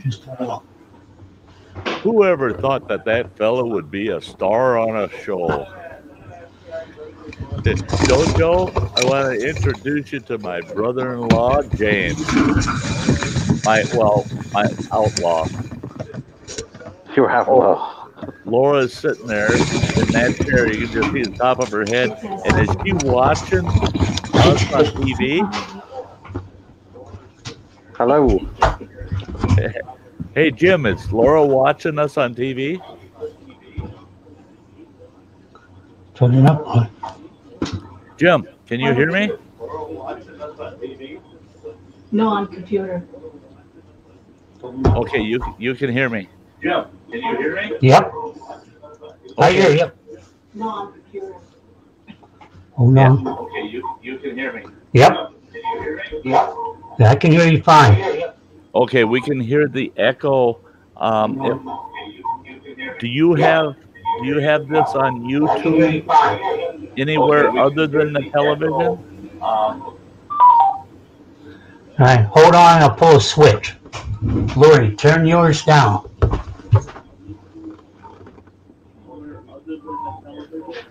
You got it turned off or muted? Okay. Is this any better? Yes. Perfect.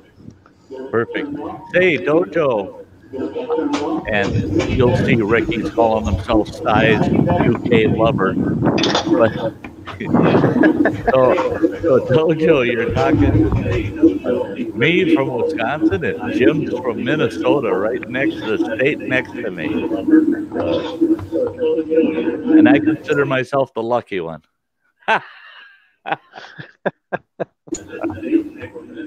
So I can only just stare you. So, Jim, did you ever think that you'd be doing something like this?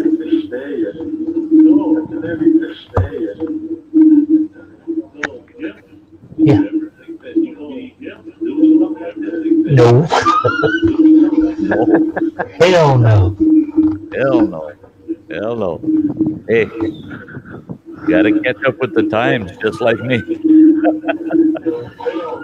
Time has caught up with me. Yeah, I know what you're saying. I know how you feel. There's several of us in this YouTube world that feel that way, Jim.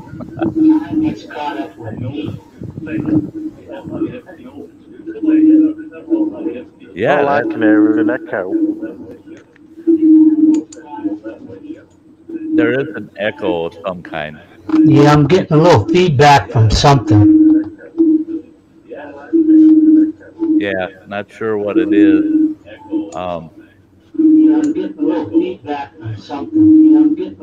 Yeah, see, now we're hearing the echo again.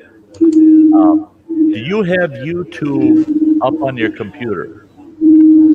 Foxfire. No.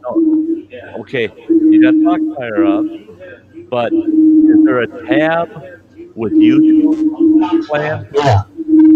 Okay, you go to that YouTube and mute it, and then come back to Firefox, the StreamYard, and that echo will go right away.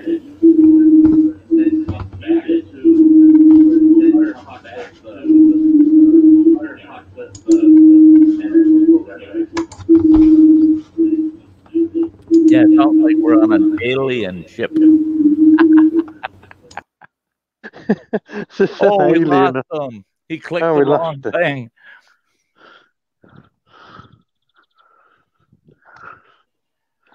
Oops, you clicked the wrong button there, James. That's what.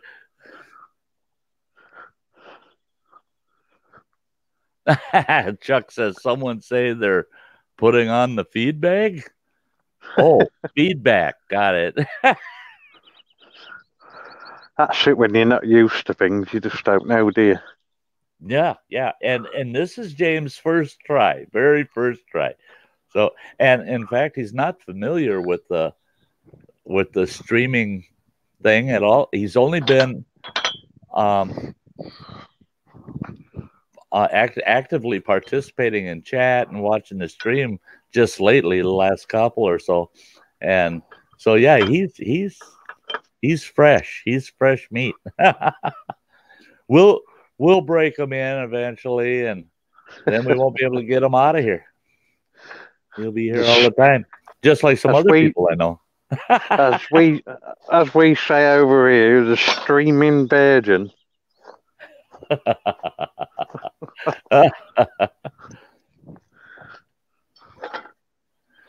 Yeah, quite interesting. Quite interesting. I don't know if I'll get James back tonight yet or not, but I'm going to let it go for a few more minutes, see if he's still around. Are you walking your rounds or on your way home? I just put my teeth back in. Just opening the gates. Oh, yeah, that old put the teeth back in. Yeah. That's what I just. I am so. I consider myself so damn privileged that I got the best damn teeth. They cost a lot of money. It cost $3,800 for me to get all my teeth done and get the right plates just perfect. I don't have to glue them in. Nothing. It's like my daddy. He lost all his teeth when he was 18. He got that pyorrhea in his gum disease. Oh yes.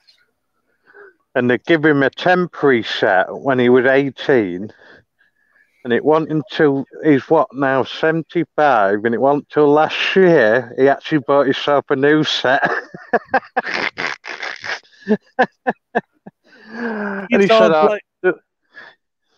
He sounds like my granddad. My granddad, I'd never seen that boy with his teeth in his mouth until he died. They actually had his lips partially cracked open. You could see his teeth in the casket. And I think he probably told them that's what he wanted. I'm not going to wear them if they can't see them. But I can remember as a kid, I'd go down and visit him all the time at his cottage. And he always had them damn teeth in the kitchen sitting up on the shelf. And I tell him, why don't you ever wear those? He says, I wore them for 1 week. He says, and then I quit wearing them. I don't like the dang things. And I'd look at them things, and he'd go, he says, if I ever do decide to wear them, he says, I know they won't wear out because they're still brand new. Well, when did you get them, Grandpa? Oh, let's see. That was about 46 years ago. What the hell? You've had teeth for 46 years and you only wore them for a week? Holy God. Me dad only wears his when he goes out for a meal. Uh-huh. Yeah. My granddad would show off. He'd take a whole walnut, still in the shell, pop that walnut in his mouth, and with his gums crack it. And then take the nut out, and he'd chew them damn nuts with his gums. I don't know. Ooh. My dad said it gotten to the point where his gums were actually so thin that it's almost just his jawbone. Yep. Yeah, I lost you there, Dojo. This is a lose, folks, night tonight.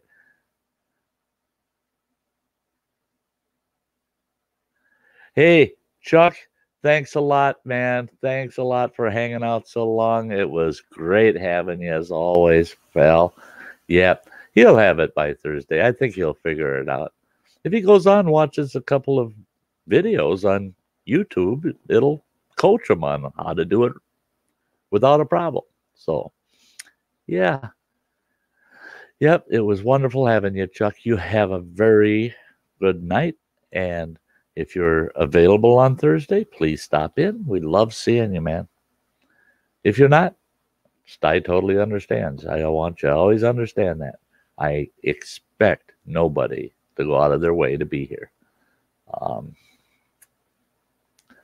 Live your life to the fullest And sometimes that means you just can't be at the Sty Shack. So never feel guilty. So, Dojo, you got cut off. Okay, I was going to say, you want to throw something in the chat so I know that you're okay? Hey, Dojo, I'm not going to bring anybody back up. James, thanks a lot. We had you up there for a little bit, a couple minutes or so. It'll be better next time we try. You'll figure it out. You'll figure it out. It's once you get it figured out, it always goes good. It does. Once you got it figured out. Oh, you're in back. You're not showing up in my backstage, Jim.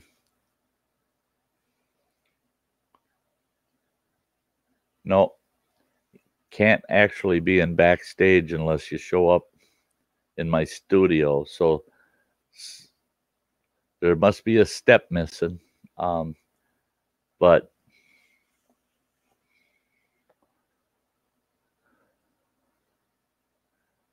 if you're still trying, James, I'll stick around a few minutes if you want to still try. It's up to you. Totally up to you.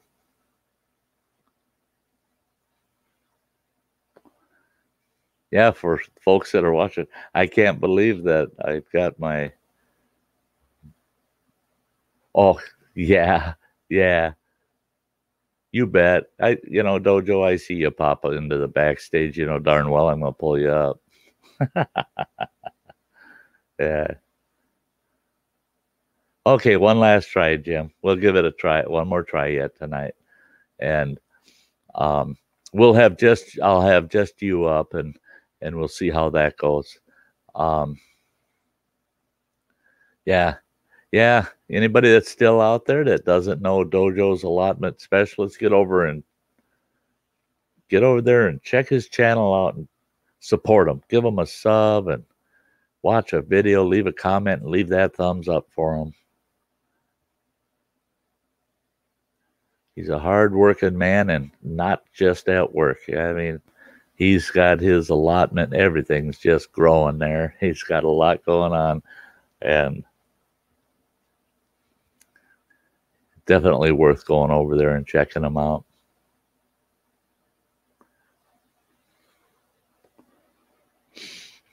Yeah, I got a lot of folks asking me, direct messaging me and saying, well, Sty, aren't you going to try to do a stream while you're in camp for a week? And people don't realize where this camp is. I mean, there's not a cell tower for miles and miles of there.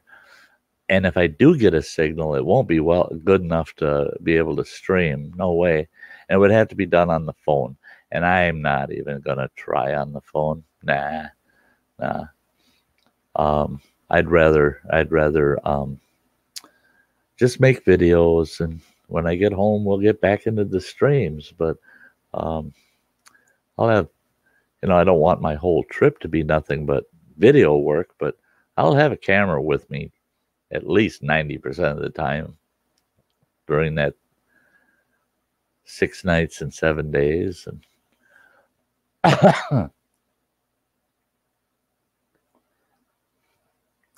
yeah.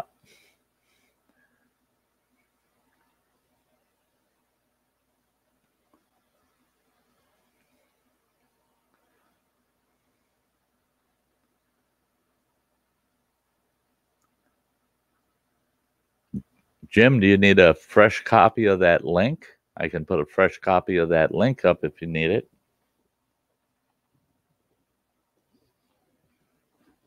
It is so nice that now I found my wireless keyboard. I got so many cables in my studio here. I get tangled up in them dang things all the time. And so finally, I got a wireless mouse, and then I knew I had a wireless keyboard here. I just didn't know where. And I finally found it, and I said, yes, now we're in good shape. Yeah, we are. Sty can put that keyboard wherever he wants, and I'm not tripping. I'm not getting tangled up, and it's not trying to kill me.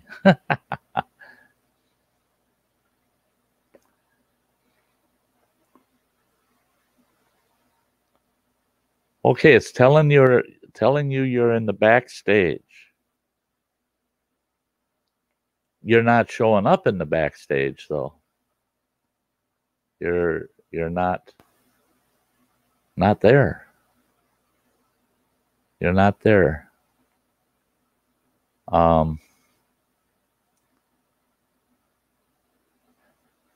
Yeah.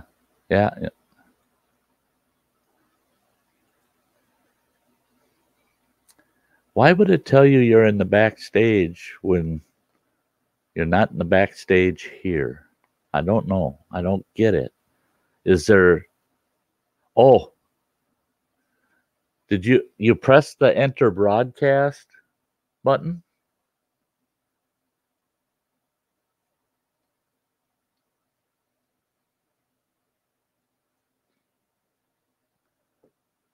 Because if you press the enter broadcast button, then you're truly part of the broadcast.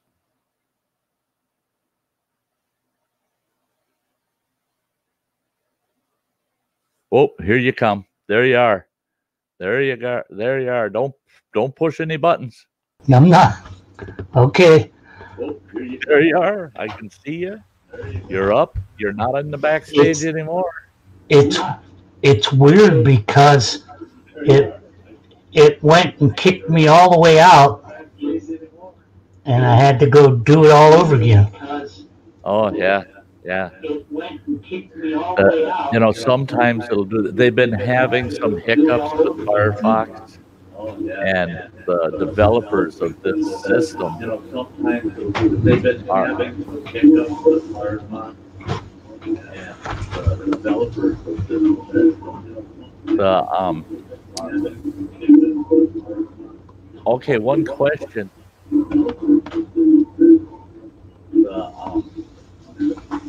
One question, Jim. Are you getting any feedback right now? Yep. Okay. What microphone are you using? It's Are you getting any feedback right now? Yep. Okay. What microphone are you using? I'm using the one that's part of the video.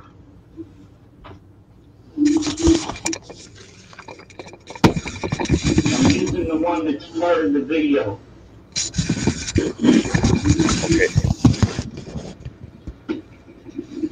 Okay, so the microphone is okay, but the actual physical microphone is it the one that's in the computer, or is it one you've plugged into the computer?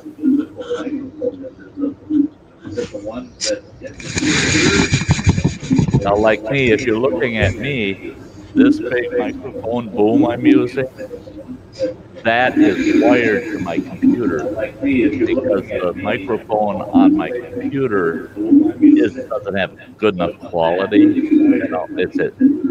It's good enough, but as a host, you want actual better audio.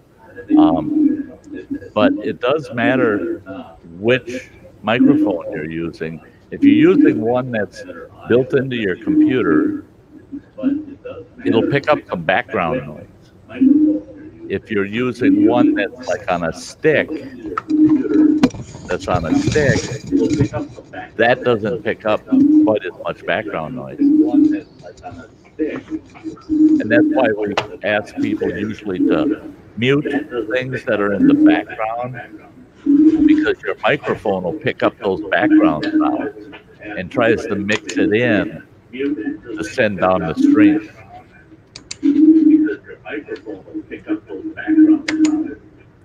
I had one fella on one night that he had his wife and another gal. Rory, turn your speakers up. Up? Yeah. Another gal. Rory, turn your speakers up. Yeah.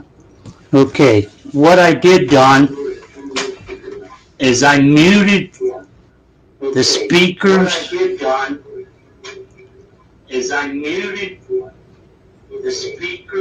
On my computer where the camera is, and unmuted Lori's computer speakers. Okay, and we're getting computer speakers. See, we're getting that echo from Lori's speakers. See, we're getting that echo from Lori's speakers.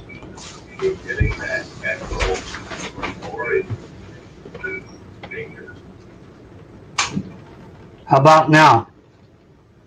No echo. How about now? Perfect. How about now? No echo. How about now? Oh, we're still getting an echo. That's all it was. Okay. Okay. That's all it was. Okay. Now, on your computer, can you show me the screen again? Now, on your computer, can you show me the screen again? Now.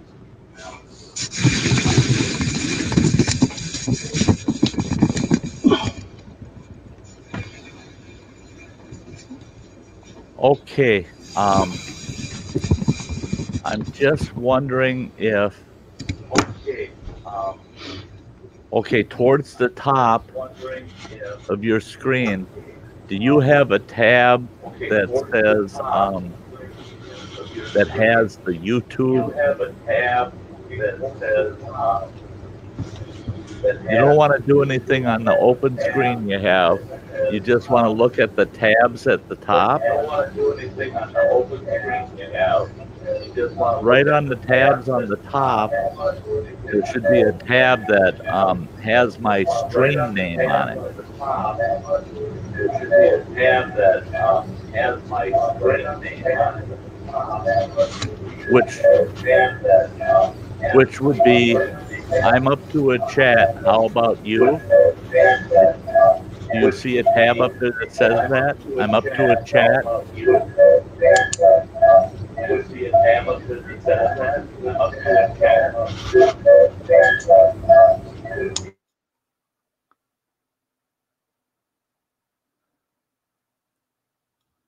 Well, you got disconnected again.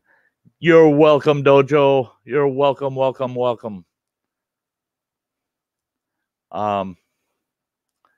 Yeah, I don't know what you clicked there, Jim, but you disconnected again. See, the thing is, when you're watching my stream, the screen you're watching my stream on from YouTube, that stays in the background when you come up. Let's see. When you okay, you're still there, but not your camera. You have to go. You have to go and turn your camera back on in Right. StreamYard. So I got something. In StreamYard, if you go to your picture, there'll be up a. It's either down at the very bottom or up at the very top. You're going to see. You're going to see some icons. I'm going to do this. This might help. Okay, that's just you up there now. Okay, now on that screen towards the bottom or else at the very top, you'll see some icons for selection, and there you go. You picked up your camera now. Okay, and I'm looking at your screen. Now that tab, that screen you got right now, you don't want to do anything in there. But up there where it's, okay, that tab is white. And then you've got 1, 2, 3 blue tabs open up there at the very top. One of those tabs should say, I'm up to a chat. And it's YouTube. Looks like it's that one straight up to right there. Click on that. Just give it a click with the mouse. Left click. Okay, there. Now that looks like YouTube right there. Now what you do is you down on the picture. Don't do anything there. Don't do anything there. Yeah, you don't want to do anything there. Just go click down somewhere in the page somewhere to get rid of that. what you do is now hover over the picture. Just go right there. Now go down, and there's the speaker on the left-hand side. Way over on the left-hand side of that screen. There. Okay, 2 over from there. You're right there. Okay. Okay, you go to the speaker. And is that got a line through it? Okay, you want to move your mouse over two icons. Just move it to the right a couple of notches. Right there. Okay. Nope. Too far. Oh, yeah, you just want to make sure to mute that speaker.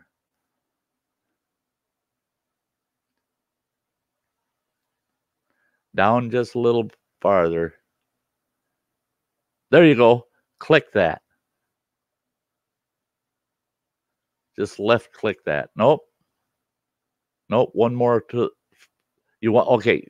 You want to make sure that's all the way to the left, that button. Okay. Now that should be off. Now what you do is go back up to the very top where the tabs were, way on the very top, and you want to click the first blue tab to the right of that white one. All the way just to the right. Yeah. Right there. Click that bugger.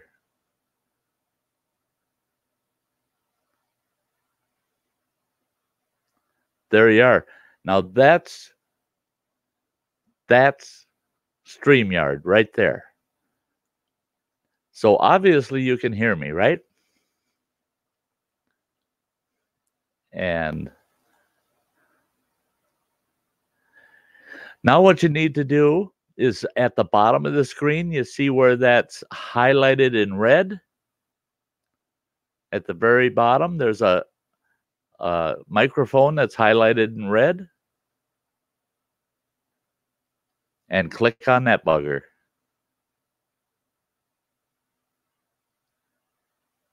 Yep, just give that a click.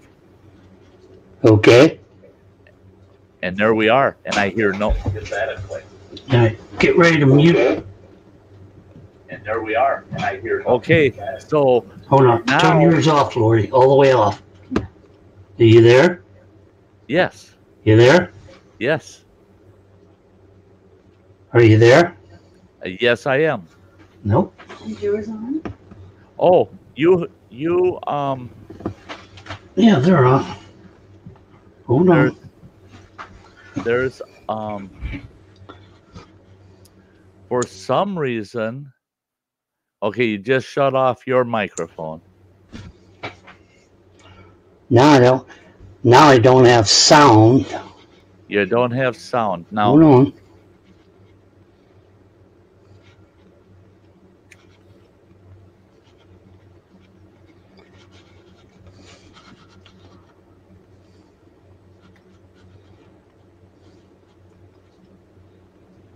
Yeah, and the speakers, oh, the speaker is on your computer, right? See, because I can hear you fine. Can you hear me? Yes. Can you hear me?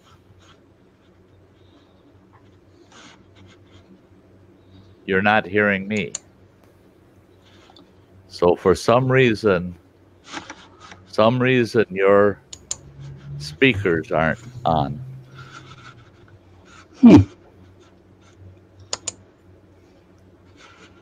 Lost it.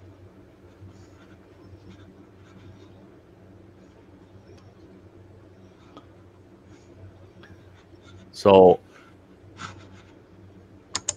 for some reason it's not. All right, turn yours on and I'll turn these back off.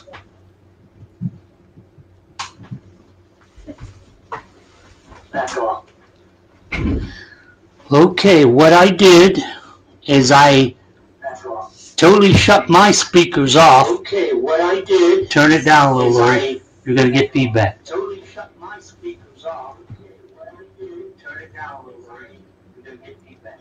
Yeah. Yeah. So if otherwise, even though the speaker's muted, Yeah, you have your microphone muted right now. Yeah, I can't hear you at all.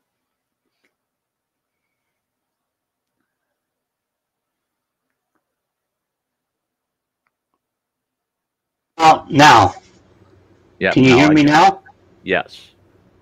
Yes. I can see when you turn your microphone on and off from this side. Okay, It I actually shows me. unmuted the speaker, but I have to use Lori's speakers To be able to hear. See, and the reason it turns into an echo is because Lori, okay, she's watching us on YouTube, right? On the TV. Yeah.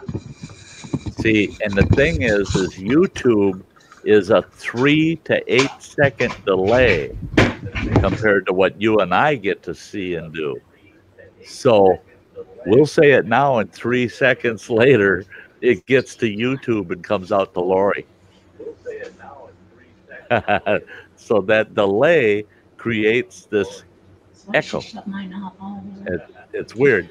Well, but if can I shut Lori's speakers?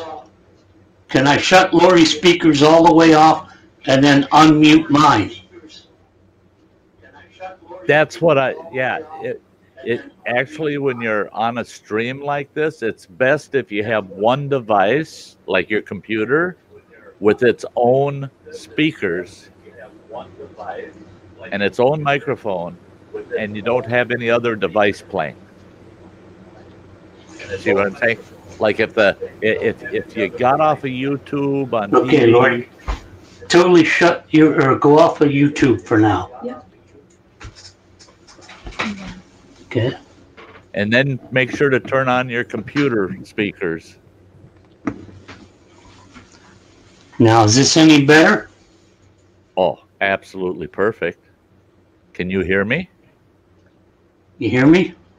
Yes, I hear you. Can you hear me?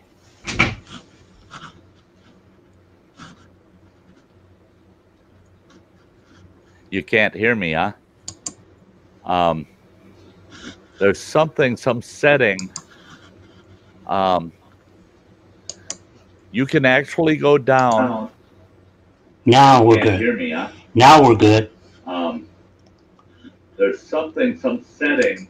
Okay. What you want to do is actually go down. Okay, I gotta check here, make sure mine. Yep. What you want to do is turn your speakers down as much as possible because they're close enough to your microphone that they're picking it up.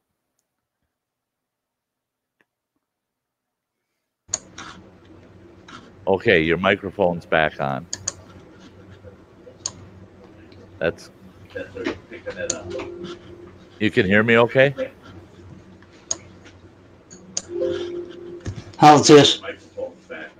I can hear you. I've got you now on my speakers and on my camera, but I gotta watch.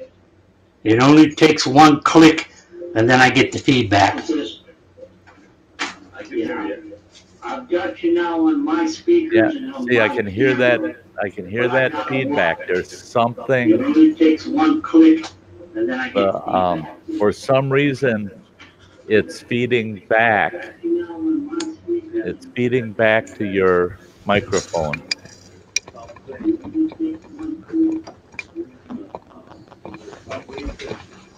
It's feeding back. It's feeding back to your microphone. Yeah, a lot of times a microphone will pick up any background sound and take it into the microphone. Can you hear me, Rick?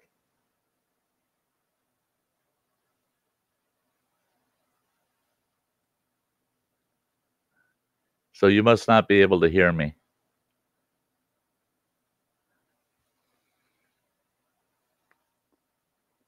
Yeah, I can hear you.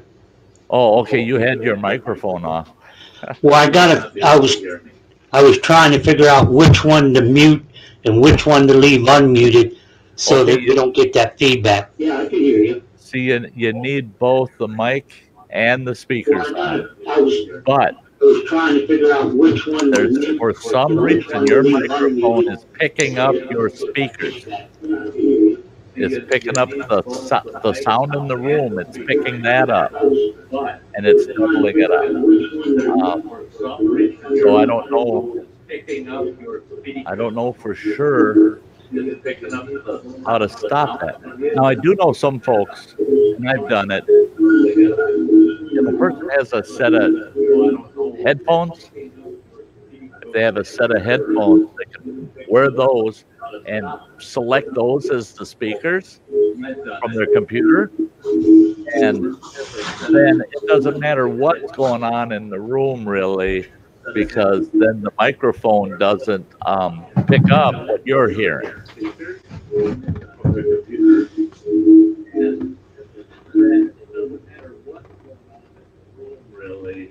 Because then the microphone doesn't pick up what you're hearing.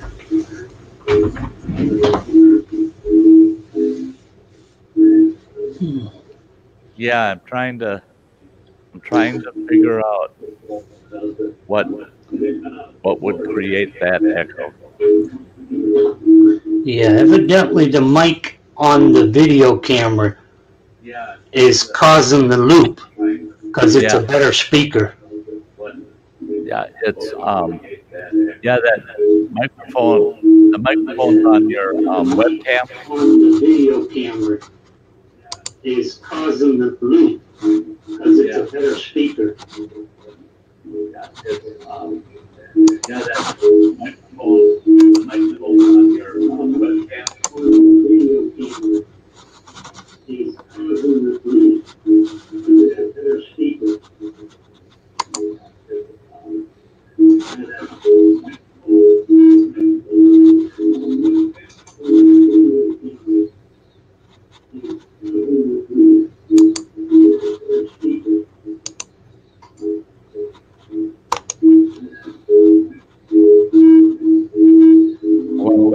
Folks out there. There's still 5 folks in the house. I want to let all you folks know. Thanks for tagging along. Well, we're trying to fix some technical things that are going on here.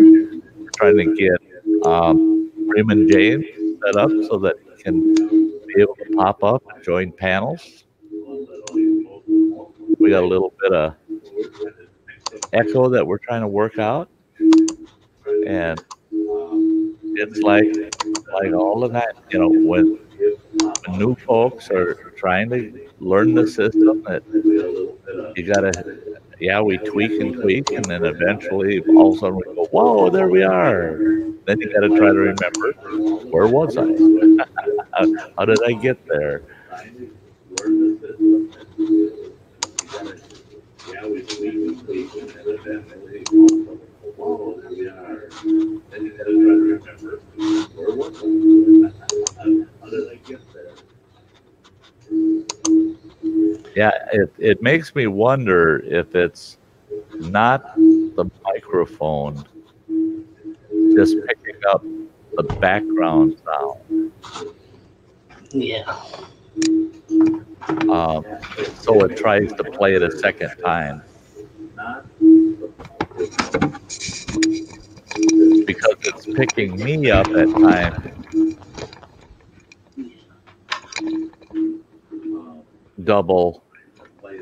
So it's getting that signal out of the speakers somewhere.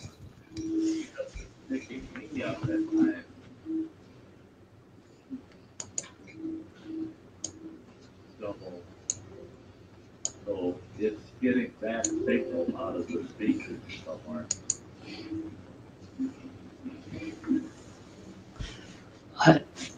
Sorry, forgot to close that.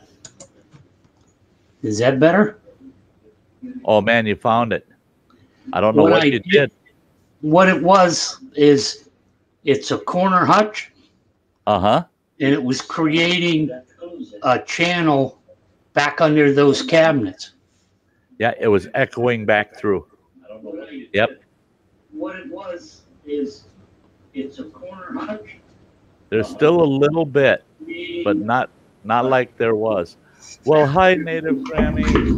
Hi. I'm trying to coach Freeman James into getting on panels and getting his system just right so that he was having a lot of echo problems. And we're getting close to getting it taken care of for him. And it's good to see you, girl. Yeah, I'm over 5 hours tonight. And the tail end of the stream really isn't much of nothing except Jim and I trying to tech this thing out and get it squared away for him. It's great to see you, girl. You must be up and heading to work, eh? The tail end of the stream really isn't much of nothing except Jim and I trying to tech this thing out and get it squared away for him. It's great to see you, girl. Yeah, there was a spot there, Jim, that we had no echo at all, and now once in a while there's a little bit.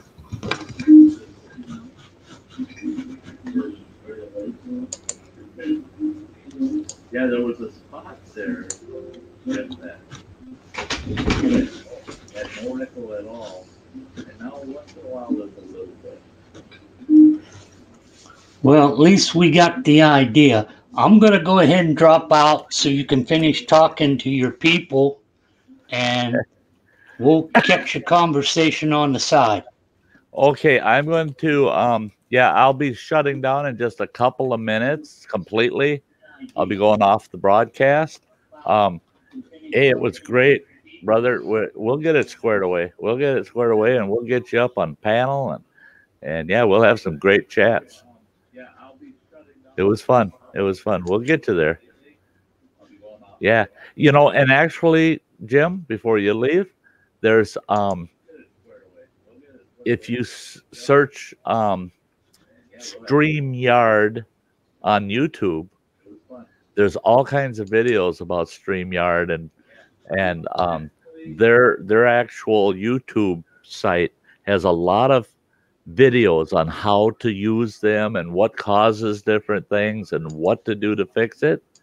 So the founders have a lot of information there on how to make it work for the users, for the guests. Because I'm only new to it too. I've only been using StreamYards for about 2 weeks. So yeah. So until next time, buddy, we'll definitely be watching for you. Definitely.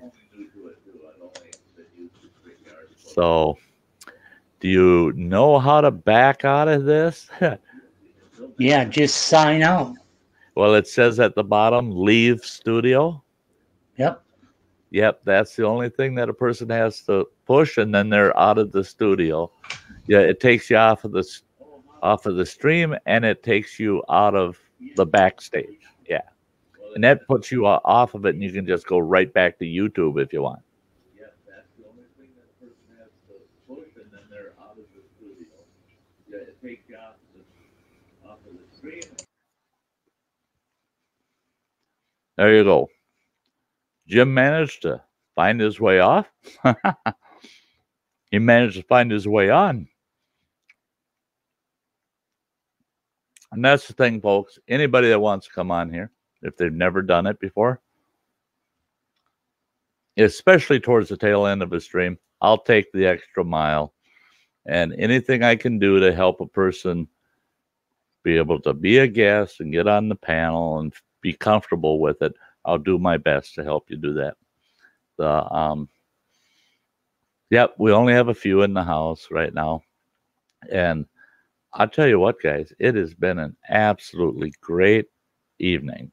Great evening. It's 12:10 a.m. right now in Styland.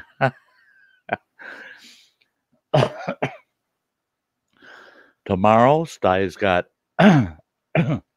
one project, and that's I'm heading over to Sty Shack 2, doing some organizational stuff inside the trailer, locking the thing up, and it'll be ready for the road. After I'm done with that, I'm hitting the road, and I'm going to go look at a boondock site that I will be camping in towards fall. Most of you folks have seen that site before. It's one of my old favorite campsites. It's not on a lake. It's got a little creek running through the area, but it's not a water-based camp, but it's a nice remote camp.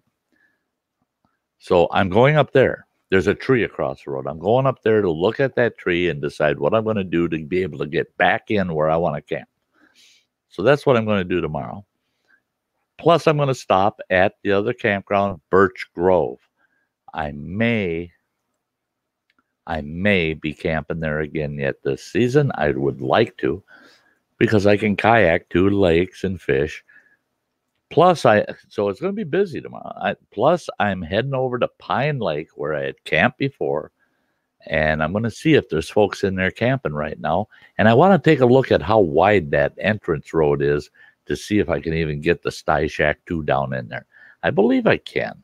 It'll be a little tricky. I got fenders on the trailer, so I don't want to tear my fenders off. But I'm thinking I can get it in there.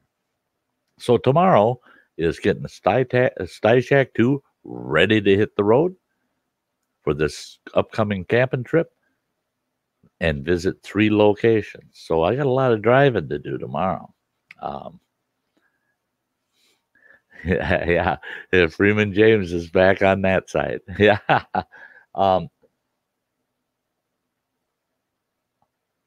So the only reason I'm eating a donut is to keep my sugars up a little, because I could tell they were getting low, and I take my diabetic meds, and that brings it down too. So I'm just jacking them up a little before I call it a night. But I'll tell you what, guys. I will tell you what. There's never a better time than spending my nights, my evenings with you guys on these streams. And again, I want to thank everybody, absolutely everybody, for tagging along. And we're going to be calling it a night. I'll do a closing screen, and until, well, actually the closing screen will be based on the next stream that's coming up. And that's going to be basically around the campfire. That's what's coming up. That'll be Thursday night. And I want you all to have a very good next couple of days till I see you again. Loved having you. Always feel free to come on over, and don't forget to share out and bring some friends with you. So good night, everybody, and I'll see you next time. You all have a good night or a good day. Bye-bye.